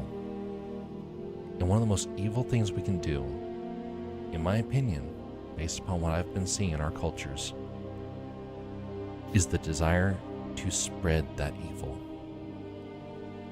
to share that evil, to delight in that evil. Is a deeply spiritual reason why I hold the views that I have. I don't expect everyone to agree with me. In fact, I dare say most people will disagree. But you will find most people with families, most people, unlike that woman on the plane, have an understanding of that. You know, that woman may have actually been an aunt for all I know. But there was something weird about it. Maybe she was a stepmother. But that child wanted to be free. That's what troubles me about the dark cartoons, is that they're designed to be appealing to kids, but then to freak them out, then to traumatize them, and to make them have a taste of darkness. And then the darkness will be increased for the next time, and the next time, and the next time.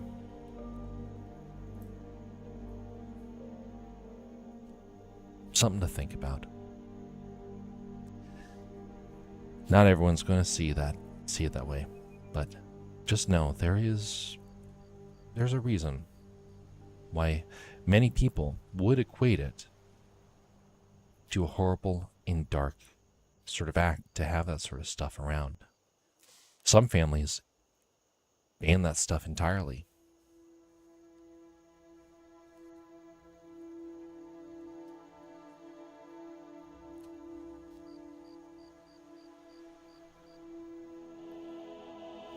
Whatever is of good repute, whatever is wholesome, there's no restrictions for us to follow those things.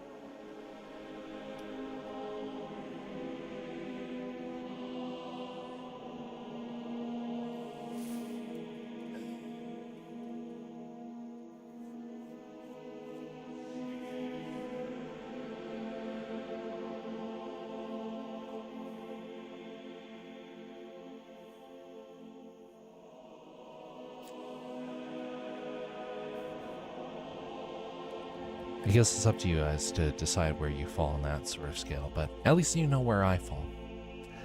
And you can be able to act upon that as you see fit throughout life.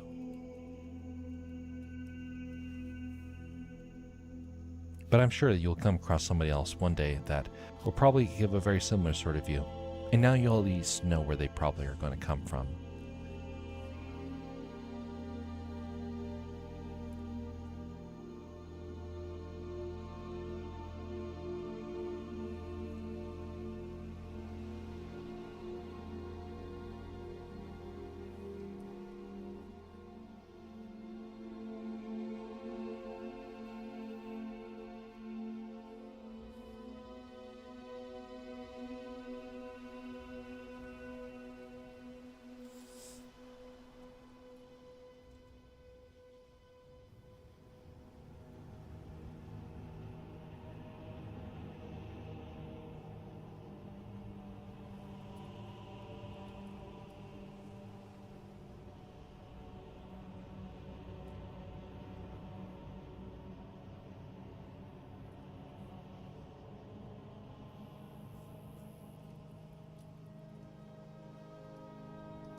I recently watched the movie Apocalypse Now. I recall that the main villain drew his strength from becoming completely desensitized.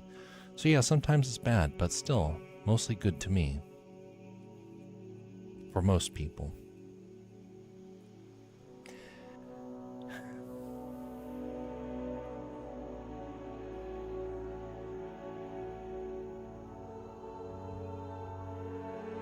I guess time will tell which path is the right way to go.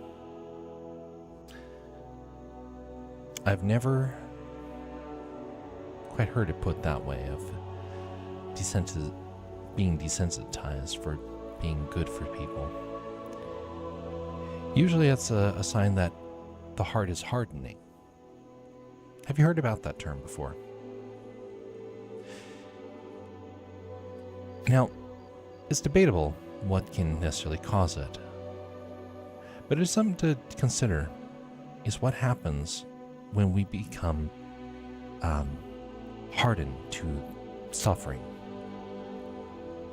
Rome recognized all too late what the Colosseum was doing to their people. And there was some historians who observed the slaughter that was taking place and what it was doing to people. And they remarked that it was destroying Rome. Rome would fall eventually. And one of the things that would lead to that fall was a people that had become desensitized to violence. And that is something that the Roman historians observed. Let me see if I can find that reference. I mean, it's always tough to do like on the fly historical references, but let me try.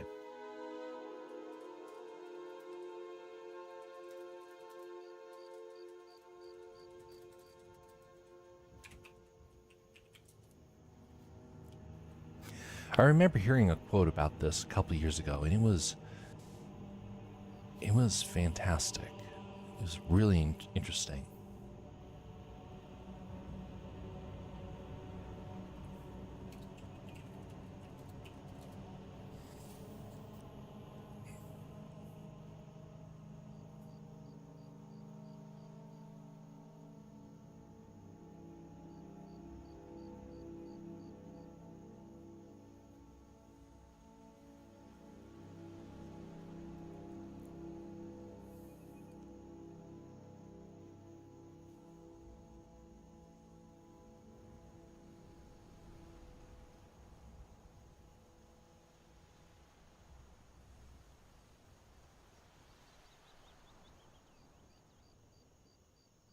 Golly, there's a lot of pro Colosseum stuff. I'm not seeing the stuff that was the warning.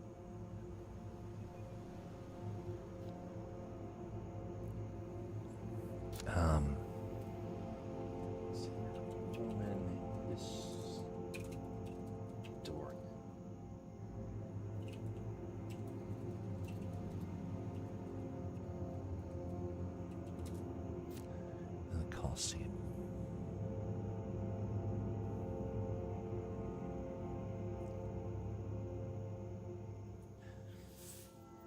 All right, this looks like it might be the right area.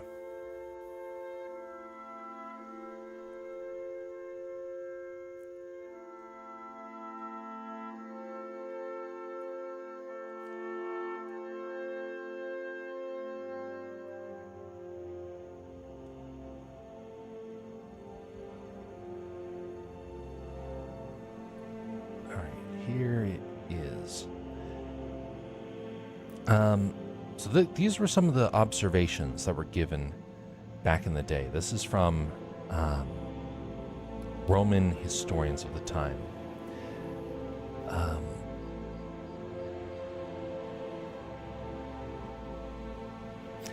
How much better is it then for me to remain ignorant of the punishments inflicted on the wicked, lest I am obligated to know also of the good coming to ultimate ends, if I may speak of the goodness in any case at all. At any rate, gladiators not chargeable with the crime and offense. Let's see, where I just lost that. Where is that? It's just adding another word to that. Object. Set forth wholly objects. Innocent of the matter. One combat felled, the mighty cry of the audience. Fell more miserable than the ones that fell. I'm going to have to find this because it was a very well-known quote in the 90s, because it was one of the objections people were giving to a lot of the violence coming outside of Hollywood. And at first I didn't really recognize it, and it wasn't until much later on that I was like, there's something to be said for that. But I think it was more towards evil rather than the fact that there was violence. But I'm going to have to try and find that because it was a very good quote. It may take me a while, so I'll have to try it another day. But I'm going to have to try and find that.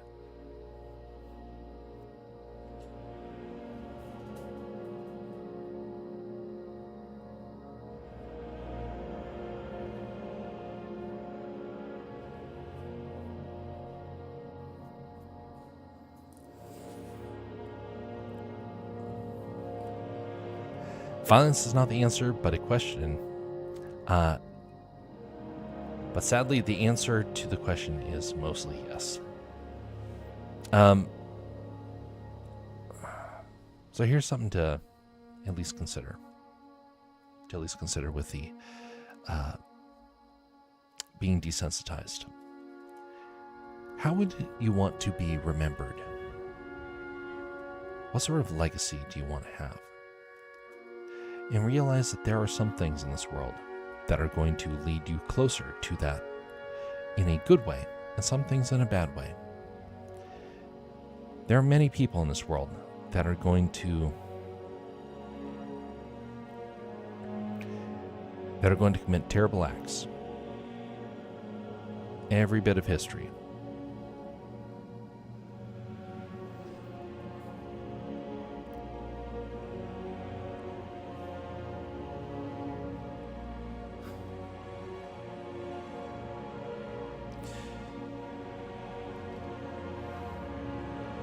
But something to remember. The number of people in this world that are willing to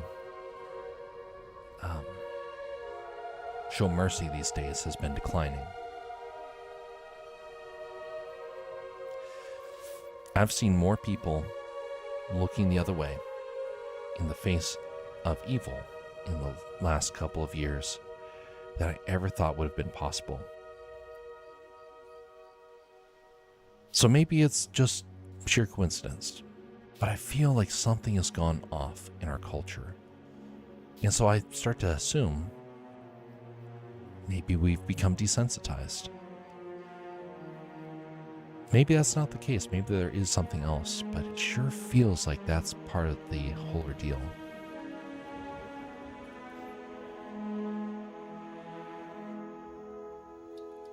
Again, you'll have to make your own decisions.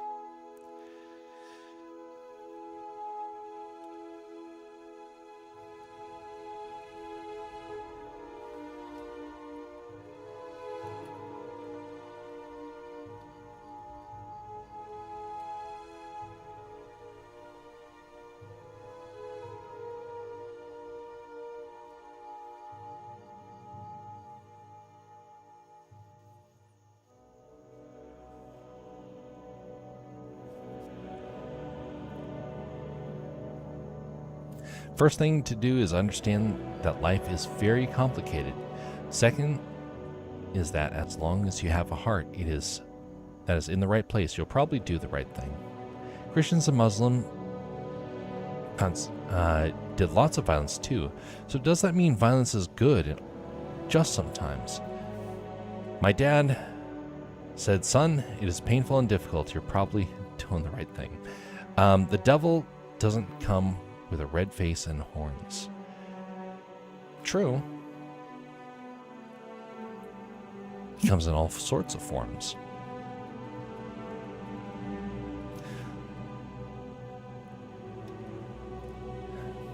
So,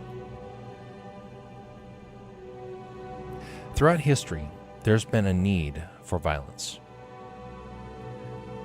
There's been a need for war. That's how you stop evil. Evil cannot be stopped unless it is stopped by force. We have learned that over the millennia, and that's something that has happened time and time again. But, kind of like what I was mentioning the other day, one of the things that Christianity does that no other religion has is it shows a level of mercy that is unprecedented in the world.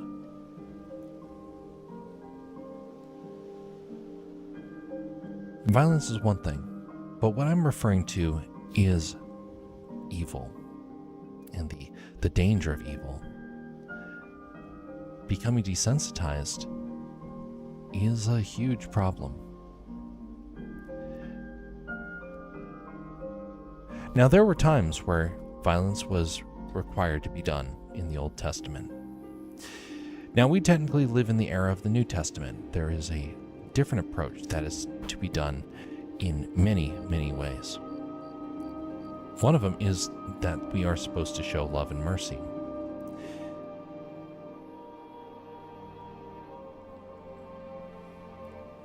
We're also supposed to show that we have a strong sense of justice.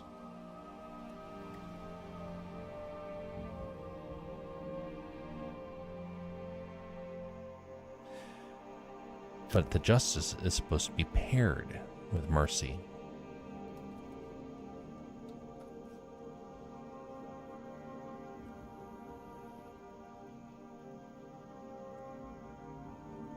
Deterrence. Everything in life is guided by economics. You make it so that it's not. So let me put it this way.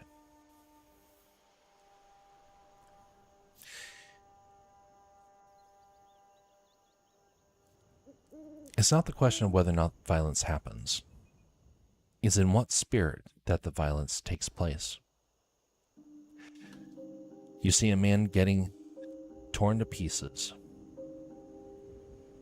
and you run to save the day, running to try and help. That may require you to be violent, may require you to make a stand, to help protect somebody. That's a good thing.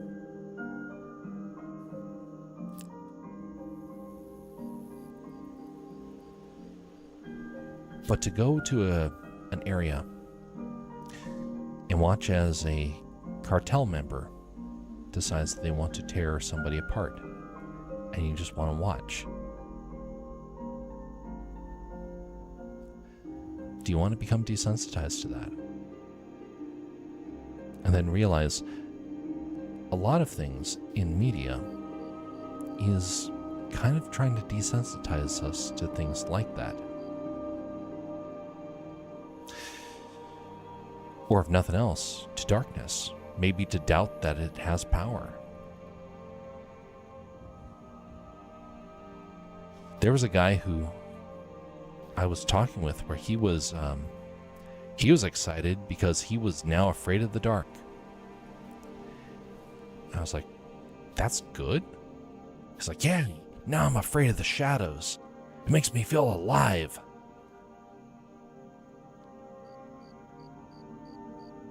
Or it leaves you with fear, and so thus it can potentially hinder you from doing good because now you have a fear.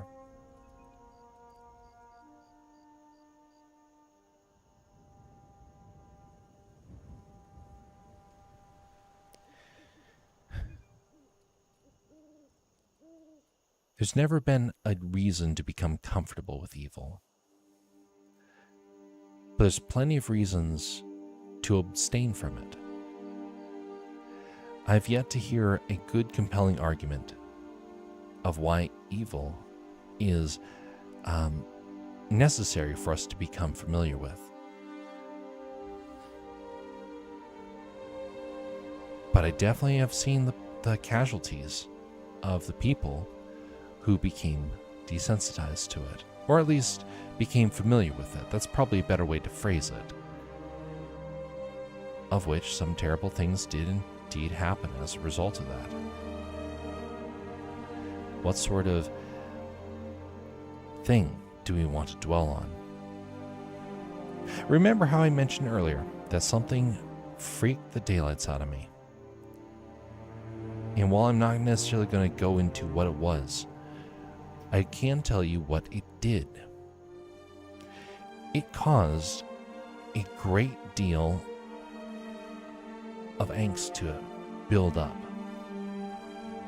A realization that the world was indeed dark and had some very, very, very, very sinister people in it. Sinister people that very well might have incredibly cruel purposes in mind.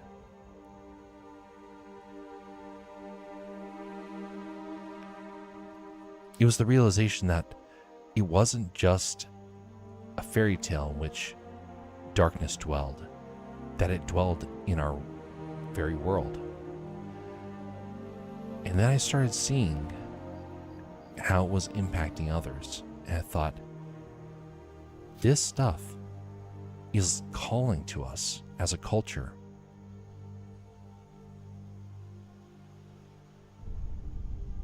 And do we want to listen to the call of darkness? Or do we want to listen to the call of light? I mean, someone who comes from a Christian background is going to view it in that sort of way. Someone who doesn't come from that Christian background will think it's probably crazy. But it's something that is worth considering. The world is full of darkness. And the darkness will only grow the more we feed it. The more that we dwell upon it with our minds. And eventually one day, something will snap, and we will feel the fear for the first time. And it will finally feel real, and it will startle us.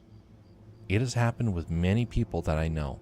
For me, it happened earlier in life than I would like it to have. But everyone's going to feel that at one time or another. Some people don't feel it until the very end. They're within... Suddenly, it becomes apparent to them just what it means to have fear.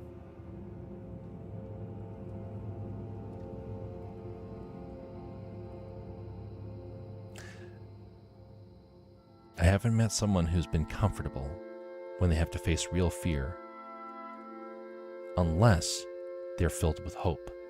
That's the one thing that defeats fear. It's one thing that truly defeats fear. Hope and courage. That helps you to rise above.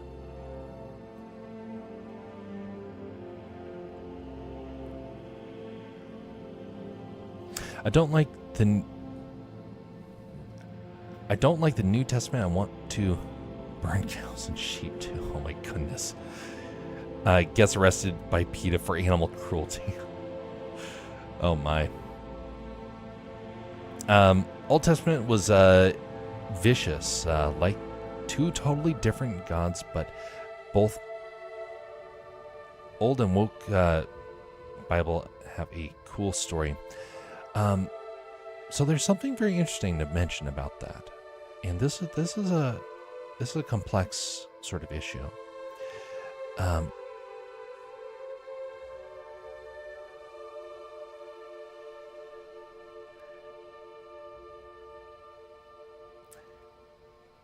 So here's something to think about.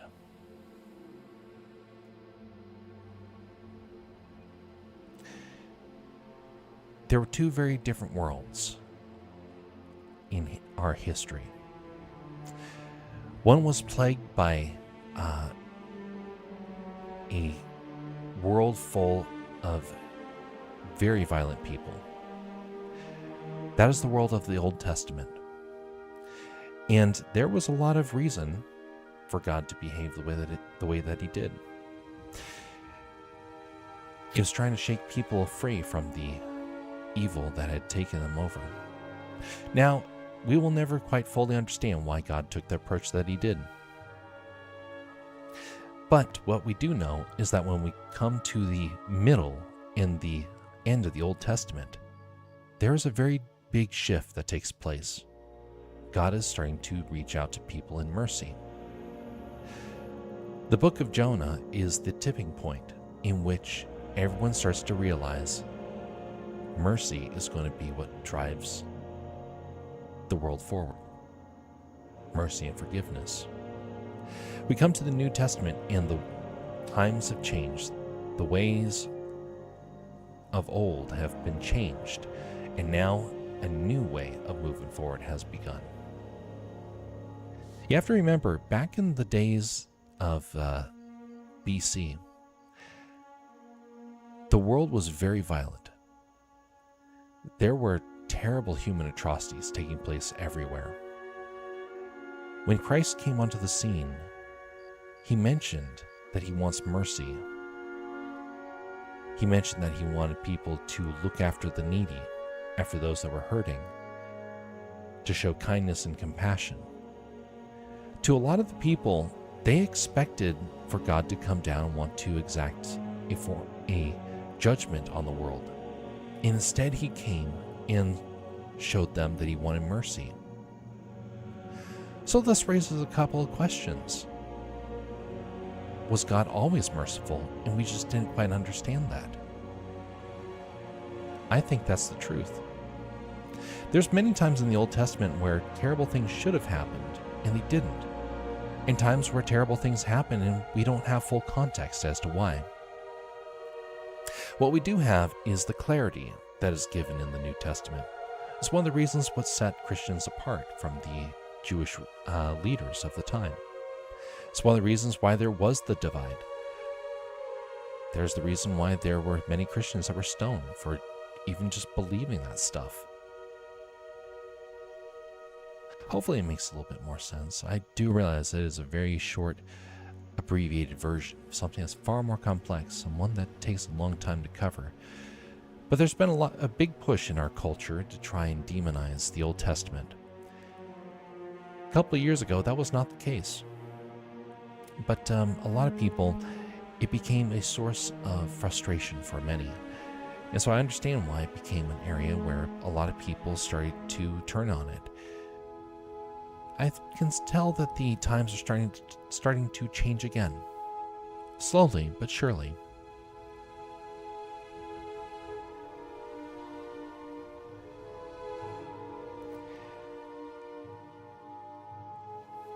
According to the Bible,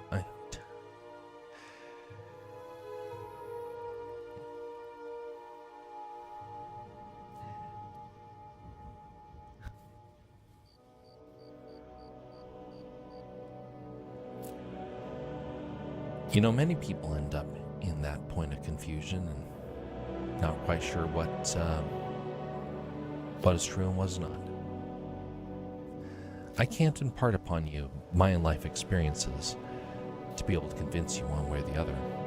All I can do is persuade. That's what the Bible taught us to do. That's what Paul did. He went around to try and persuade people. It's up to them to decide what they believe or not. I can definitely say this. There's always going to be people that doubt. Always going to be people that are confused. There was a faithful apostle by the name of Thomas. And yet he doubted. And he said, until I see the hands in the side of Christ, I will not believe. When Christ arrives to the 12, well, the 11 at the time, he comes up to him and says, I am indeed real. And he gets to put his fingers in his palms and also in his side. And he suddenly understands. And he exclaims, my God. And Christ doesn't chastise him for it. Instead, he says a blessing to those who believe and yet have not seen. He doesn't ridicule him for his doubt. But what he does is he encourages him through it. And he becomes stronger because of it. Instead, he becomes a very, very staunch hero of the faith.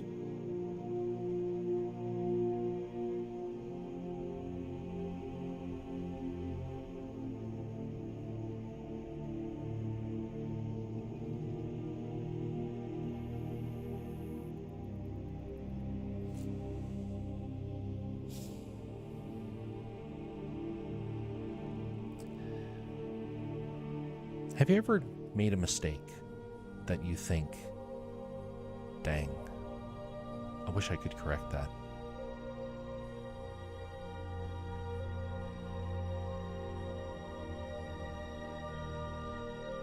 Every one of us has had that one time or another. We all know what that point is. Ten Commandments are very easy to break. They are indeed. Let me ask you this then. Do you know what the cross represents? It represents restoration represents a payment that was made. Every one of us is going to sin, and every one of us is going to break one of the commandments. It is indeed very, very easy. That's what makes the cross so different. Payment was made. A substitute was made. That's what gives the Christian hope.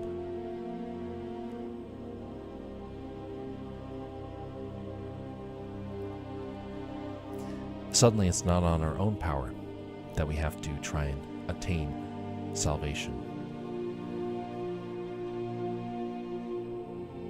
So here's the thing.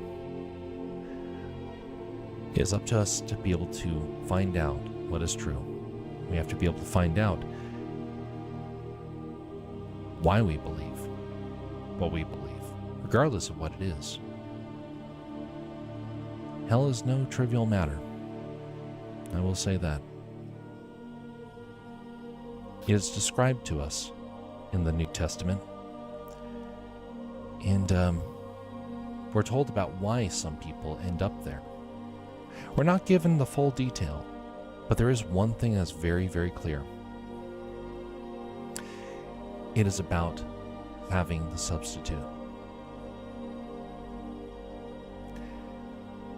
Christ was this. He came down here so he could become the substitute. But there are some people where that is still too much. My grandfather is an example of that. He went his entire life resisting. He could not understand. It made him frustrated. When he was in his old age, though, we started finding that around his place, he was starting to show signs that he was desperately searching for help.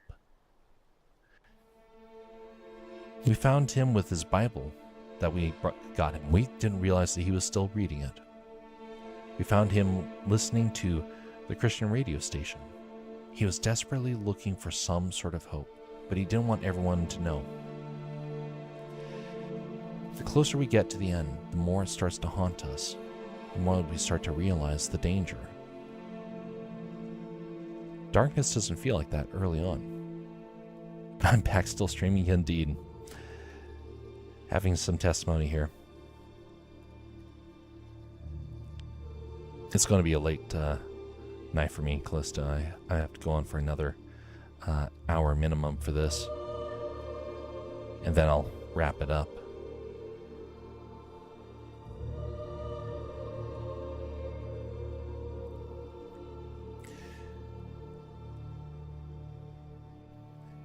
It is all about faith. And that's the big difference. Faith is what changes everything.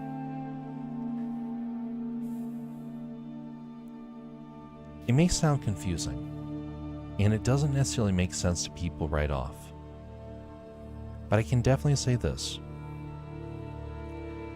There are people in this world, when they have experienced real trauma, there's something about the gospel that suddenly stands out to them and gives them hope.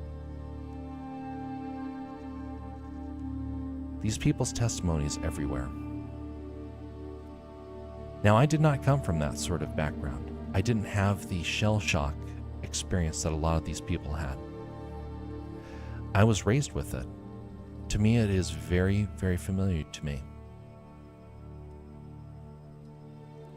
Doesn't mean I didn't have my doubts early on. Doesn't mean I didn't have my doubts even when I was in college, or even as a young adult trying to get started in the world. Everyone's going to have doubts.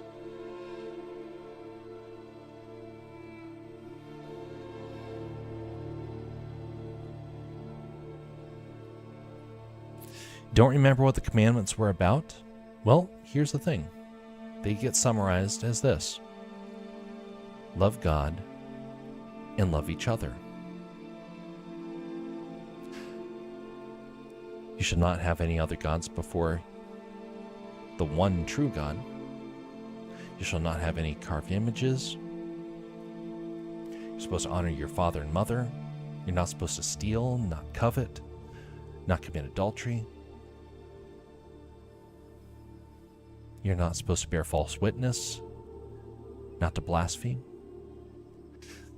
It's all about showing mercy, love and mercy to one another. You're supposed to love God and love each other.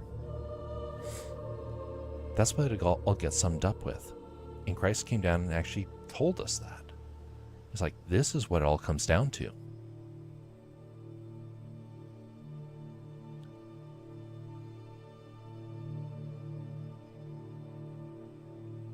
Exactly. Jealousy is exactly what it is. But there is actually a very important reason for that.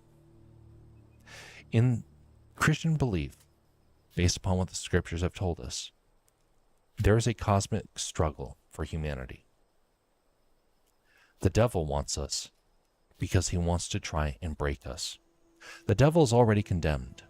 The devil is going to perish worse than anyone else. In his desire to basically, his desire is basically to cause as much harm and suffering as he can. That is what he has chosen to do. Rather than repent, rather than change, he knew what he was doing, and he delighted in it. He wanted to see humanity suffer.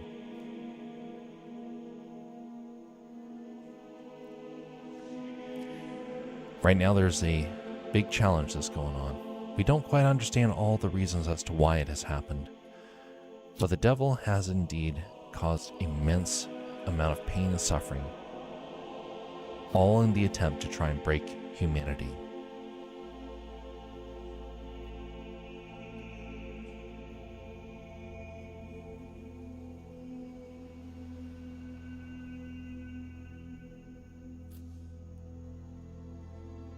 Humanity is the bride, the church is the bride, precisely. So that is the illustration that is given, basically showing a dedicated commitment. So that way, we know that there is a desire to want to save and protect. That's the big difference. From what I understand, the Bible took a hands-off approach to by the time the Bible is finished. Wait, what? From what I understand, God took hands-off approach by time the Bible is wait.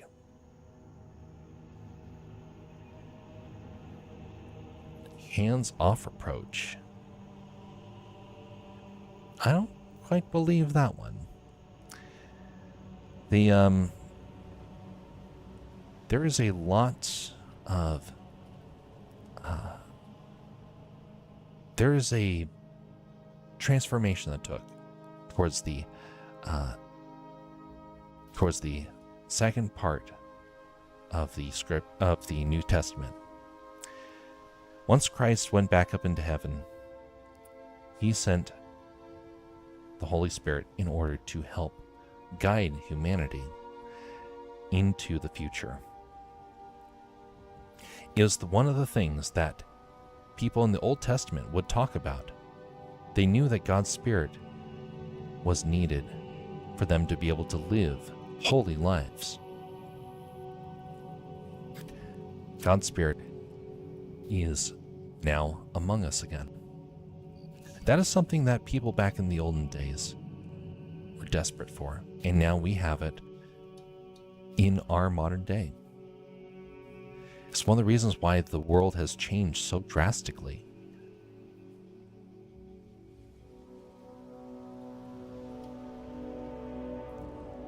It's one of the reasons why people all over the world have been unified through the Spirit to be one people.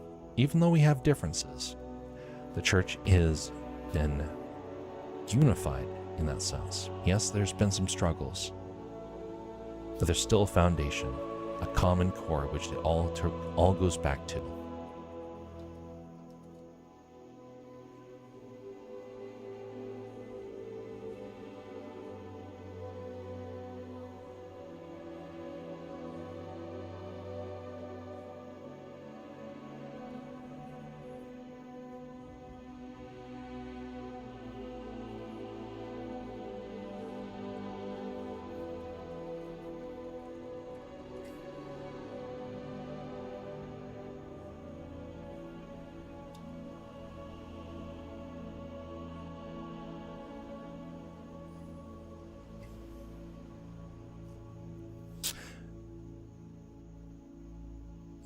Buddhism. I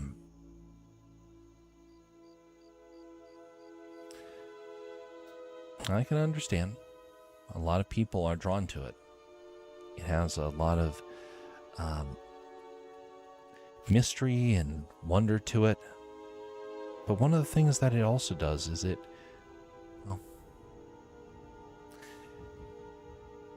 there's definitely going to be a right and a wrong. And I can definitely say, beyond a shadow of a doubt,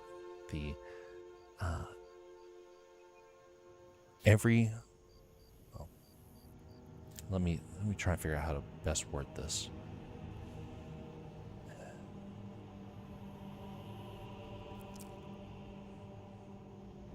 If someone decides on a path, it very well might not end out the way that they think. There's some deeply concerning things about Buddhism, I will say. It doesn't take much study to realize that there's some real darkness there. It's not quite the one of peace that they like to sometimes speak about. But the biggest thing is about whether or not there's truth, whether or not is the correct religion. That's something you'll have to try and decide on your own.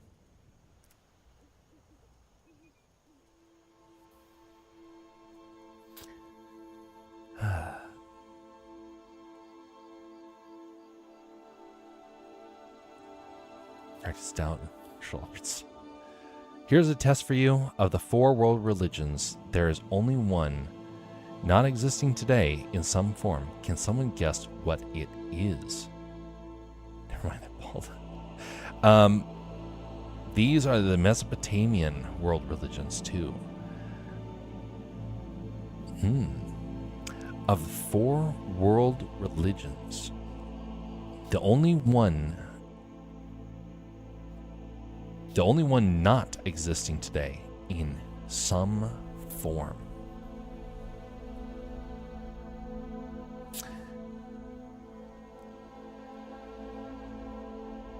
Now, maybe I'm incorrect with this one, but would it be the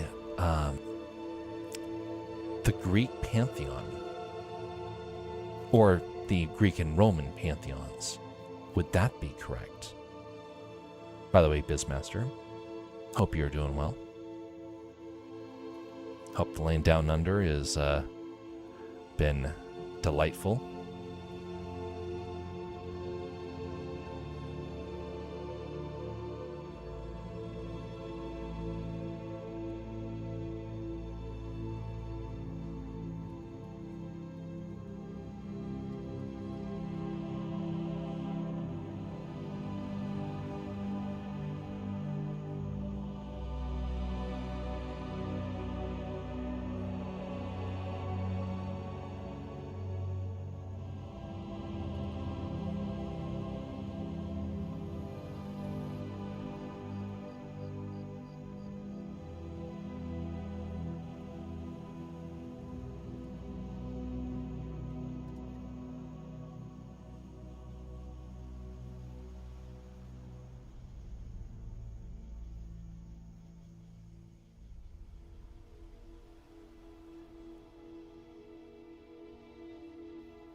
One is Abrahamic, one is Zoroastrianism. Oh, yes, I remember that. One is early Hinduism. They're all still alive. The answer is Manichaeism. Manichaeism. You know, I don't think I remember that term. That does sound familiar. K-ism. Double check. Oh, yeah.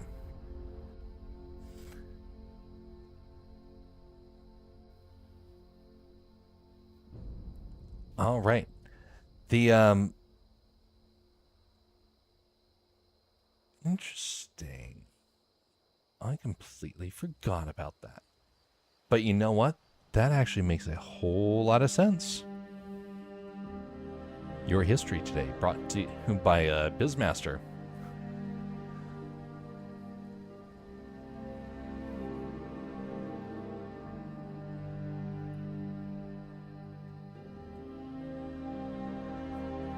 Horrified of Islamic beliefs that I learned in our history, we're like that too. Judaism is confusing, but they have more holidays for worship. They said our goals align, but I doubt that. The fourth one, I have no idea what it is. Almost no one has heard about that one. Well, that is something where true historians get to remember that. And I obviously am not a true historian because I done forgot that one. But you know, I do think I remember hearing it.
Practically just arguing the correct use of the Force. A little bit more severe in the consequences for that one, but you could say that in a way.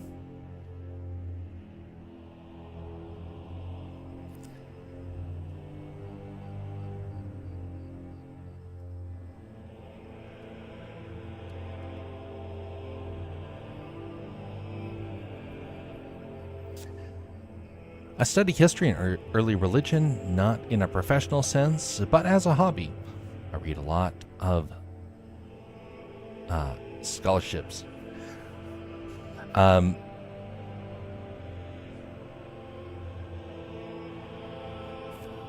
Discussing Mandalorian, you know the true strength, the dark side. Newton disagrees. Are priests Jedi or Sith? In our universe.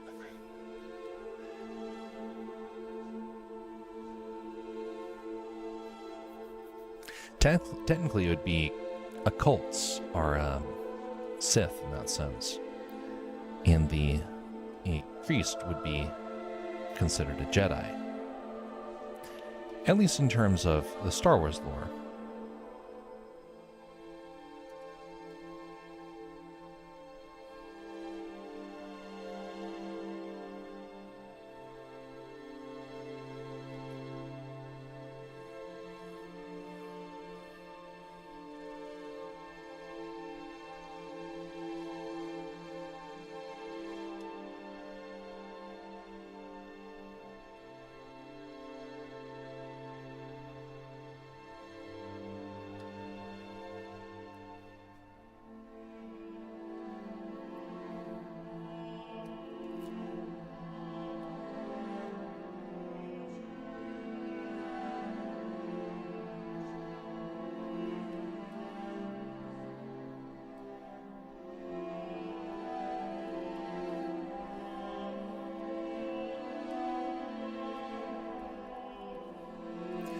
So that raises a question. How do you find truth? Because there's a lot of different people out there, a lot of different entities out there that are all claiming to have truth. How do you find out which one's real? Do you have a test? Is it based upon a sense of values? Is it based upon experiences? How do you discover what truth is?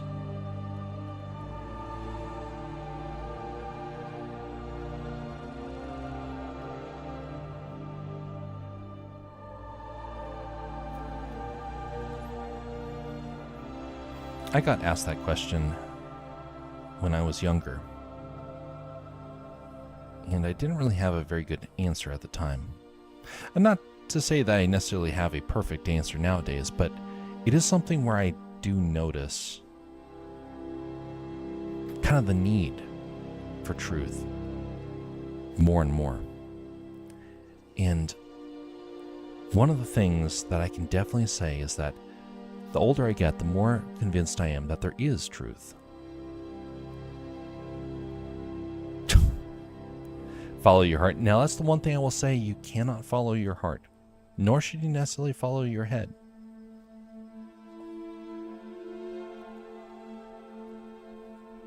Our hearts can be swayed in a moment. Our minds can become, well, cynical. Truth has to be able to stand above both of those, to be able to be swayed, but not corrupted by it, not to be broken by it.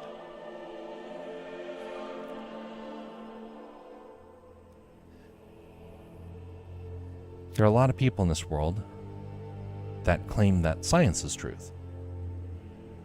Some people are convinced. There's some other people that start to becoming more skeptical as time goes on.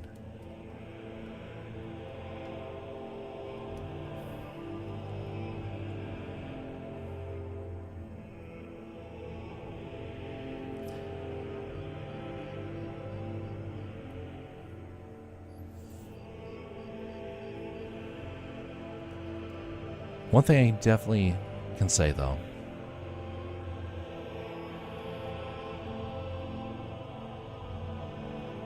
it's going to be subjective to many, many people. And we're never going to truly agree in this world. We're going to be all over the place. Some people are going to be convinced it's one way, and other people are going to be 100% convinced it's another.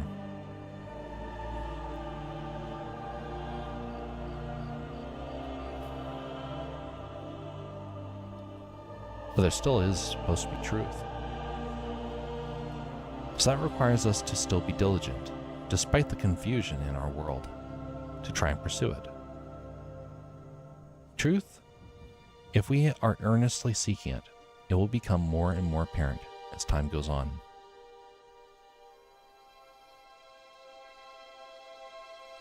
And we'll start to see evidence of it. Sometimes things that we were like, for us to believe that it's one way or the other, it has to be just this way. That's testing. That becomes a bit of a problem. But to genuinely seek truth, that changes things a whole lot. There's a story that I'm writing that hopefully will convey some of these things in much clearer terms. We'll see.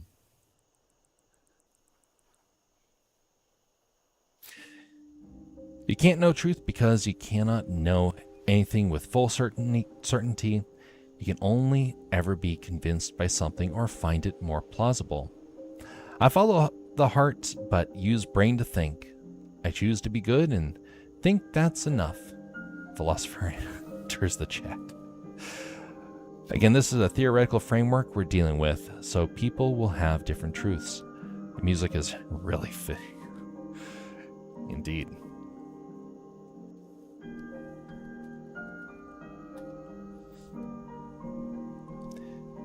So here's a a way that you can start to find it.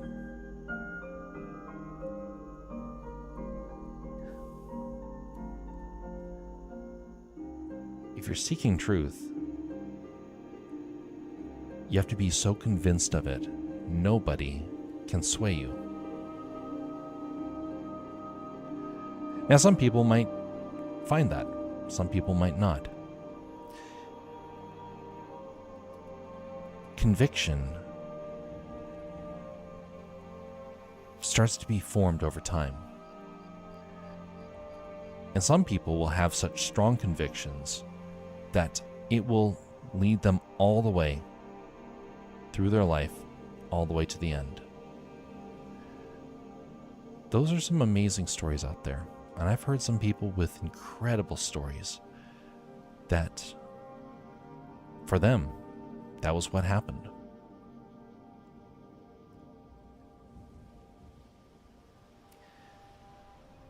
Sometimes in our modern world, we become convinced, though, that there is no such thing as truth. We become convinced that there is no such thing as right and wrong. Well, that is until someone wrongs us, then suddenly we have very strong opinions on it. I will add the truth becomes more evident if searching, though, because you also need to be able to change your mind and find the strongest claim/hypothesis against the thing you are convinced by. Most people think they are getting closer to truth by adding more information to what they believe, but are cognitively dissident with opposing information. I just ended up circling and finding myself in this. Oh my goodness. So do you believe that there is right and wrong? Thus raises the question, where do you get that belief from? Where do you have that thought that, oh, this is the right thing, or that's the right thing? How do you come up with that? And maybe, just maybe, it'll start to point to where truth is.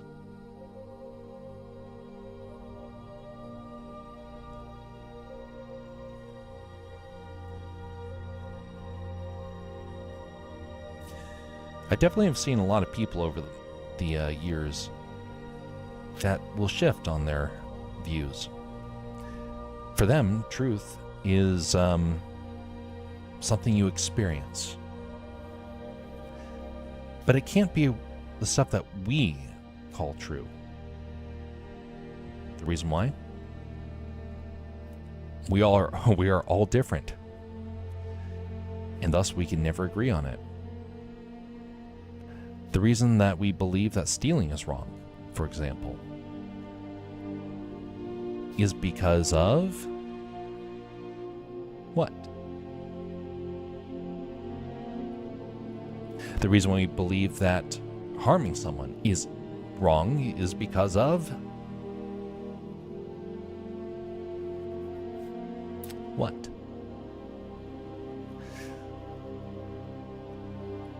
See, in the Bible, we're told that the Ten Commandments are where we get truth from. A lot of the other parts of the Old Testament are either history or clarification, but it all comes down to the 10. In the New Testament, we're introduced to another one, and that's to love. The one that ties the 10 Commandments together. But if I decide that I don't want to steal because I think that, it's just wrong, well, what am I going to say if someone comes up and says, well, I'm in trouble, I need to steal? That may be fine, in a way. But then you start to find out that they're just using their own emotions for it and that they actually didn't need it. They were just taking it for the sake of taking it. Then you start to have a slightly different opinion on it. It's like, wait a minute, that's wrong. And they say, why is it wrong? Well, it's wrong because of... And then suddenly you're stuck if you don't have a foundation for the truth that you have. Because if it just says what I think, well, we can go around in circles doing that all the time. I think this, you think that. We'll never have a common foundation for the truth.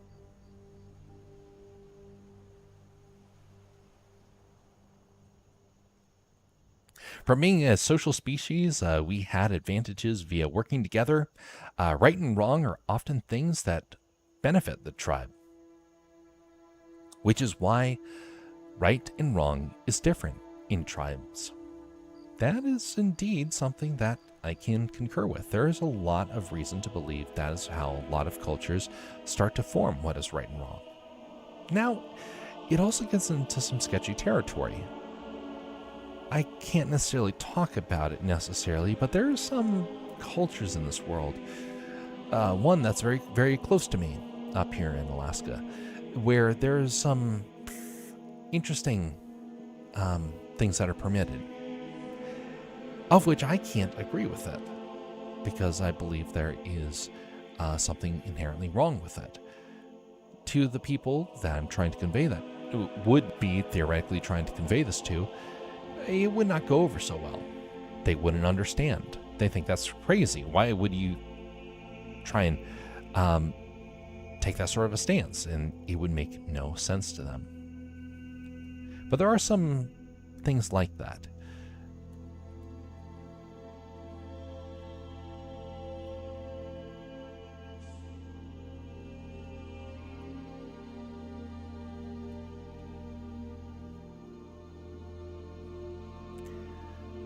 Because I don't want to be harmed yet. My truth is, we're a byproduct of the universe sitting on a rock in space, hurtling at 1,000 miles per hour. Is a little bit faster than that, but understood. The universe expanding itself in third person. My God, it's beautiful and horrible at the same time. So where do you find hope then? What is hope?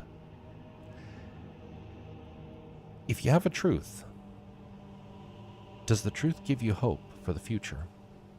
Does it give you clarity on what the future holds, or what you should be doing with your time? Is there a purpose in that sense? Or is it all about the feeling?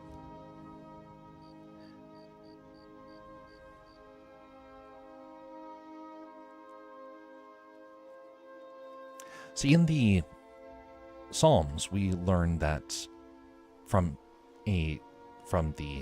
originally the Jewish belief as well as the Christian belief, that we are here in order to praise God.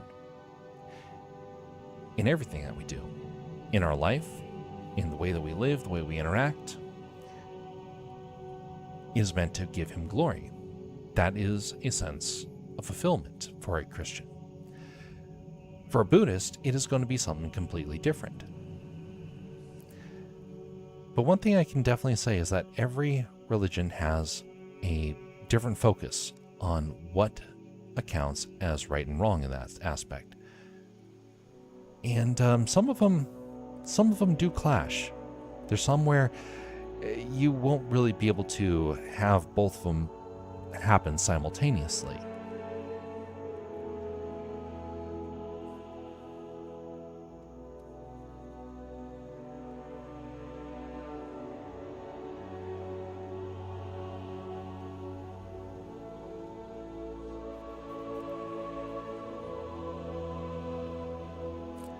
We're a million miles per hour. If you're part of the Monty Python sketch.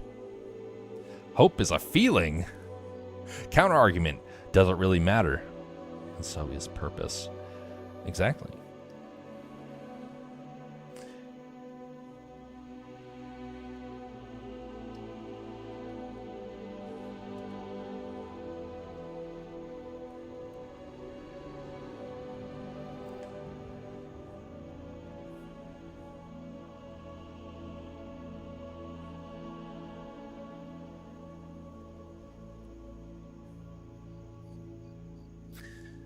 A sense of hope.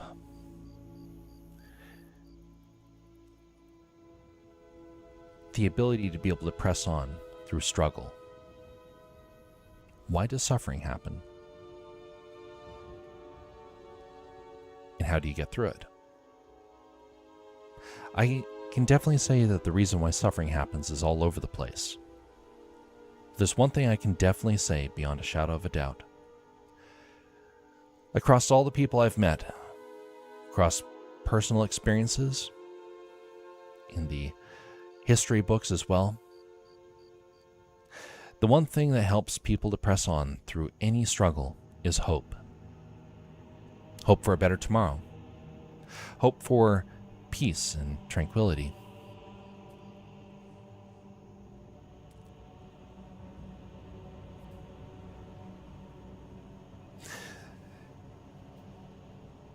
In the Roman Colosseum, when Christians were being thrown into the lions, they had hope for the future, because for them, it wasn't about this life. It wasn't about the pleasures and the material wealth that they could gain. For them,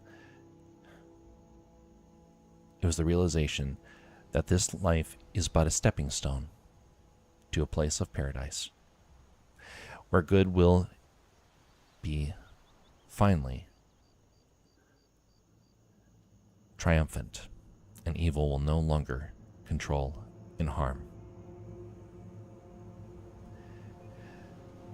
That can be a hard thing to try and consider, that such a thing could even exist. It's one of the things that shocked the Roman Empire. And a lot of people ended up having their lives transformed by the dedication that people had all the way to the end.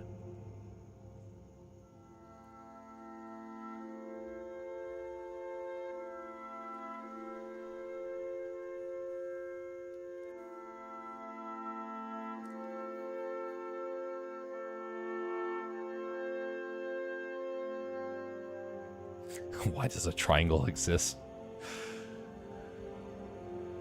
Well, because, math exists. That's why a triangle exists. Because in the end, for math to work properly, you have the ability to then use it to figure out a single point, a line, a triangle, a square, so forth. I'm pessimistic for the future, but yes, hope is important. I hope inflation rates don't increase further. You could say hope can be for own personal needs, or hope is that there is a greater reason for all these things. For me, I'm convinced the way that I am. Not everyone's going to be convinced that same way. And in fact, I dare say a lot of people are not going to be convinced the way that I am.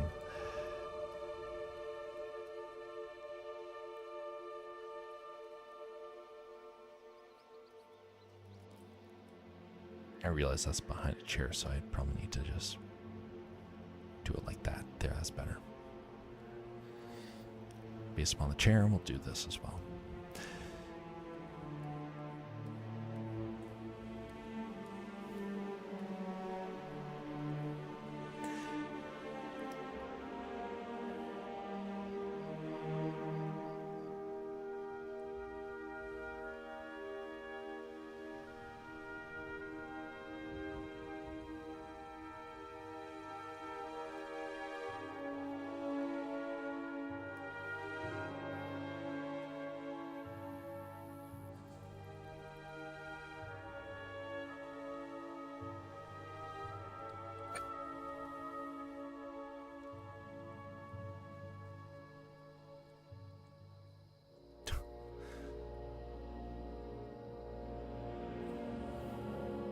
It just makes me a bit more uncomfortable.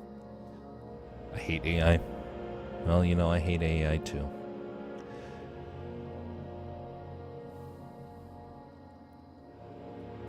Let me start to wrap it all up for this then. Okay, let me just put it this way.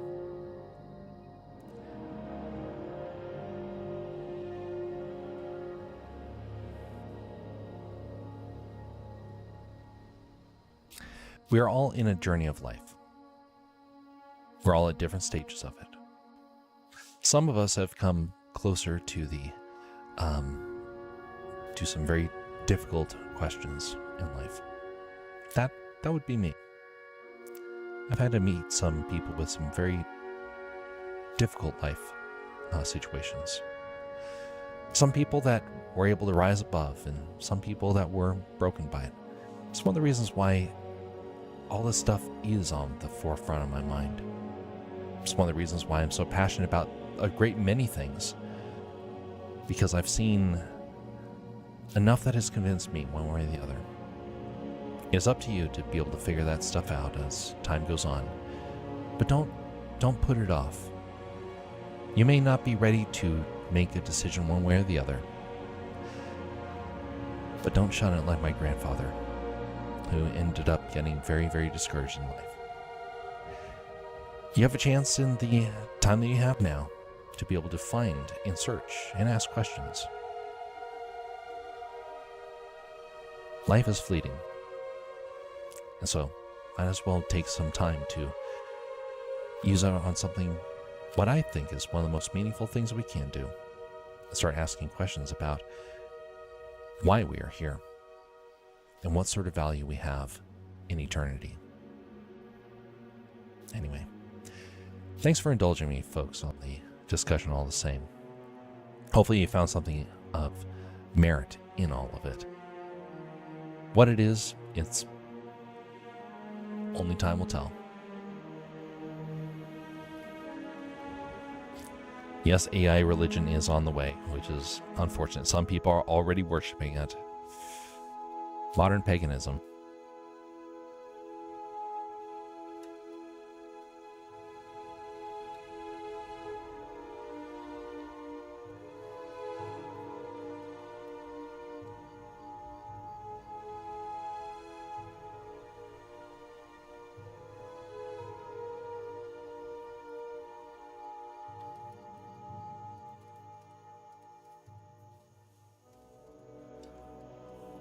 Okay, well now that guy's finished, and it looks wildly different than everything else. Now I gotta add a texture so that way it stands out. It doesn't stand out like a sore thumb. Tone those things back, and now the texture part.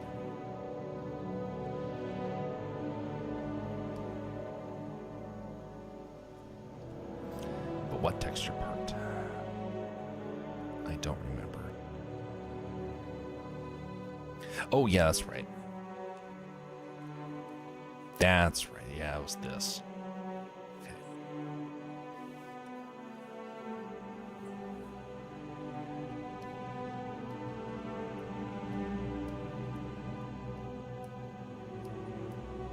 Simple texture.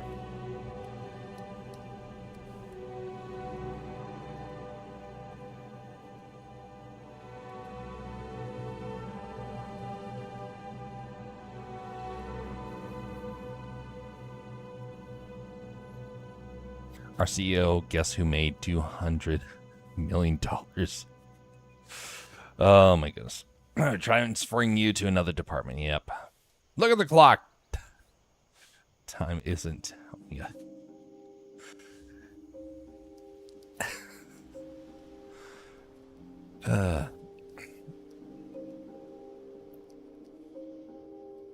Oh yeah, highlights. That's the last part that I need for this character. And then we can add him into, actually we can start putting him into the back row right here. There. He's hiding off to the side. Good enough. And this is the highlight area, and we're going to do, let's try this sort of approach.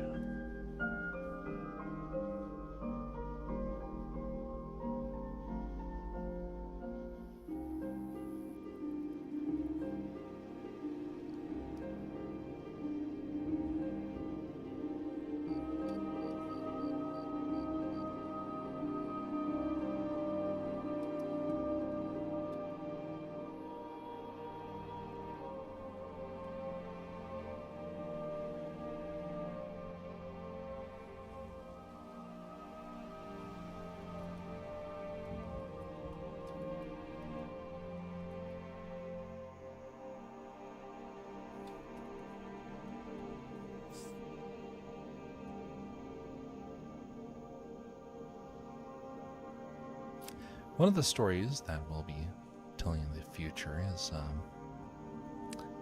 is Milo, and that's going to be the artwork for next week.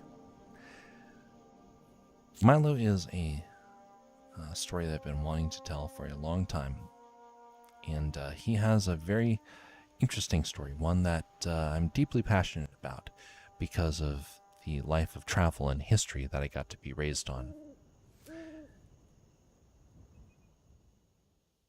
That story is almost finished.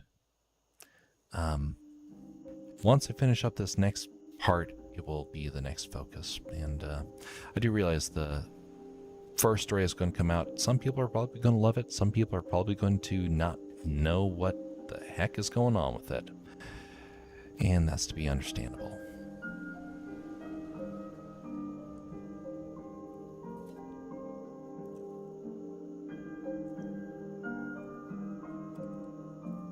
Gonna get myself a little bit more water before we go into the home stretch for the evening. Be right back.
Home stretch instructions unclear.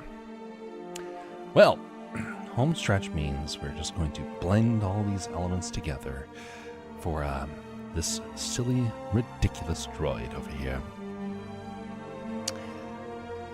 That means a little bit of color alterations and fixing the shine here. Does he stand out like a sore thumb compared to everyone else? In a way, yes. I gotta try and blend it so it doesn't look like it stands out too much.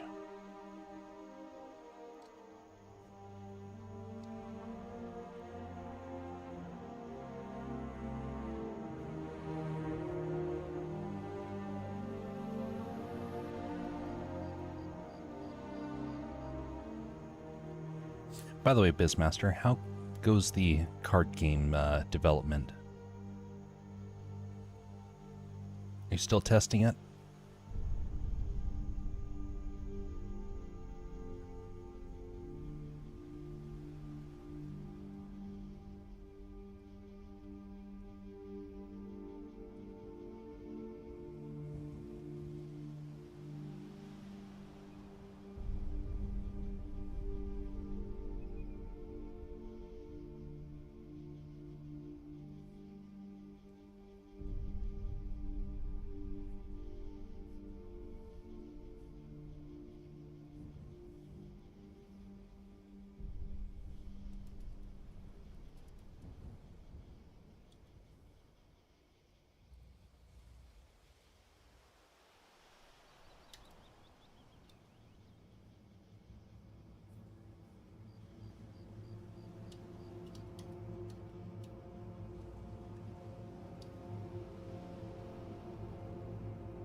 Spent the last 2 weeks making a bunch of changes, actually quite productive for a change.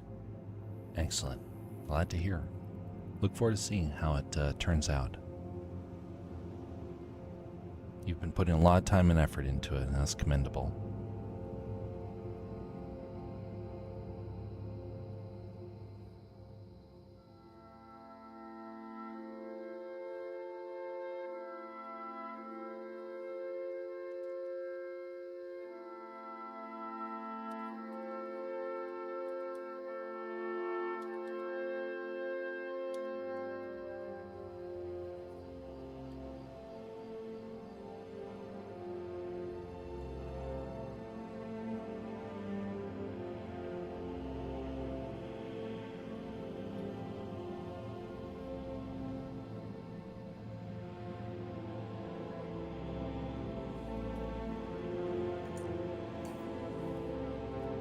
Let me pull my reference again so I get this correct.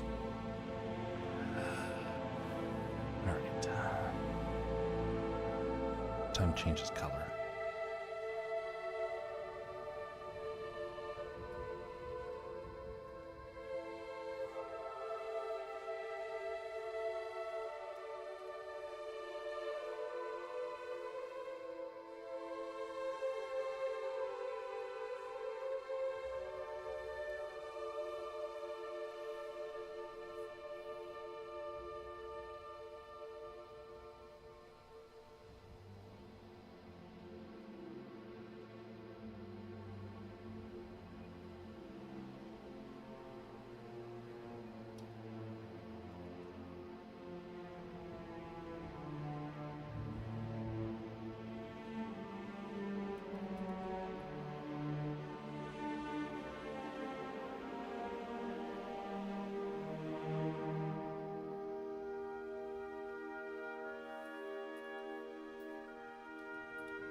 One of these things is not like the other.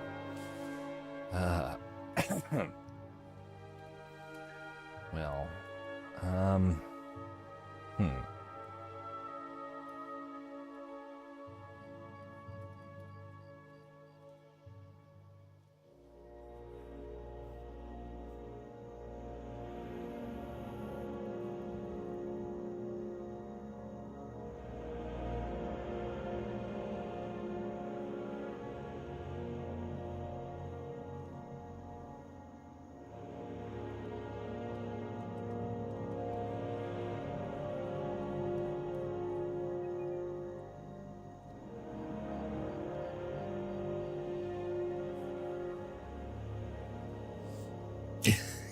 is it the red dot? Yeah, you know, that's exactly it. One of those red dots is not like the other. Yeah, clever.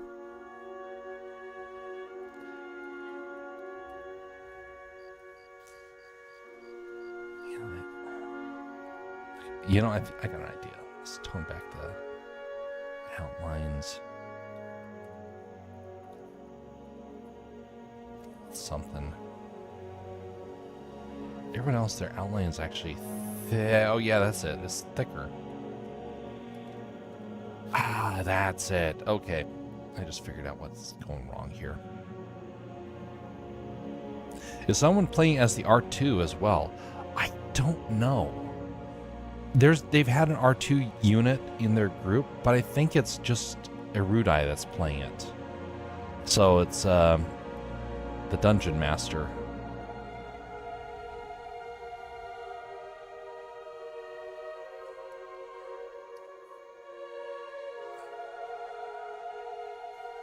Do you know why Waldo from Where's Waldo wears stripes? Do I know why he wears stripes? Is it to blend in like a tiger?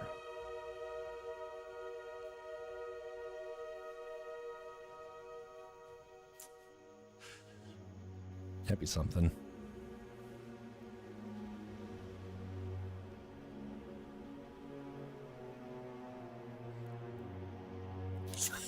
Because he doesn't want to be spotted. Clever.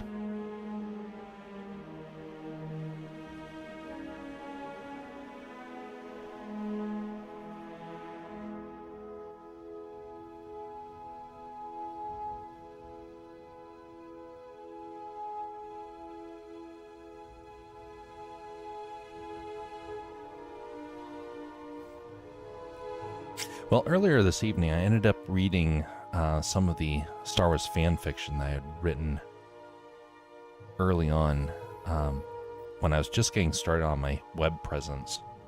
It's kind of weird. Back in 2000 and... what was the year? What was the year? It was...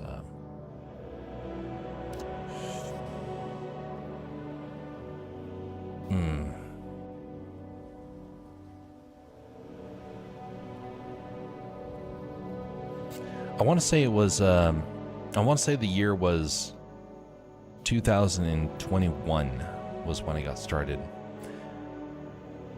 And looking back on it, I can definitely say there's a couple of very strong defining moments. One of them was the Star Wars fan fiction, which got read by 3 people, I think. And the people at Reddit had some, were fairly positive, I will say. They were very encouraging. Granted, I think I wasn't very good with the writing, but it was something where it did stand out. I never would have gotten into online spaces if it had not been for the pandemic, honestly.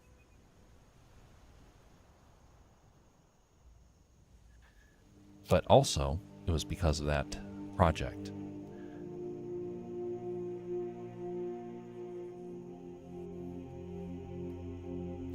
Let's see how this looks now. Okay, so we have one more area. There we go. So now we have this. Let's add it as a multiply. Maybe change the hue. But anyway, I got to try and do something with that fan fiction. Turning into my own stuff. I don't know. Not enough interest in that. I mean, I have interest in it, but I don't think there's enough interest in the project yet. Maybe one day. Okay, I recognize what's the problem. I'm making this guy 3-dimensional. Everyone else is 2D. Can I touch up some of these characters? Okay, so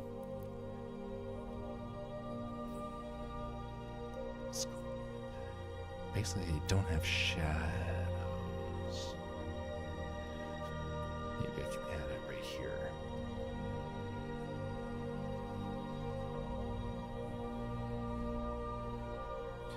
Just add another layer on top of it.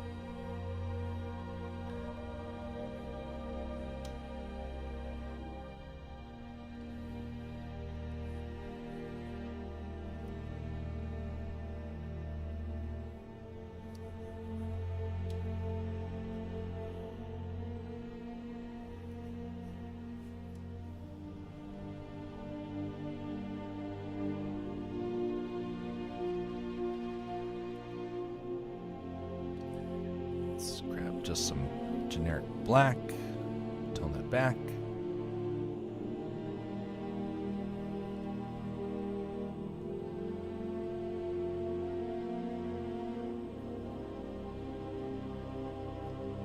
I did this drawing last year, I think. Kind of strange to actually open up an old art project like this and continue it. Hair turned out fine.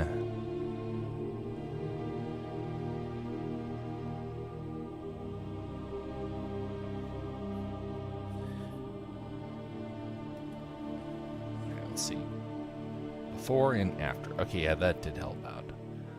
This one, though, that person is going to need to be probably the main update here.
One of the problems I had with these characters was that I only got a chance to draw each of them like 3 times or 4 times. And so thus, there's very little consistency among them. It didn't turn out nearly as well as I wanted. The person who did the original designs had the benefit of the fact that they didn't need to perfect it. They didn't need to perfect it across the whole gamut. They could just have one character and lean into it. Didn't have to worry about trying to replicate that everywhere.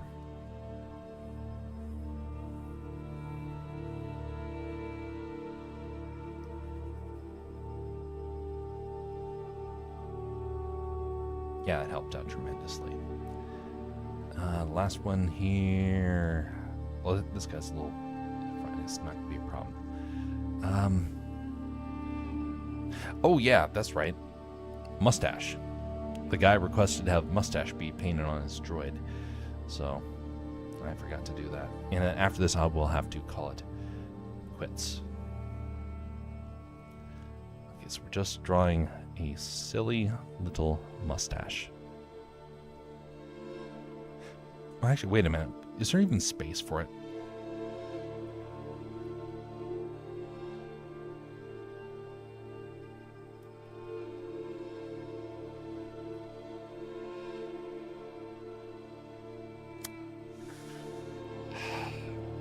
I really want to do the wire mustache that I posed earlier. A mustache you. So the guy who's playing the character has a fairly prominent mustache and goatee. Well, originally I wanted to make it out of wire. I wanted it to be something where it's like this sort of thing, like all these wires sticking out of his face. And he rejected that. You know, we're not going to do that. His character is weird enough. He already doesn't stand out. What we're going to do, though, is we're going to do a correction here. Just so he stands out of the background a little bit, because he is a little dark. Going to increase the... There we go. Make him a little bit of a shiny robot. There we go.